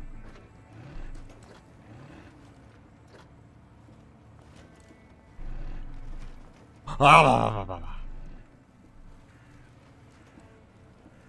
damn it. Don't use differential lock on hard surfaces. But it's the best way to get over a hard surface. So fuck you.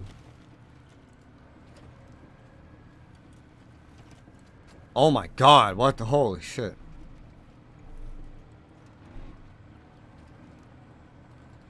Like these mud tires deform the terrain so much.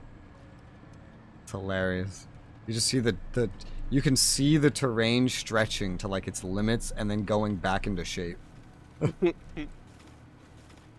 very much. My favorite thing is when you drive something and the physics kicks in and it launches somewhere. Like I just watched a can just jump in the middle of the air. Yeah, that's annoying. Because it was on a. That's annoying. Things just that didn't used to happen, but now they just fucking break suddenly, just because you're nearby. That didn't happen before. That's new in the past couple months.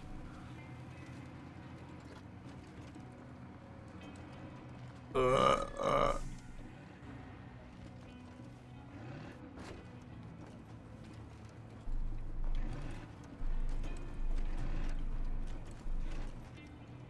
you go. For having like very little buttons involved in driving, there's actually a lot of maneuvering you have to do when driving on certain surfaces in certain trucks.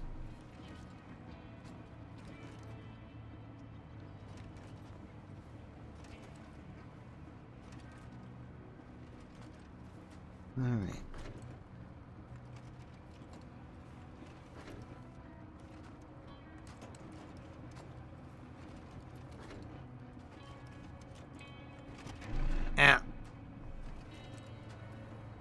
I don't remember, but I feel like Microsoft games might be on my ignore list too. I don't remember. I don't think it is. What, you don't like Sea of Thieves? I You don't don't think, like Halo? Halo, Res! I don't think the games are. I think I just don't like Microsoft. That's fair. Just in general. They're annoying. Ah, yes, I get to do this fun thing again. This is the final log I have to deliver to this quarry, though. And then it's done, brother. Oh, well. Yeah.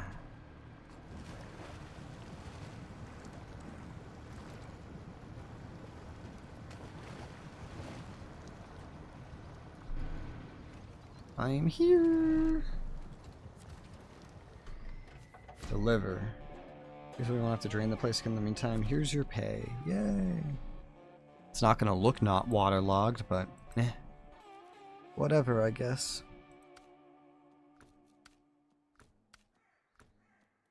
Okay. So that's done. I finished 2 different medium log delivery missions. There's another one, but it's not here. It's in the drowned lands. It is East Wind. Where do you get the logs from? There. Oh, hey! This does tell you, that's weird. This tells me there's a limit. It tells me there's 4. But that's confusing. Does that mean 4 loads of it? What does that mean? Oh, but there's also, right next to the garage, the infinite log station. So none of that matters. It tells me something. I just don't know what it means yet. Because 3 logs is 1 load, but it tells me 4. Does that mean there's 4 logs? What happens to the last one? Or is there 4 loads? I don't know. I'm not going to drive there to find out, but I'll keep an eye on it in the future. Or what is it? Wait, what the hell is that ruined warehouse? Does that give anything? A secure container. Oh, that's where the nuclear shit is. Okay. Gotcha. Well, I don't need this truck out here anymore. Stage completed. Was that you? Yeah, it's probably you. Recover. Retain. Bandit, you may return. Bandit. 1 out of every 14 jobs affects trucking. Retain.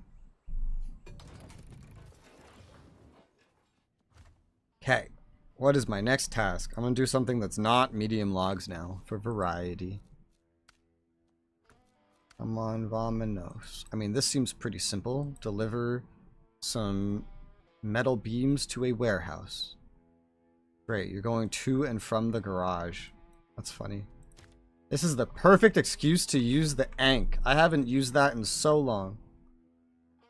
I should have used it earlier here, but I just kind of forgot that I had it. But this thing is amazing. It's so good. Just like your mother. I don't think I've ever used it with medium. Ever. So this will be fun.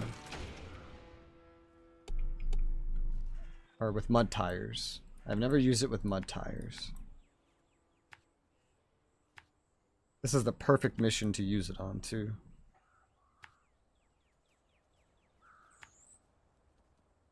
I'm doing that repair mission right now. What's really stupid is that one stage is repairing the vehicle. Mm-hmm. The other stage is delivering it to halfway across the other side of the map. But like, why would I be incentivized to repair it first when I can just tow it behind me, not give a fuck about what happens to it, and then repair it when it gets there? I don't know. No idea. I question what is actually the fastest path to take here. Not this, because there's a huge height difference. This might be. The Ankh is pretty small, so it has a lot more leeway to go on these small paths.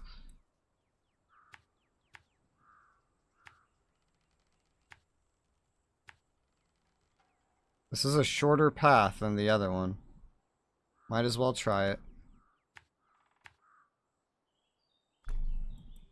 Ankh, it's time to go. I love this thing. This thing is so much fun. So far, this is yeah, you know what? This is my favorite vehicle. It's just the Ankh. I just love the way this thing drives.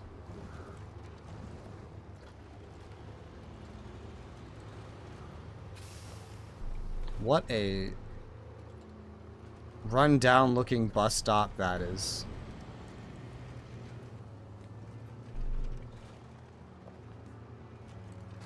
And it always has all-wheel drive and differential lock-on. That's another thing about it. Right now I have 51-inch mud tires on it. 51-inch. Wow, that's some deep fucking mud right here. Holy shit. What's on the Mastodon again? What size are those? I think they're like 63 inch. Oh, I don't know. It's something crazy like 71 or something like that. No, it's not. It's not. No? Okay. The thing I was driving 68? earlier is 71. 68. 68. 68? I thought it was more like 63. No, because it was only your wheels were only 2 inches bigger, right? And when I looked in the garage, I remember them being 8 inches bigger. Yeah, well, I'm sure you'll find out shortly. Alright, I'll go look. Mastodon.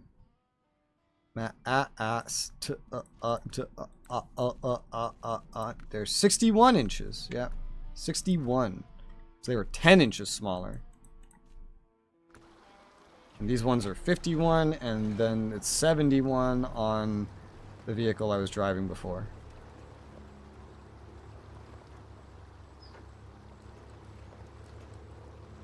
Need my light.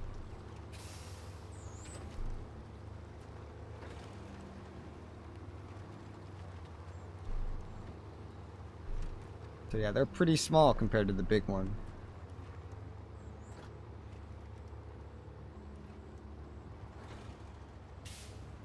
This mud is deep.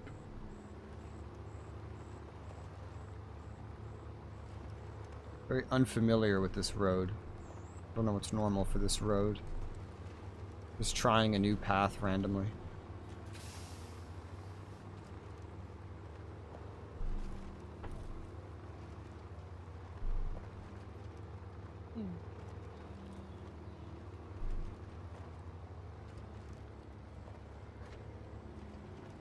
God damn it. Okay. Dog gammit. What happened? Did you flip something? No, just some of the roads here look passable on the map and just aren't. And I thought I came across another one, but fortunately, in this case, it was not. Yeah. That's the map that you watched me driving on. You're like, that's so easy. And I was trying to convince you that it wasn't, but you wouldn't believe me. I said, no, the design, it is really not that easy. Michigan was way easier. But I'm glad you're understanding now. Traversing that place is hard. The other 3 sections of this fucking map are easy compared to, and this is the hard one. Michigan is still easier. Alaska is easier, honestly. Michigan, Alaska, way easier than all this.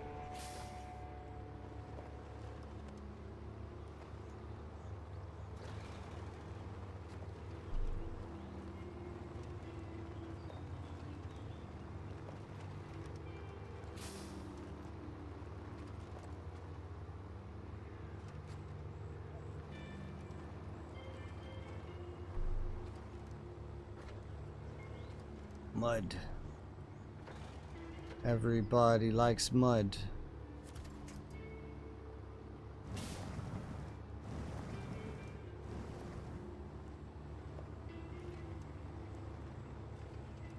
A broken down car, it probably is.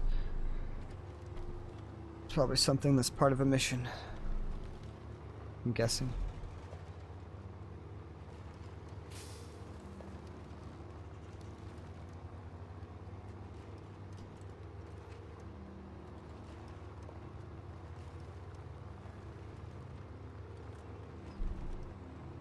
Hang on, bit.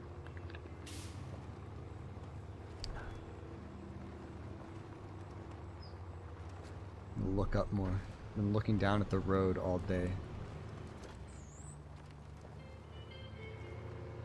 Not seeing how these lights make everything look like daytime today. To be fair, I've been driving Had very his tall first vehicles. incident of not sitting in his chair properly and falling. Which one? Hmm? Which one? I said Dante. Ah.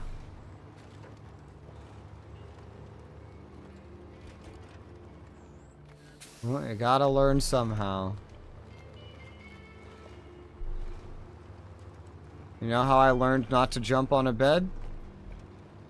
Cracked my fucking skull open.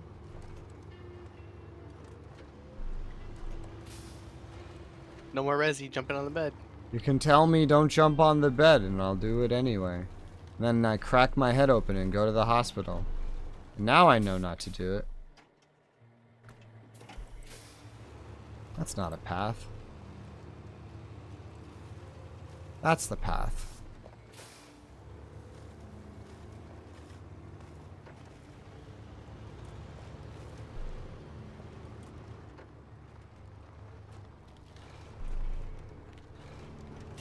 Metal beams.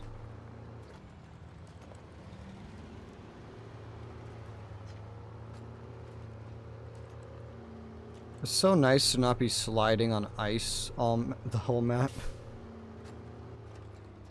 What? It's so nice to not slide on the ice all map. Oh yeah.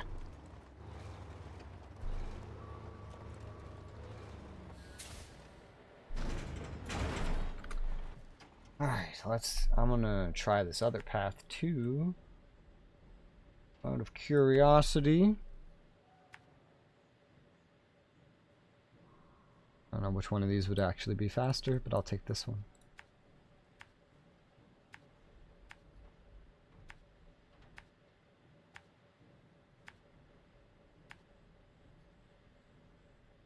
Sure. That looks good. Good morning. That's your warning. Just good morning.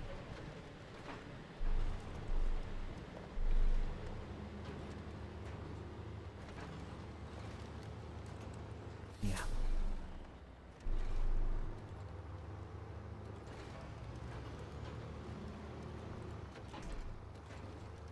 You know what we need? I want a game that's like this. But you're driving the vehicle to deliver supplies in the middle of a war. And like, you can add shooting to it. In case you take the riskier roads and you get shot at, now you have to fight. Man, you would really like Death Stranding. What I basically just described is being a logistics driver in Squad. Yeah. I want a game that's literally just that. That would be great. Just because there isn't a game that's like specifically that. And then like the fights going on, and then the supplies you deliver and where you deliver them can help out.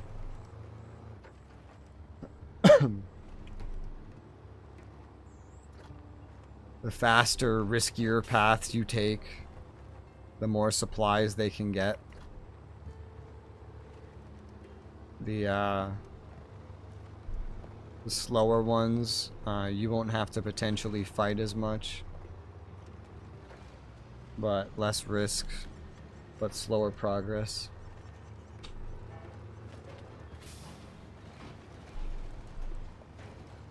Where am I? Okay.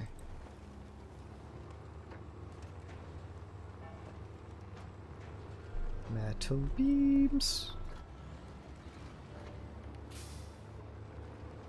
So much mud. Hey, look, more mud. And water. Mm-mm.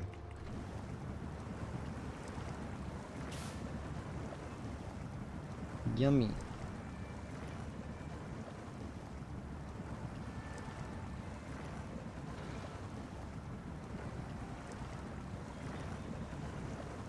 Come on.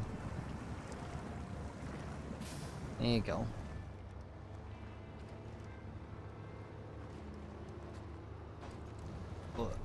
Pull it.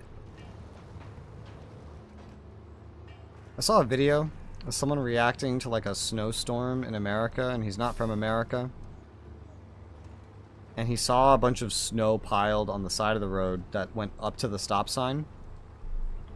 Because, you know, it's all pushed off to the side of the road. Mm-hmm. And he was like, oh my god, that's insane. And he went on for about like 2 minutes. And I was just thinking, this is what a normal snow day in New York looks like. Where's he from? The UK. Ugh. Specifically, wait, but like, Northern it does Ireland. snow a lot in certain places there, though. Like, a lot. He said he doesn't get snow like that. Where the fuck was he from? Northern Ireland.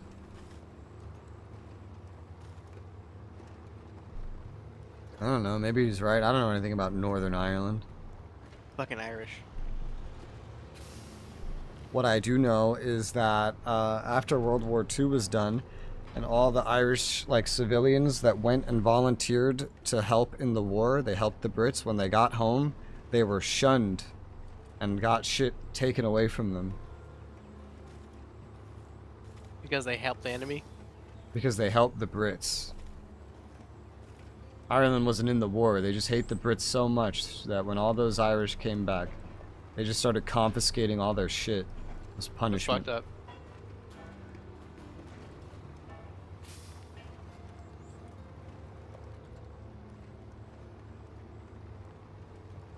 It sounds fucked up, but hear me out.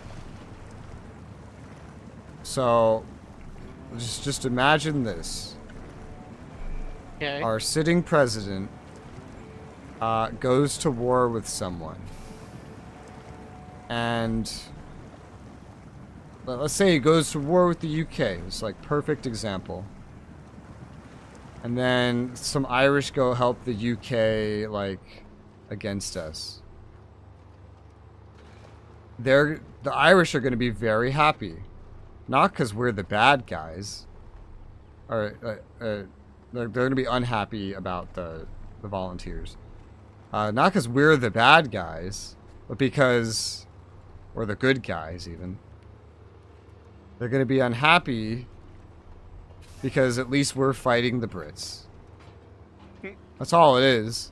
And then after, just, coincidentally, they learned that our sitting president was putting Brits in concentration camps and executing them en masse. Actually, the Irish might like that more. Never mind. I rescind this example. Actually, I think they would like that. I don't know. I don't know enough Irish. I don't know any Irish. I just know them in history books. And in history books, I feel like they would like that. So long as it's the Brits.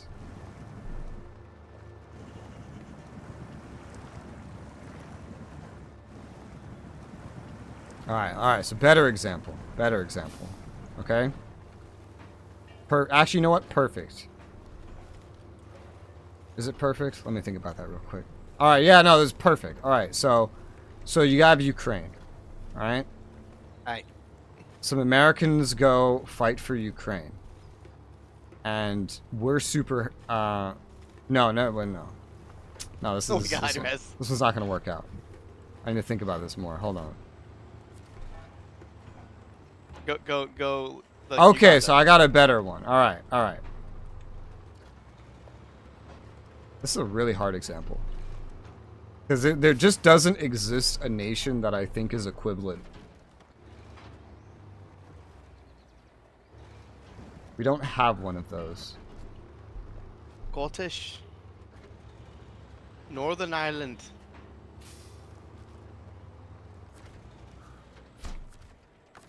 I delivered. I have to do it again. What is an equivalent?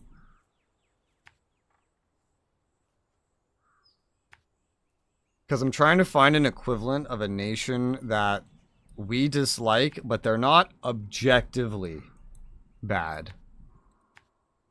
Like, I feel like... Any country that that accepted China's Belt and Road Initiative?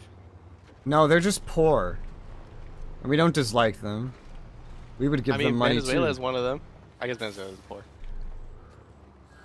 It would be like someone we have that we dislike because we have a history with them, but they're not objectively bad.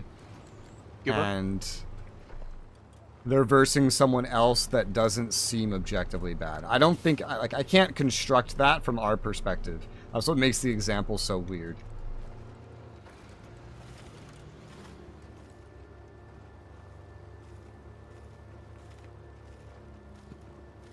Anyone we have a bad history with, we actually like. So, yeah. That's the problem. Because anyone we have a bad history with, we just beat their ass Mahoney, and then make them like us. Because, like, well, the UK could be a good example, except they're our best friends now, so no. Germany could be a good example, except they're like, they're our friends right now, so no.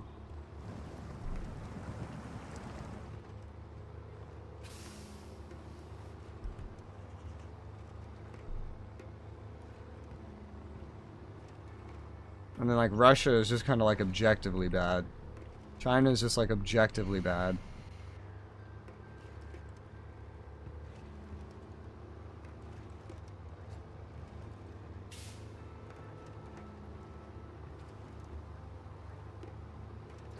Who is only, like, subjectively not nice? Venezuela, Brazil, Cuba, Mexico. Nah, but we're friendly with Mexico. Maybe Venezuela. No, I mean, Venezuela's kind of objectively. Lebanon. No, I literally don't think I can one-to-one reconstruct this. I don't think such a pairing exists right now. Unfortunately. Sad face. I can make all kinds of examples, but it just wouldn't be as accurate as I want it.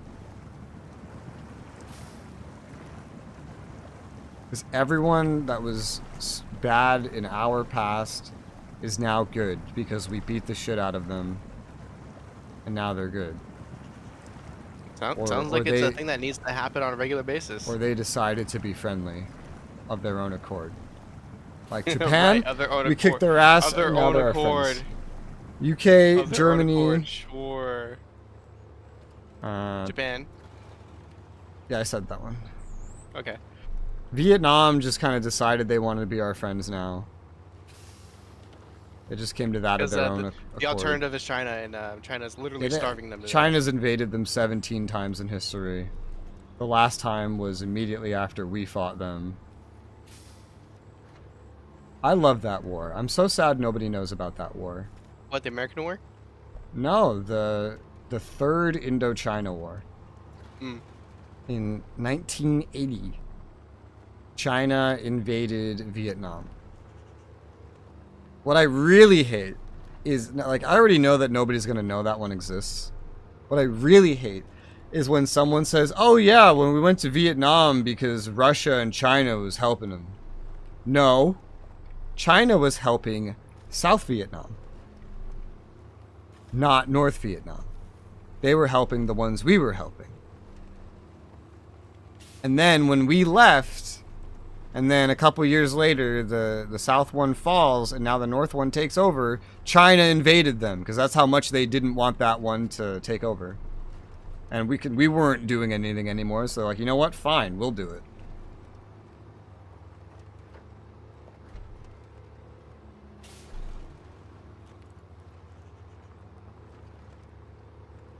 Let me redo our entire education system. Everyone will fail. Everyone will just fail all the time. No one will graduate. On my desk in the morning, I want essays on number 1, how fans work, how case fans work on a computer. I need a full report on batteries and different charging devices. You must tell me all about the Third Indochina War specifically. That's just like an immediate fail for almost everyone. Probably. You know, did you know there's a bunch of students at places like Harvard and Yale that they get assigned, like, hey, get a report on this book. You got to read the whole book. And they don't know how to sit down and read the book. They literally just can't figure it out. That's somewhat upsetting. Because everything they've done to get into there has been about taking tests. And they were never asked to read a full book. And they're so used to scrolling through social media where every image will have like a couple words. And that's the reading they do. And then they go, hey, read this 700-page book. And they're like, I can't do that. I don't know how to do that. That's impossible. And then they just they just can't do it. That's becoming increasingly common. And that's crazy. How can you not read a book? Yeah, I don't understand. I don't read books because I don't want to read books. But I can read a fucking book. I read a lot of books. I don't want to read a book because I feel like books are outdated. It's like, why would I read a book when I could be in the book? Yeah. That's how I look at it. Can I read a book? Tell me yes. how pretty her titties are. Show me how pretty her titties are. That's not the logic I had. It'd be more like, don't tell me how this battle went. Let me play it.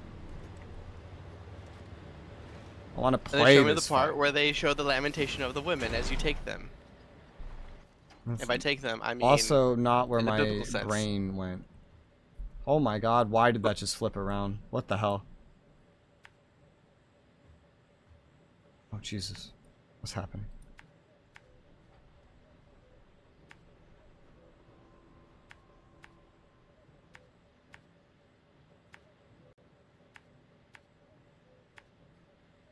Documentary film.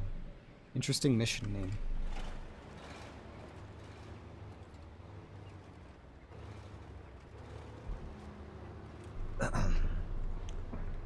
Holy mother of poppin', that was a lot.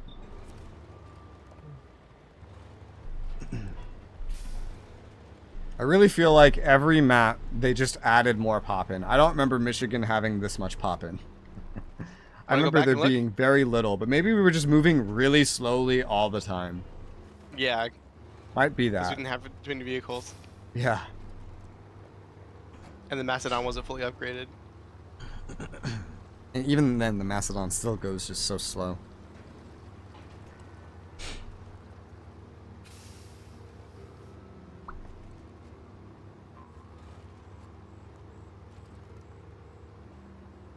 Are you excited for Stalker 2? Yeah. I don't know anything about it, honestly. I just assume it's more of the same. I know it's really hyped up. Every person that's remotely a normie that I know thinks it's like, oh my god, this is I can't wait. This is gonna be the best game ever. Which obviously it's not. Anyone that says that is gonna be disappointed. Yeah, that reminds me, like, a bunch of games recently got like just are delisted from like storefronts. Like, why? Give me an example. Like, for example, there is an anime fighting game that was out that had like One Piece and Dragon Ball. It was basically Shonen Jump, the fighting game, right? Okay. That game is completely removed from the Steam store. It is gone. It is on no storefront. You cannot legally acquire it. Could be by any digital games. Could be licensing. Could be A decision following lack of maintenance could be. But like, how many fucking games do we have where all of that shit is not Yeah, maintenance? but like, I mean, forever? like, I'm just quoting things with other things. Some games are Yeah, taken yeah, down yeah. for censorship. Marvel's Avenger voluntarily delisted itself because they weren't going to maintain it anymore. But like, And then also you licensing. can still buy fucking all the Red Faction games. You can fucking buy like It's fucking the first. it's Final a Fantasy rare game. thing. It's an exception to the norm, but that's the Yeah, whole reason you're yeah. questioning it to begin with. But Right. it's these not normal things that are usually why it happens. The logic behind it, I don't know. Censorship, because someone's annoying. Someone's a piece of shit. That's why. Weird. The voluntary takedown, I mean, that's just developer publisher choice. For some, they had a conversation, decided to do it. No idea why.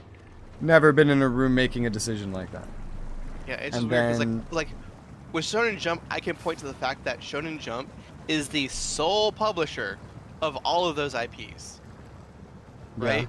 So what could possibly arise from an Music. IP issue out of that situation, Music. right?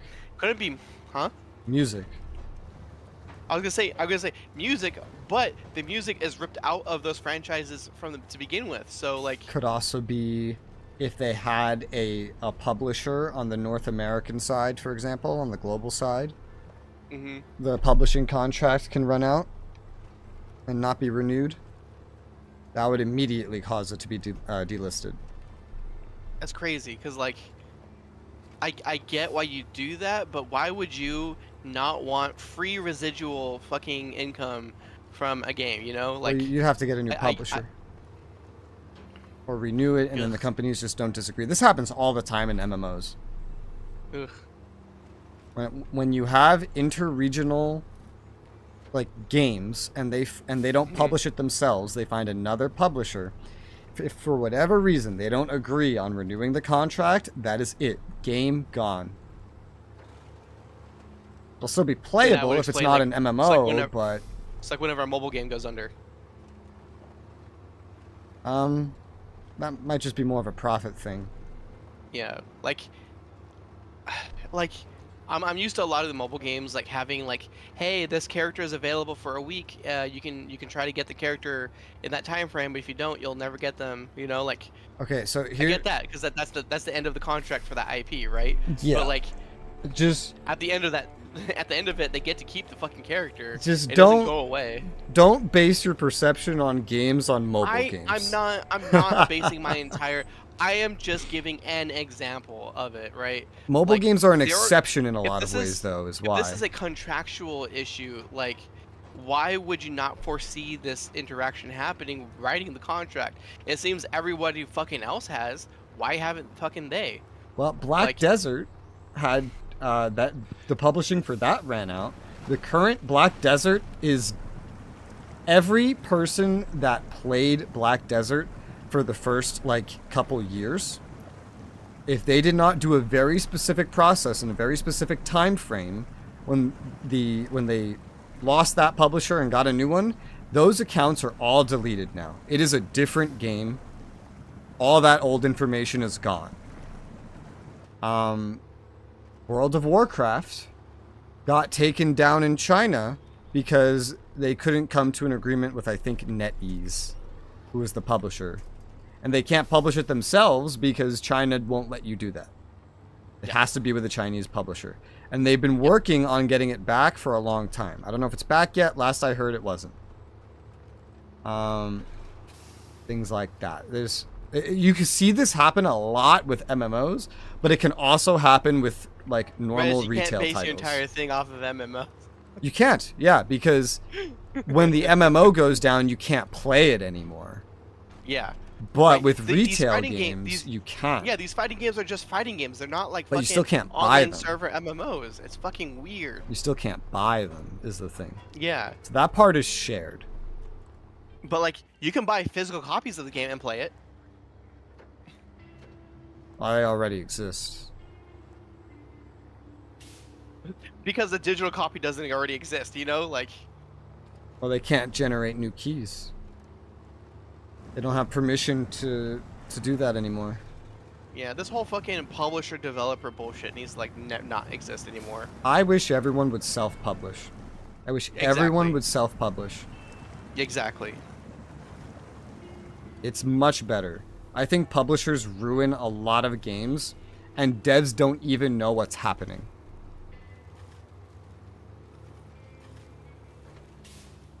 Like, one thing I don't think needed to happen, that I don't think the Korean devs even understand, is in Lost Ark.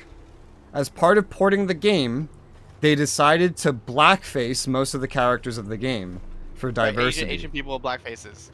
Yes, they took like half of the fucking Asian characters in the game and then just put a black tint on them. And that's it. That was all the work they did.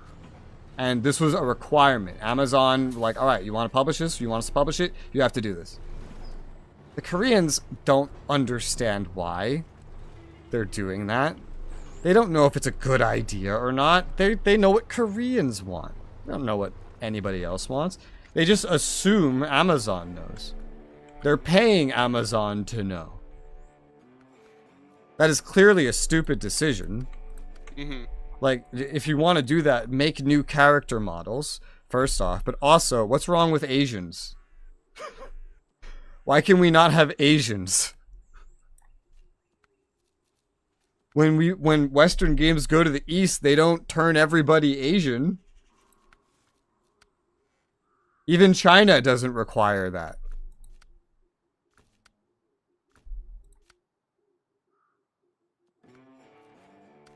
Did you just finish one too? I just finished the last of the vehicle ones. Hey, so are you done over there? Yep. Oh, that's weird. This vehicle's still here. It didn't disappear. One of them was to recover something. That's you get it as a reward. Oh, well, that's yours. Sup, bruh? New Tatterin, nice. I'll make a collection. That's almost 100 free K right there. Whee! Yep. Tech industry predicted to grow by 21% in the next 10 years. Great. This game has been released for 7 years. So has it? Let me sell that. This Tatterin alone, this non-upgraded one, whatever it came with, is 146.3k. Sell. Alright, let's see. So what else? What else? What are the tasks remaining over there? That's a lot of fucking cement. Oh my god. A lot of cement. It's all on map, but yep, I have to go refit for that. And then one scout mission. Just drive to a location. Okay, that's the unexpected guests. Mm-hmm. If you want to try that scout one while you're up there, you can. Yeah, I'll give that a whirl. I don't know. Otherwise, I'll find out what'll be good to do next. Okay. I think I can do it. Okay.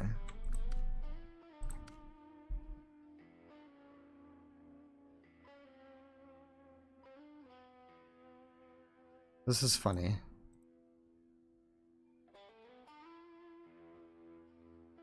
Okay, yeah. When you're done with that, you can just do every task in Zimnegorsk.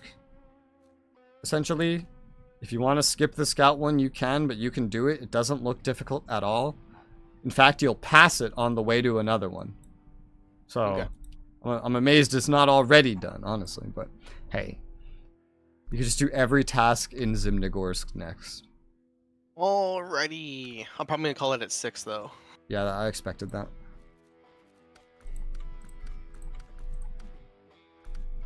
There's only 4 tasks in Zimnegorsk, by the way.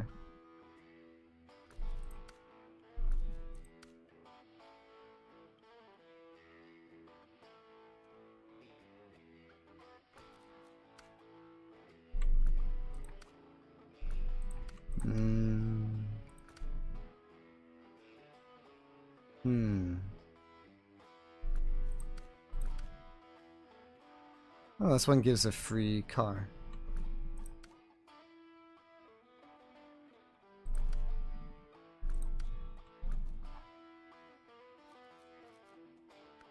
Oh, hey, there's another one. Jesus, man.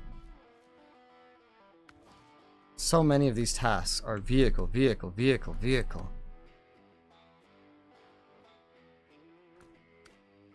Yeah, one sec.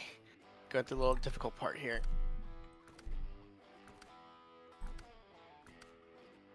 You know what? I'm gonna take care of that scout one right now while I'm here. The one I'm working on? No. The one in Okay, okay. Zimnogorsk. Okay. It'll give me a chance to test stuff out.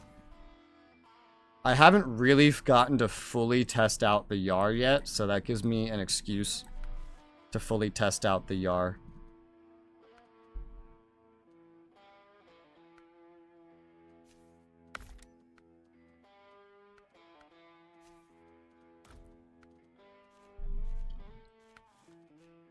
Any other upgrades for the Yar? Yar. No. Alright, I want to test this bitch out, because I've really never gotten to use it. Because I was looking at every area, thinking how it's going to go, and I realized, you know, I'm probably just going to end up telling you to do every task everywhere at this point. So at this, and this looks like a really easy scouting mission. So let me use this as an excuse to test out the Yar. Hey, it did well when I was using it. It's a path too that looks interesting. So that I was like, this is perfect to test out. Yar. But it passes through like some deep water. So I was like, well, I won't test the Tatra out there then. I'll test the Yar, because this is the one that would be probably the best at that, I assume. Because it's the tallest one. I forget if the 49-inch wheels were the tallest, but I think they are. Everything about this is the tallest, so it's the best one to test.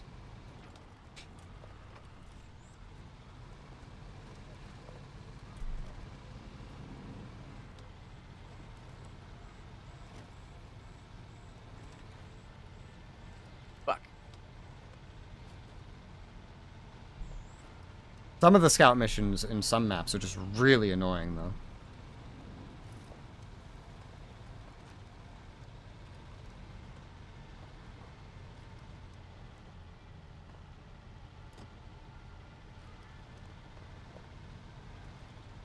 Alright, yeah, I remembered this river was here. I was like, I really want to test the Yar in this.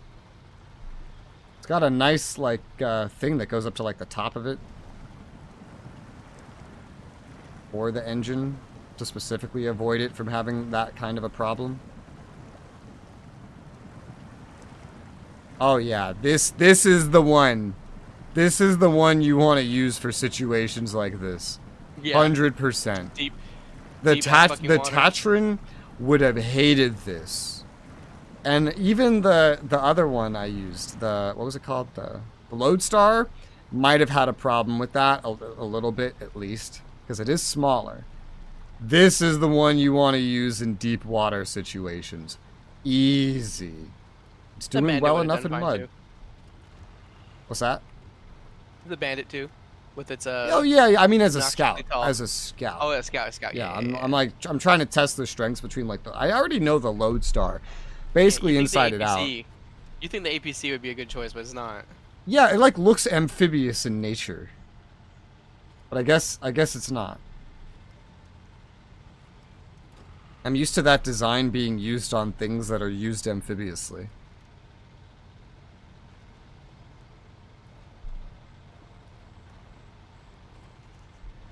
This Yar looks like one of the vehicles from the new Expeditions game. Looks just like one of those. Whatever, like one of the ones you start with. Especially with this paint job.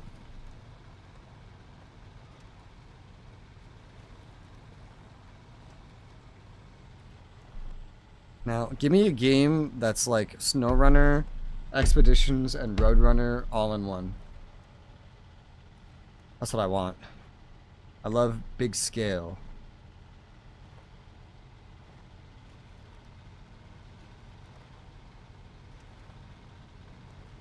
Initial impressions, I think, like, potential ability to tip over and the sheer size of this thing aside. Like, those are the main downsides when compared to the Lodestar. But I think other than that, it does everything better than the Lodestar. So the Lodestar is great if you need to sneak in somewhere that is smaller. It's funny, again, because that was like a big one. It was a big scout. But I question maybe the Tatran could do that even better. But I feel like the Tatran might have the lowest tolerance for water out of all of them. Once I do this one, I'm going to put them side by side and just kind of look.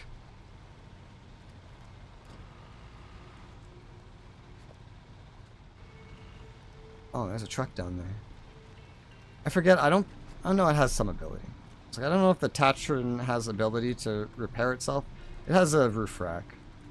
It's actually like on the back, but that's part of the roof, which is weird, but hey.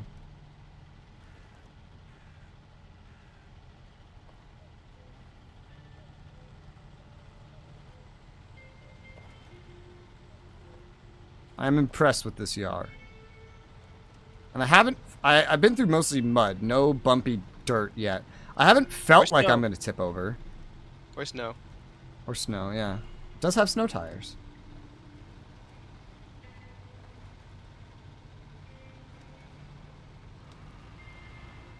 I haven't felt as though I'm going to tip over yet, so that's a good sign.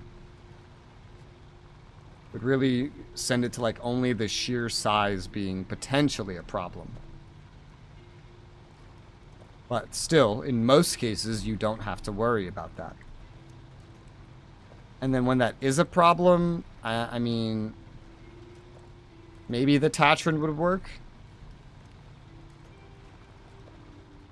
I don't know.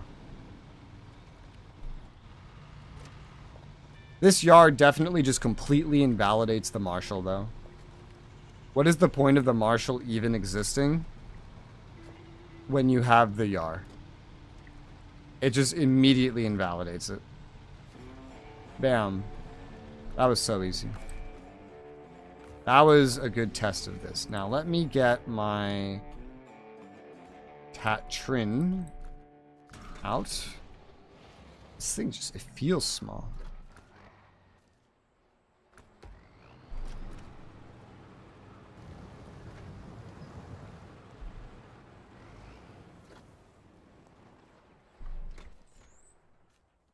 And now let me get my Lodestar out.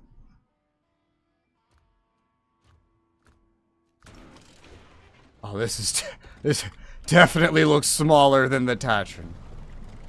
Oh god. Yes, this is smaller. This is definitely this is a lot smaller. Okay, that's so funny because the Lodestar was the big one. This was the big one. Okay, I guess there's like a place for all four of these then. It's so funny, the Lodestar's the small one now. It'd be nice to find something else that's small, that's really good. But once you get smaller than the Lodestar, you start to have a lot of trouble with like mud and stuff. Yeah. I don't think I've ever really been anywhere where the Lodestar was so big that I couldn't find a way through either. So I think all three of these scouts I will retain. Yeah. Alright, so next I will do...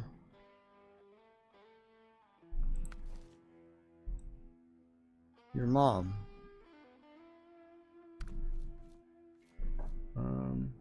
Keep forgetting the quarry is the one in the middle that goes out to all the other ones because I look at the one in the middle like it's the hub, but it's not.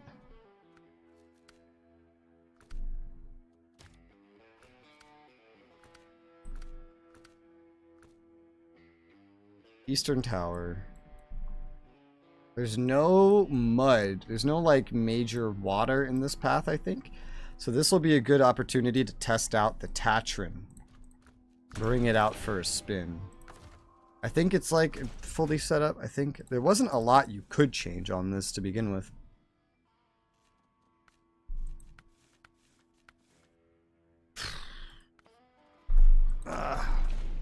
And it's 80 gallons of fuel, man. This one has like the most fuel out of all of them. Just don't know how efficient it's gonna be. 80 gallons, man. It's like over twice of what the other ones have. I almost feel like I'm driving an off-road. I almost feel like it. I made it to the location in the fucking Macedon. It was not fucking easy. I want you to try getting over here to Macedon. Well, see, I would never do that to begin with. I would use a scout. There you go. Yeah. Oh, that's cute. This has like a really, really bright light in the back. When you start backing up, it illuminates what's behind you. I wish all the trucks had that. Why does only this one have that? How does that look in first person? In first person, honestly, it's not that useful just because of the rasterization. But it's cool.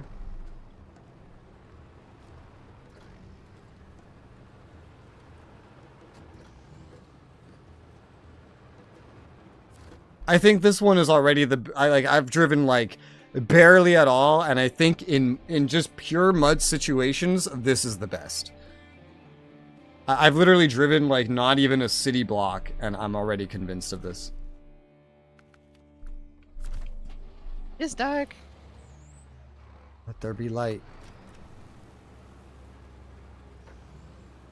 That's cute. The box on the roof rack is sliding back and forth.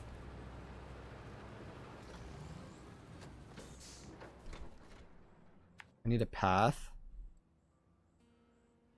Off-roader. I hardly know her. Do you know her? Alright. I will need to recover because the last remaining task here is something else. Yeah. Let's go to Zimnogorsk and do every task there. Okay. I hate how the tasks don't retain when you change maps.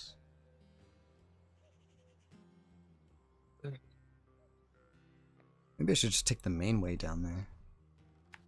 It's gonna be simpler. I get to test this in some water too. And it's like a kind of a longer way, so I can test the longevity. I don't want to get there. The south looks like it would be easier, but it might also be deeper mud. We'll see, because I'm gonna try it. Get to test out a lot of things.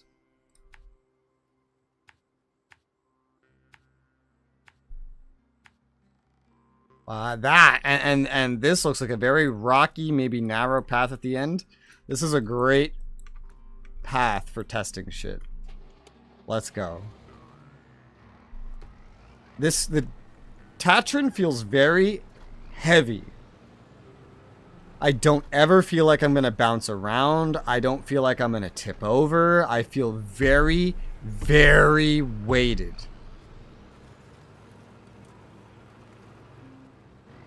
Which is like a good thing in a way. It's also, I'm not used to that with scouts. I'm used to feeling a little nimble. But I don't feel like that at all. I feel like I'm driving a tank. Because you are. Yeah, I kind of am in a way. If you had a heavy machine gun, you're not getting through the side of that thing. Now, anti-materiel rifle. Ah. The mud tires can be a little slippery on the road, kind of like the Marshall, but that's expected. That's just mud tires. This only has mud tires, though, which is something to keep in mind. Yeah, it's a little bit slippery feeling on roads. Just because you can move so fast in them to begin with forward momentum.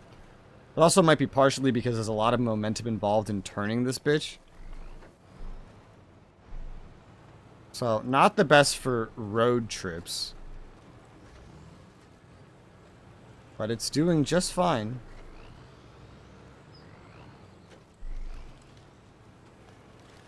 And it's so good in mud.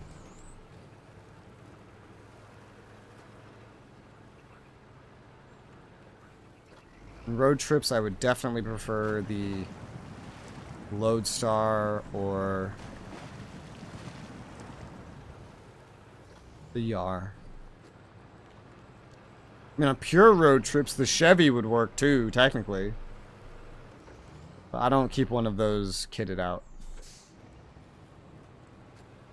What if I just go on, like, pure auto? The turning is very slidey because you're always in all-wheel drive and you have 4 sets of wheels. You can literally just go diagonally at points.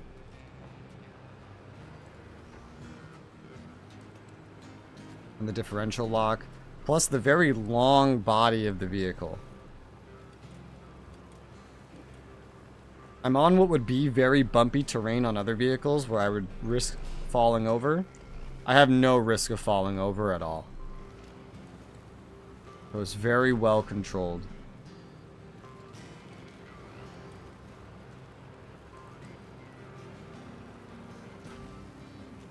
I can use auto a lot instead of low plus. A lot more than I expected. It's very much like driving the whatchamacallit, the fucking Mastodon.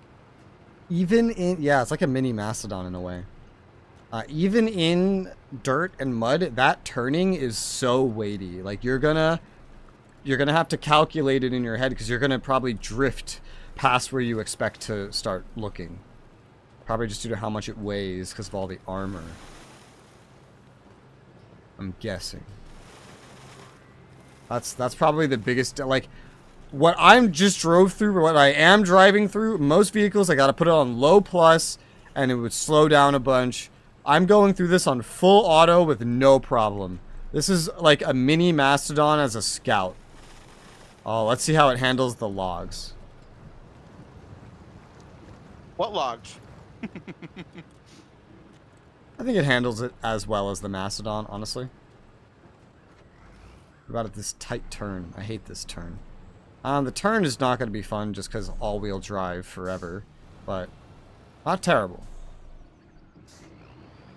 I think you would like this as a scout, just because it feels so much like the Mastodon.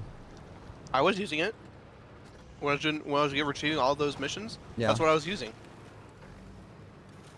There you go. Yeah, the Lodestar and the Yar would be going through this mud way slower.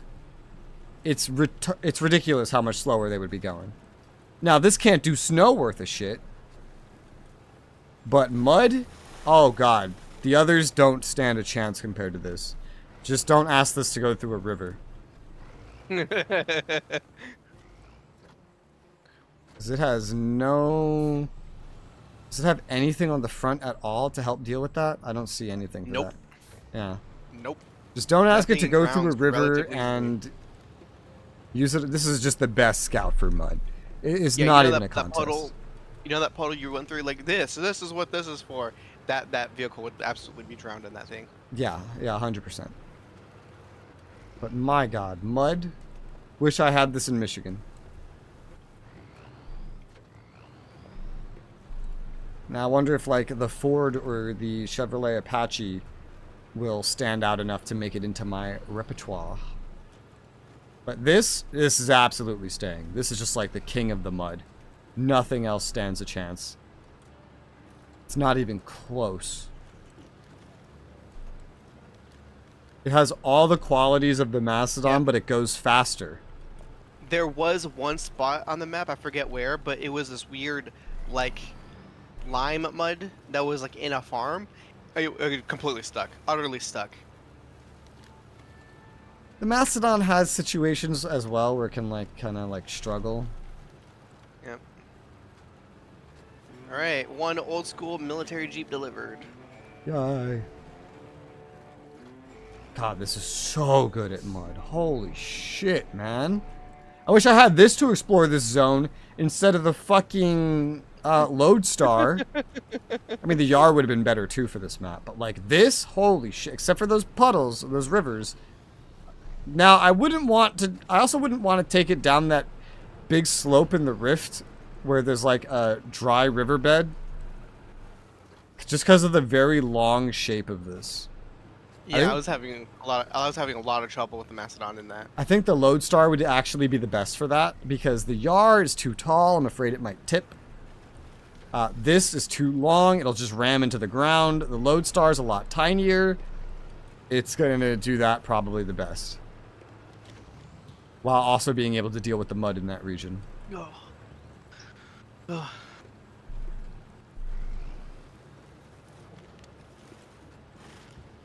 I forget. I think the Apache might be a paid DLC. I don't know if I will get to test that, but I think I could test the Ford F-750. I think that's something we have access to.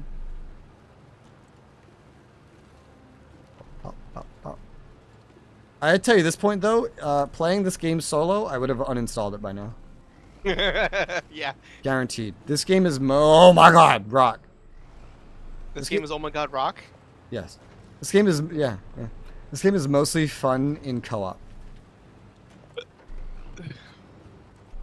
Co-op makes this because it's very good for what is this path? It's very good for conversation. Mm-hmm. I feel like it's kind of in the same ballpark almost as the Power Wash. Because if I was just playing this by myself, I don't know what I would talk about, so I probably would just have uninstalled it by now. Oh my gosh.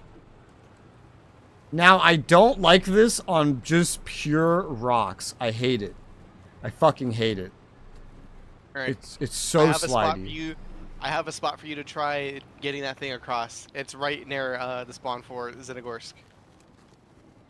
I'm at it right river? now. It's just the river? the river. Yeah, I went. Yeah, I know. Yeah, I went through that earlier. Okay, yeah. Guaranteed at least fucking 50 engine damage getting through I don't know if this is getting through that.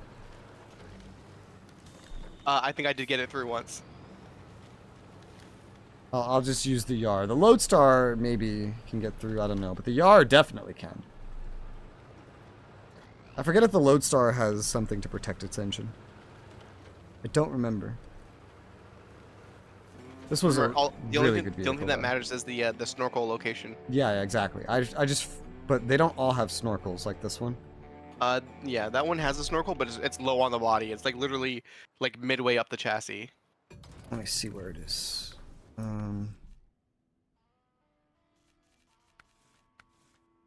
Okay, well, it's not something I can see like in the gear, I think. So it might as well not exist. Yeah. I also don't see it on the body. I don't think it has a snorkel. Okay.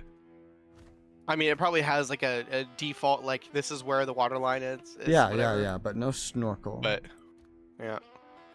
No purchasable snorkel. Where's the other one? The Lodestar. The Lodestar has a snorkel. It's high up, so it could probably handle it, but like also the Yar is just much taller and the snorkel goes higher, so they all definitely have their place. I definitely like all three of them. I wish there was one that I found that was just like, this is the best at everything.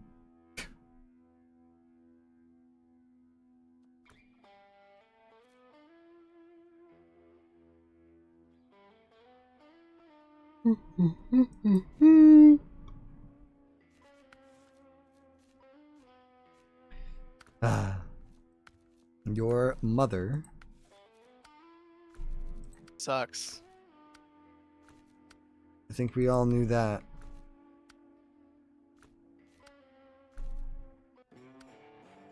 Hey, ooh, that came with a vehicle. Yep. Step 310E. Oh, it's in dangerous water level. Oh god. Why'd you unattach? I was pulling it out. Like it's just because I teleported in, I think. Okay. Jesus.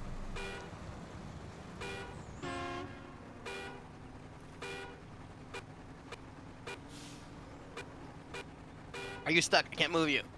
I'm just gonna recover. Teleport. Yeah. Let's see. What are you good at? You have a lot of fucking engines.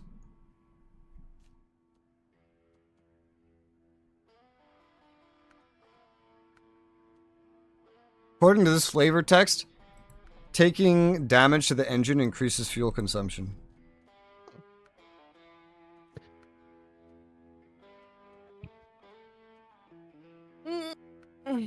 Okay.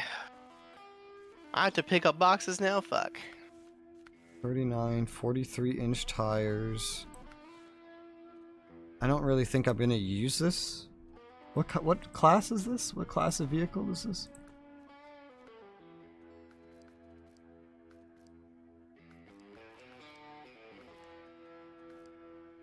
It's an off-road, I see. That's why everything's so small. This could have a use. Maybe.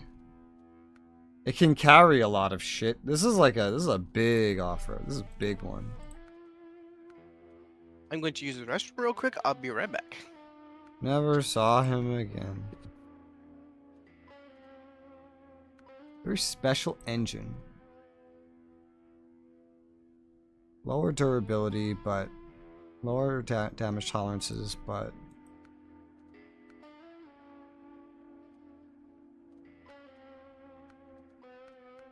I feel like it's not the best. I feel like this is the best.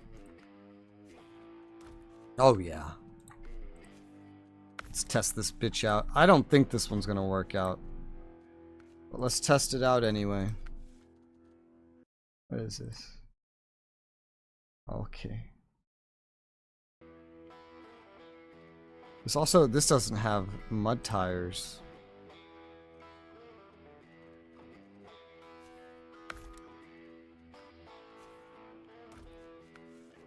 That's fine, it could still have a purpose in the snow, but we gotta test out how it feels.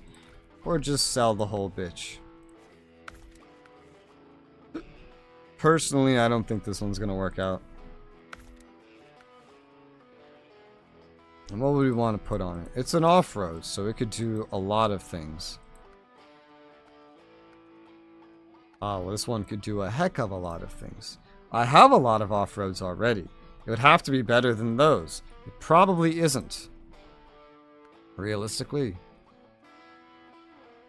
Put a sideboard bet on it.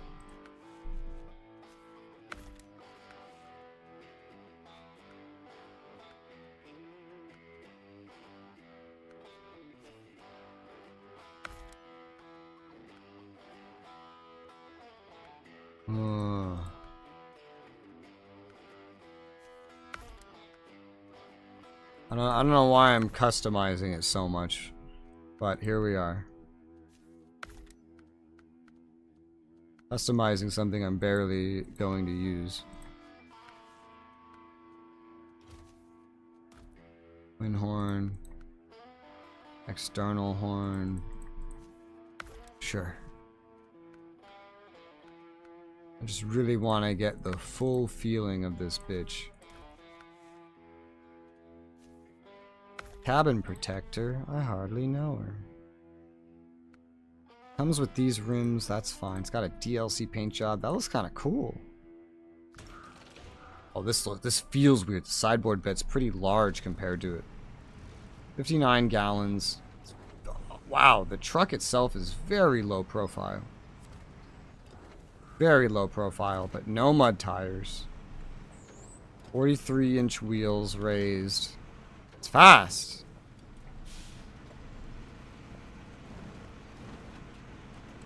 It can go really fast.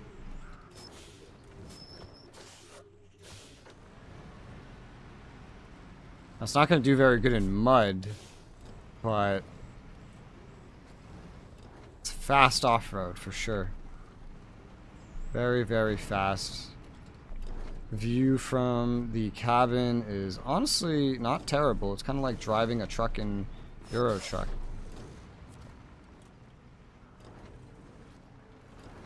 But what would I need this for? So yeah, off-road tires, not going to handle mud the greatest. Especially if you get to deeper mud. No, it's just not doing it. Maybe more viable in snow. But what can it do that my other ones can't? Because it's competing with the Royal BM17. Power to weight is better, but I think the weight of the BM17 is way higher. The fuel capacity, it's just a much smaller vehicle. If you're going chained anyway, the BM17 might be better. And the BM17 has what looks like the same amount of stuff. So, not to mention the Bandit, but the Bandit has its own problems. But the BM17... Oh yeah, and like the Bandit's what I use for mud, specifically. For the versatile stuff. Otherwise, I'm using the Ankh 24/7. This doesn't replace any of that. It can't replace the B17 because it doesn't do mud. It can't replace the Bandit because it doesn't do mud. It can't replace the Ankh because much lower wheels. The Ankh drives in snow like really well already. It can do things that the Ankh can't. But the Royal BM17 already fills in for those things. There's only a 2-inch size in the wheels. Oh wait, no, that's the wrong thing. Oh, never mind. This is a 7-inch size in the wheels. Yeah. Yeah, no, I'm not going to keep this one. This one is just not as good. There might be like a hyper-specific use for it, but I think it's just not as good. So, that's my assessment. Let's find a new way. Okay, I was like, why am I not starting a mission?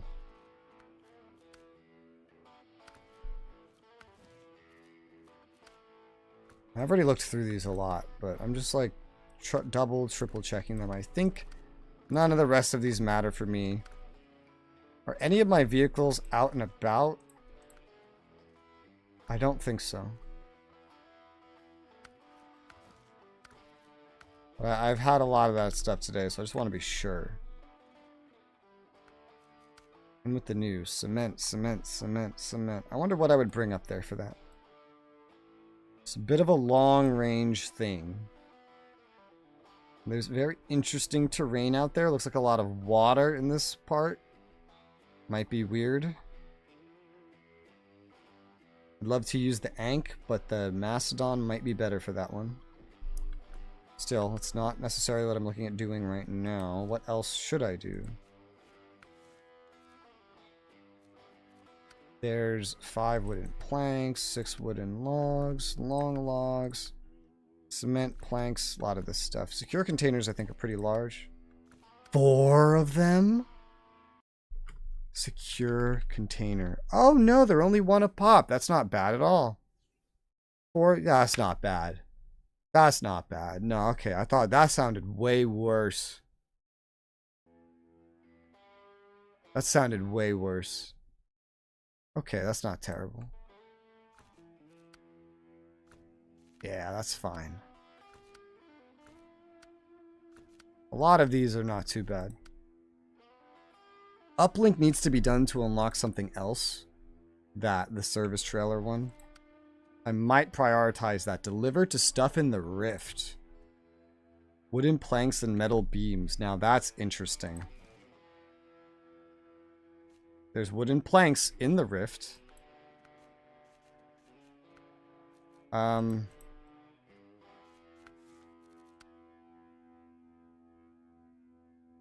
Metal beams, though.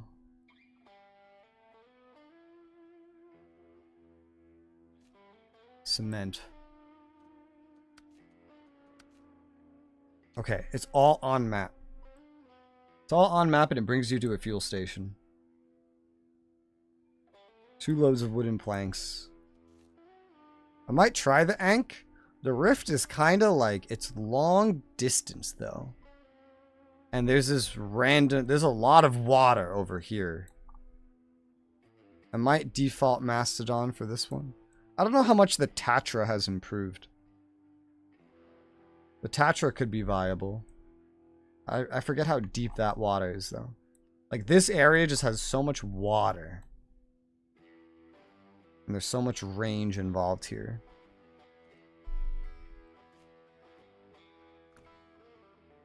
And not to mention the whole path to get there. Let's look at our choices. 50-inch mud tires. That's not a lot different than what the Mastodon has. The Mastodon still handles the mud way better. Just funny. Where is my fucking Mastodon? There it is.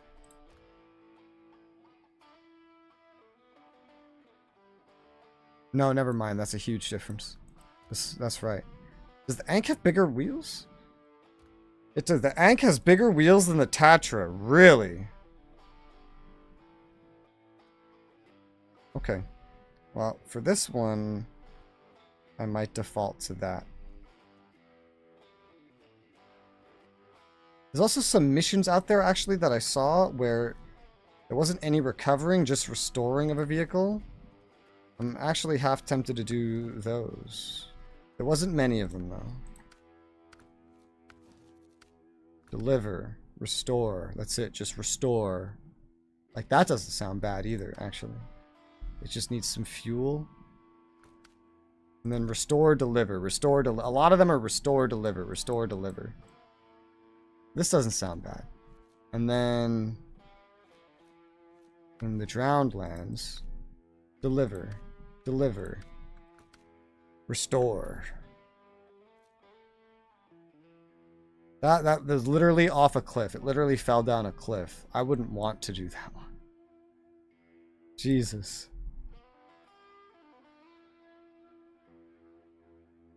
Jesus. Not in a fucking bandit.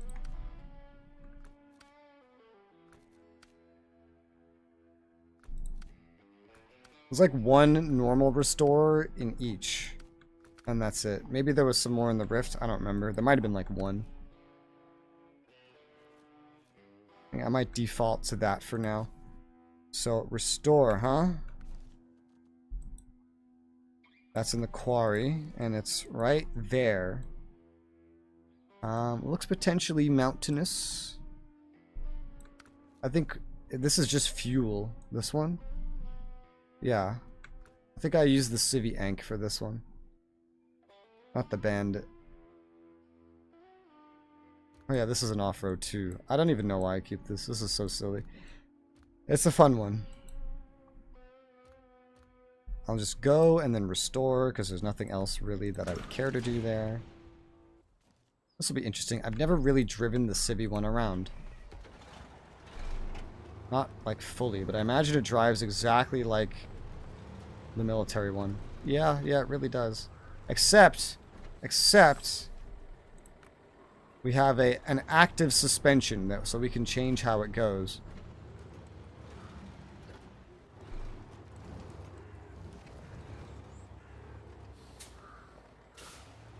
This fuel tank is kind of excessive, honestly. But I know the Ankh is good at driving, so it'll be good at actually getting to the destination.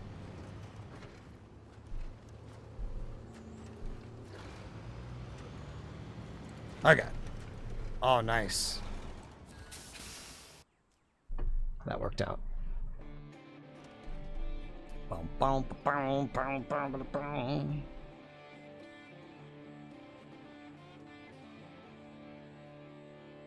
Woo.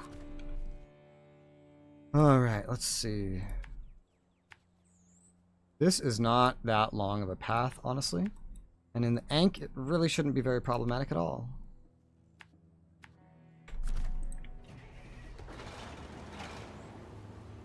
Let's go, Vamonos. Wait, come on, Vamonos. I already forgot if I was going the right way for a second.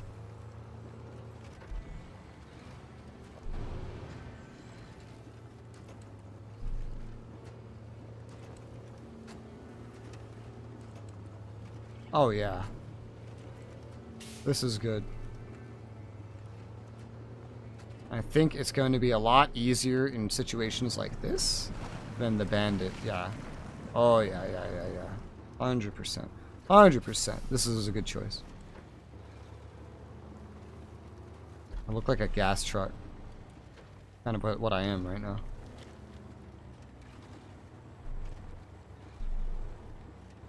Is there mud here? This is just dirt. Hard dirt. I think it's just hard dirt.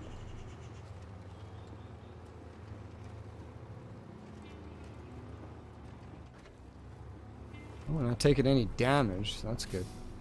Not bouncing too much. Which I think is just because the fuel weighs us down so much. Don't quote me on that. That's what it feels like. I feel weighed down. I'm moving fast enough that in a lot of other vehicles I would bounce like crazy.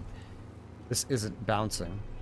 The bandit would bounce like this. Oh boy, would it bounce. Would it ever. I feel like it would flip over during this. Yeah, like that almost. Like worse.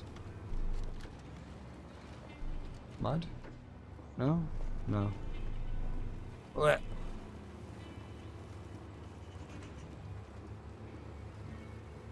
Sometimes I drive these things in low plus, literally just because I don't want them to go as fast.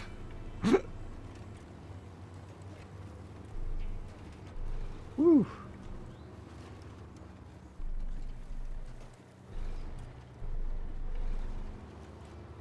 There she is.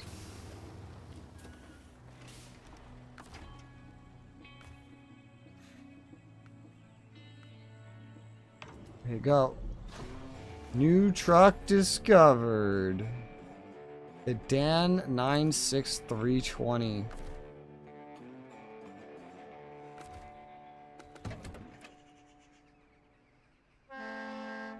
Interesting looking truck.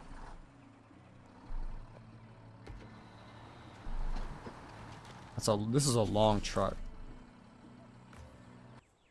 What can I put on it?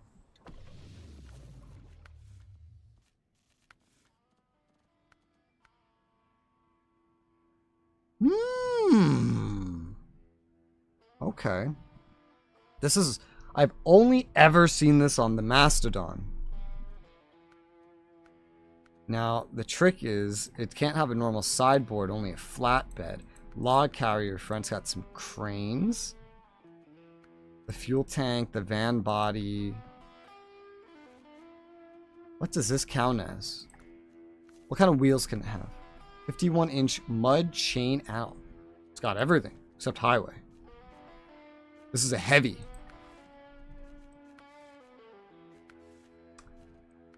I want to test this. This could actually be useful. Now, 51, so it's more on par with the Enk in terms of size. God, that's an expensive engine. More on par with the Enk in terms of size. This is really interesting to me. The fact that it can have this. Because I've only ever seen that before on the Mastodon. That's really cool. You cannot have the spare wheel at the same time. Gotcha.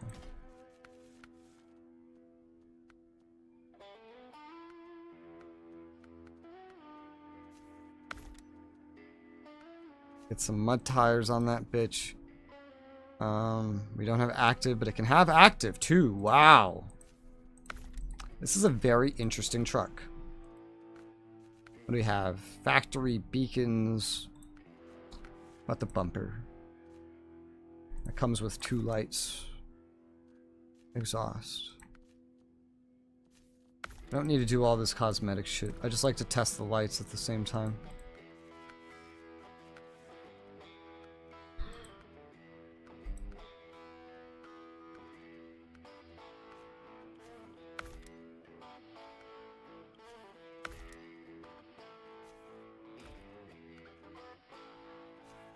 Sure, an air conditioner. It would be funny if air conditioners actually did something.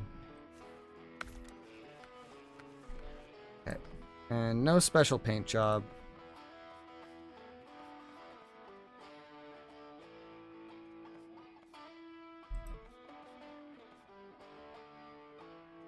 Let's give it an all black. Look at this. It's a very long truck. That's why it can fit this. Because that was one thing, it was like a problem almost we've had with the Mastodon. Was that it's so fucking long. Let me test this in the middle of the day. I could see better.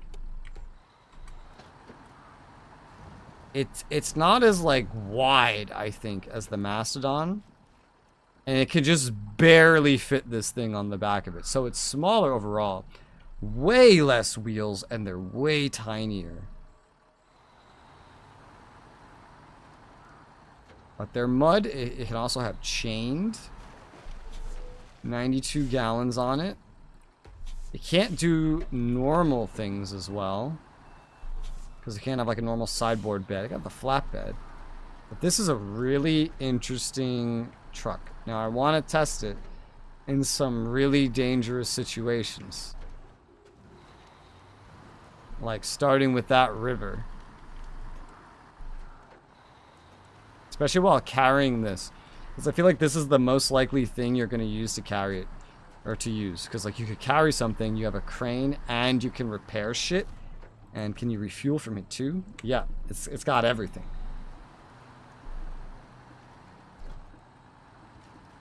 That's really versatile. And is really, really versatile. Now, let's see how it handles some extreme conditions. How's the cabin view? Honestly, pretty good. This is just an auto in some mud. It's handling it kind of well. It's not digging into deeper mud though. I'm really gonna put it through a stress test here. So it can kind of hover at points due to the length of the vehicle. Here's some mud, low plus. All right, works well. Always all-wheel drive, always differential. That's why as well. It's got the differential always on and so long that it can kind of hover at points. We put it on normal low and see how it doesn't like this. What about low minus? You have a snorkel on here? I don't see one. No warning though. It's making it through. On low minus, mind you. No warning about the engine at all. With no snorkel. That's actually, for this size, I am very impressed about how well this is performing right now. 51 inch. This is pretty good.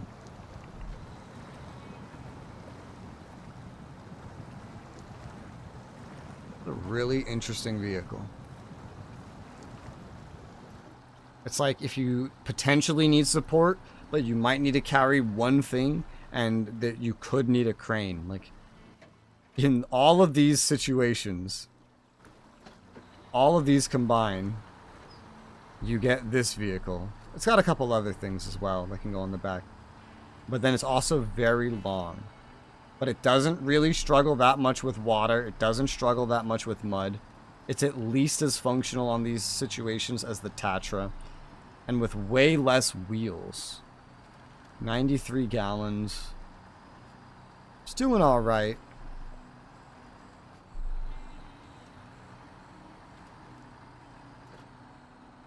I like this. I don't exactly know when and where I would use this, but I like it.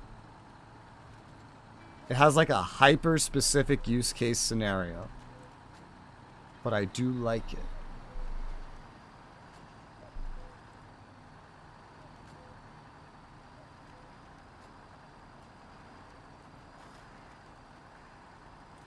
Alright, that's all I needed to see from that. I'll keep that for now. The Dan. That's a good one. I just got that for restoring something. So that was a heavy. The Dan. That's expensive. Not as expensive as the Mastodon, but that's, you know, the motherfucking Mastodon. You could just buy like 5 of these and then you'll have enough for everything. I'll retain that. That's an interesting one. Now... Did I already get my other vehicle back? I didn't. I knew I would forget about that. Found a bug reported. Blah, blah, blah, blah, blah. That sound effect happened at a weird time. What is this? Spam. Spam, spam, so much spam.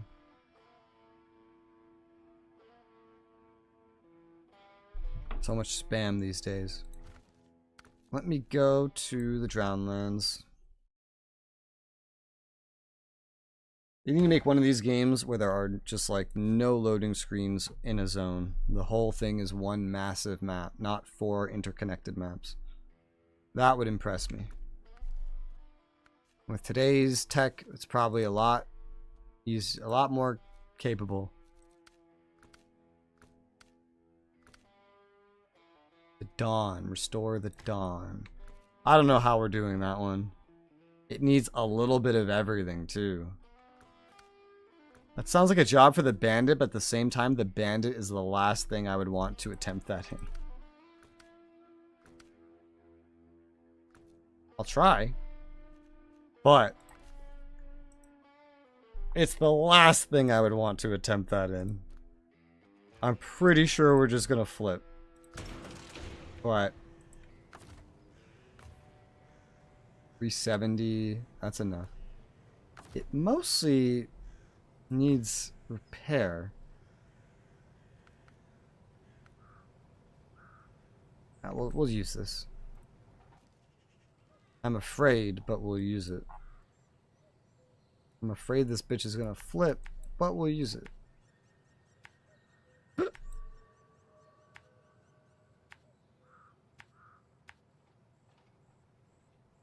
Is this the right path? Kinda. I'm assuming this is the path of approach. And that's terrifying.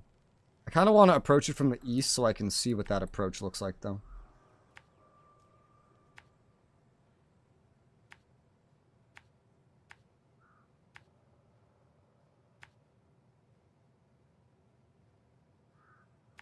I'll end that right there.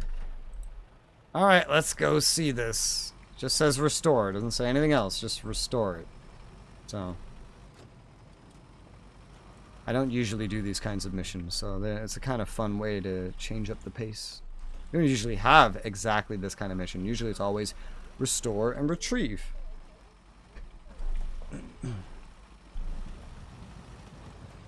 We're already going left? We're already going left. Alright.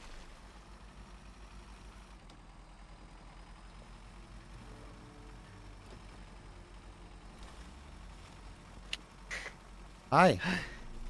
I had to go back upstairs and get the baby. I unlocked a new truck for us. A new truck? It's very interesting. What's it called? It is the... Let me show you. It's a heavy. It is the Dan 96320. It's like almost as long as the Mastodon. It's yeah, that's the weird looking truck. That's the weird looking truck I was telling you about. It's the only other truck that I've seen that can have the multi-purpose cargo module where it has room for one slot of thing, and then it has 450 repair, 400 spare wheel or 4 spare wheels, and 67 fuel, and it has a crane.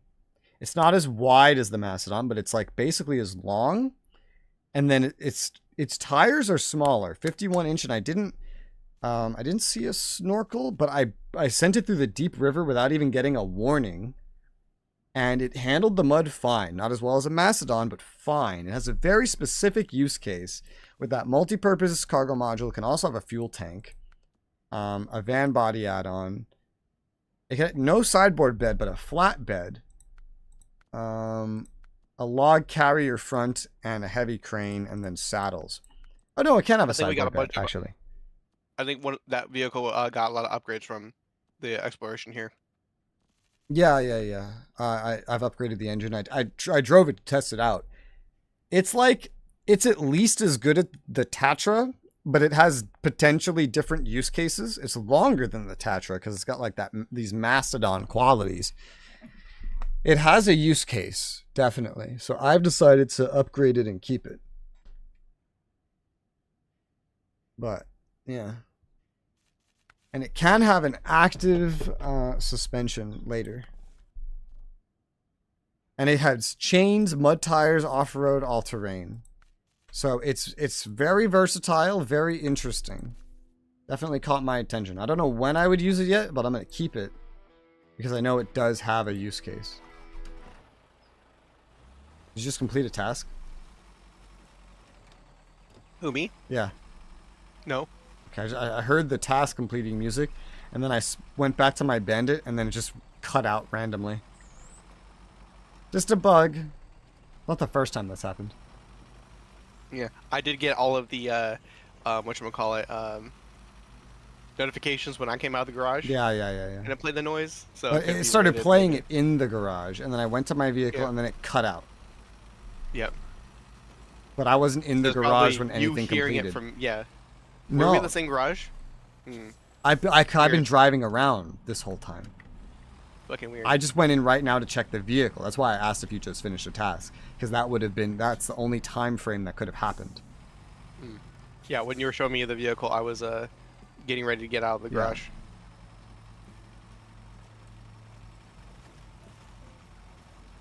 I tested my Civi Ank on a restore a vehicle mission. And that's how I got that vehicle. This one's not going to net us a vehicle, but I'm going to try to restore this one because it just says restore, nothing else. But I'm afraid of this one because it's in like a river off the side of a cliff. The mission is literally called Off the Cliff. So I am concerned. Well, no, it just says restore. It doesn't say to retrieve. So I'm bringing the bandit. I'm afraid it's going to fall off the cliff as well. If it does, I'm not going to do this mission. But I thought I would give it a shot because I never do these restore ones because they're usually restore and retrieve, and I don't want to do the retrieve part. I don't mind restoring. That's neat. I prefer it when they're in accessible locations and not off the side of a cliff. But hey.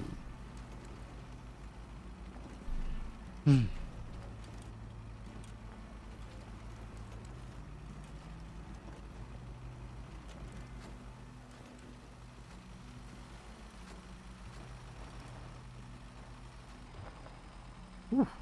Mud. Out of nowhere.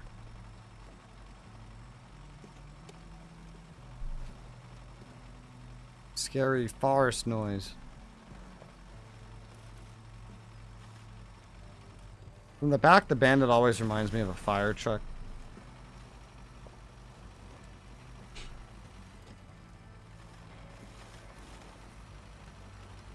Driven the bandit more today than I've driven it in the past couple months.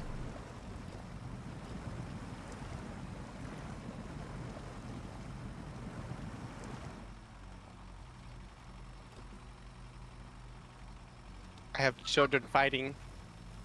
Yeah. Can you hear them? I vaguely heard them for a second. Only a second. Okay, they're out. Oh god. This road just wants to drift me constantly to the left.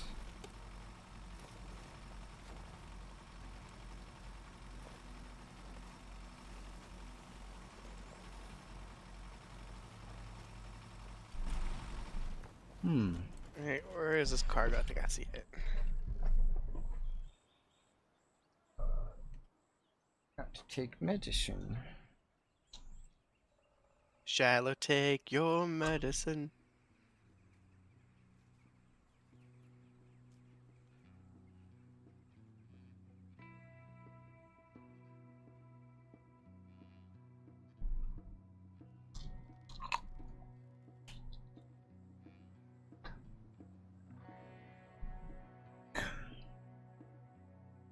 Ever finish this tea? I did.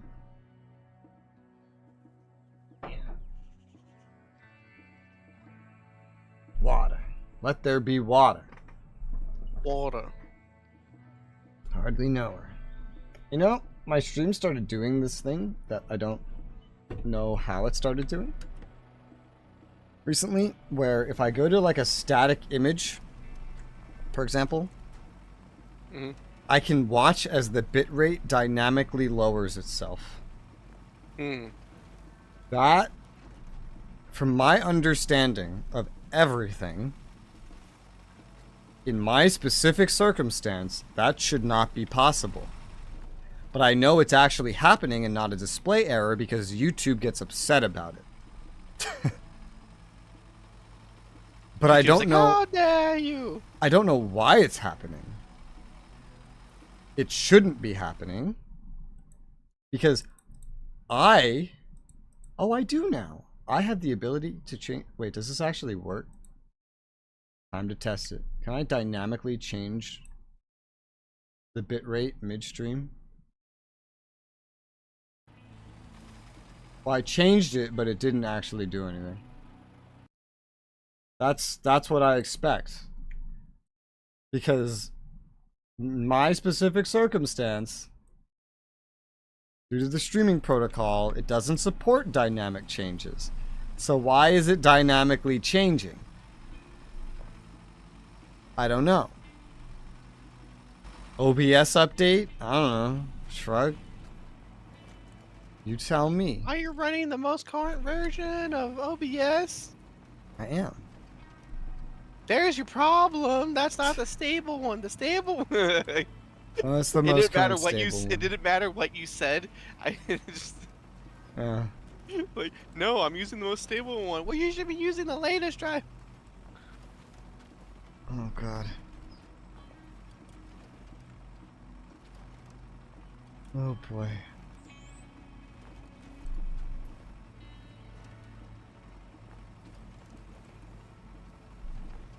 What's your next day off you want to do stuff?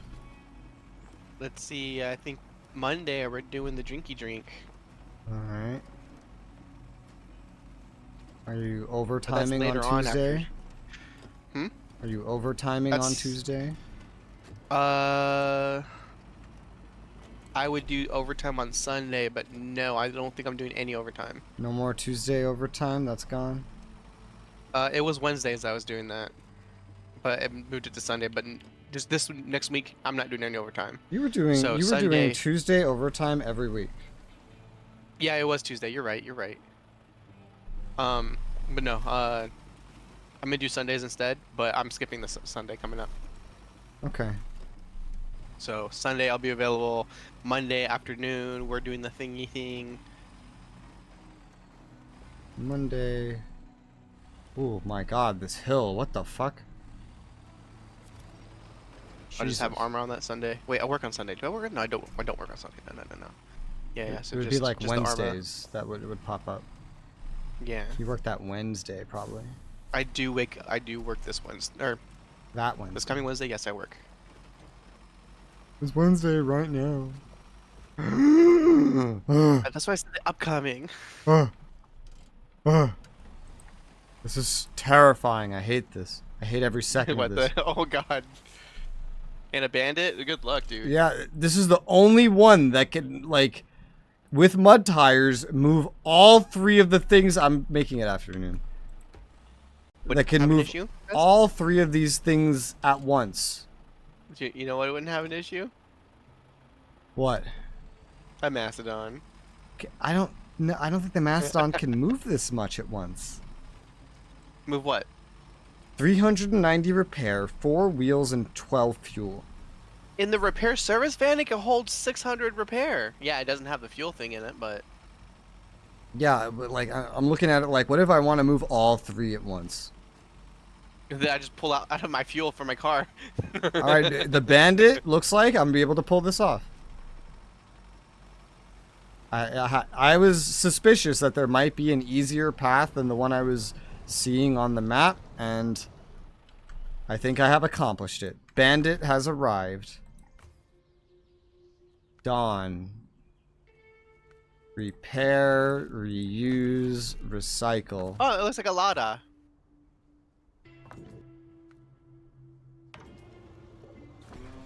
Oh, and now it vanished into thin air. Just poofed. Alright. We repaired his truck, and somehow he retrieved it. I did it! Yeah! Woo! Now for the other thing that I planned to do, which was it this? No, it wasn't. It was uplink, right? I wanted to do uplink because it would unlock something else you would do. There's no way I'm getting this done today, but I can start driving towards it.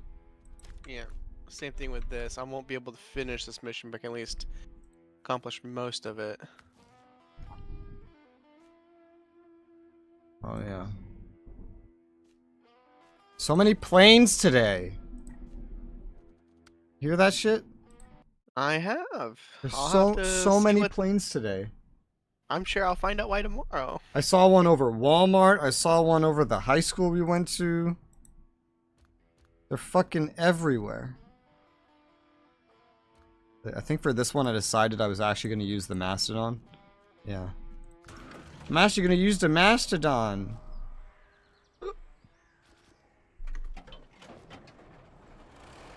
There's some good reasons why I decided to use the Mastodon for this mission.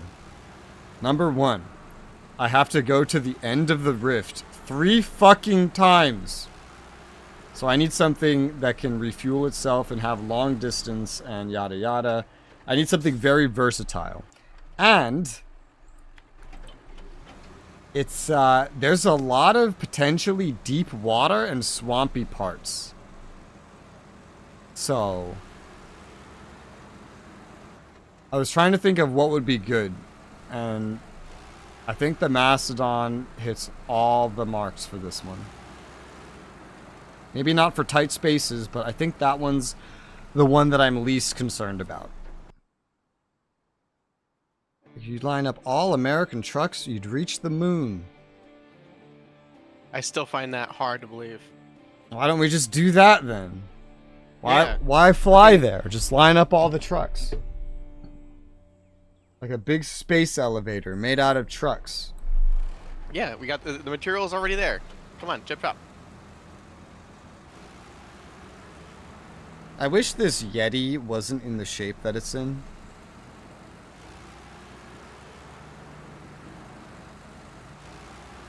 What do you mean?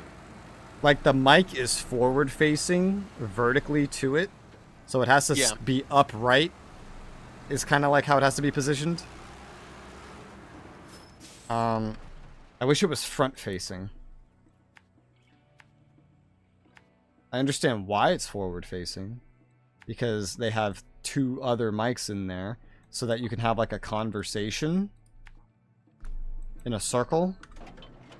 Shotgun mic win. I would prefer something front facing in this exact instant. Because I sat further to my right, kind of centered and not leaning to my left, and I want to move it closer, but it's gonna be in the way. I either have to shift the whole setup so that it's upside down or make it in the way. No, yeah, with the shotgun mic, you just put it on the opposite side of the room facing your mouth and you're good to go. Well, I know I have a mic. I know exactly what mic would be my next upgrade. It's really as premium as I can see you can get without getting a whole setup for XLR, which I don't want. I could get one, but that's a lot more money. And it's a Shure mic, and you know Shure makes good mics. Sure. Yeah. And it has XLR, but it also has USB. It's not as good as their like XLR only one, maybe, but because with USB it has to have like an onboard DAC, I believe. Yeah. But it's USB. It's really good. It's the MV7 Plus. It's a dynamic mic too, so it's less prone to distortion.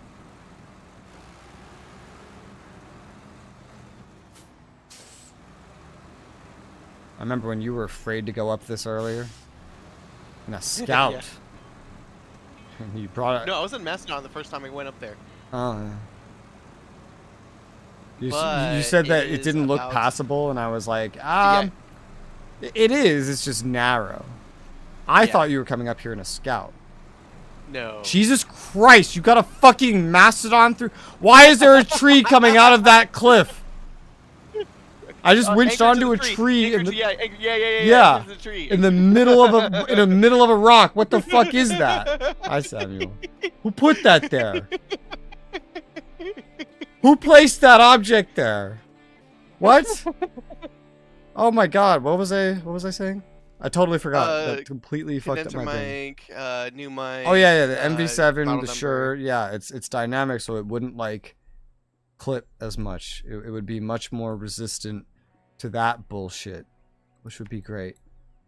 And then all the other, it would just be way higher quality. It would be front facing, so it would be a lot easier to place. If I got that one, I would actually get a not cheapo arm for it as well, so I could maneuver it easier. And then I could always keep it close, which you want to do with a dynamic one anyway. It also has a aspect of auto gain. I don't know how well that works, but it's an aspect. Alright. It is about that time. It was about that time. Alright. How do I offload? That is not specific enough for me to answer. That could mean a lot of things. But alright, Matt 9 goes to bedtime. Yep. Because I'm a big baby. Fare thee well. Bye. Bye bye. Matt 9 has left the game. Rip. Never saw him again. Oh well. I guess that's where I'll call it too. But to try to answer your question, if you're offloading at a mission, make sure that you are, how do I show my mouse? Make sure you're tracking the mission. So, for example, a task, start tracking, or a contract, start tracking. You have to go into the marked area and then hit C. If it's also the quest taking position, you have to hold C, whatever button it tells you, if you're using a controller, in order to swap it so that you can interact with the right thing. You have to be tracking it to do that. If you're talking about deleting something from your cargo, then it's like you hit V or whatever it is on controller and remove cargo, and then click on it. And that's how that works. I think that covers every aspect of getting cargo out of your truck. Hopefully that helps. But I'm going to call this here for the day. So thanks for stopping by. Have a good night.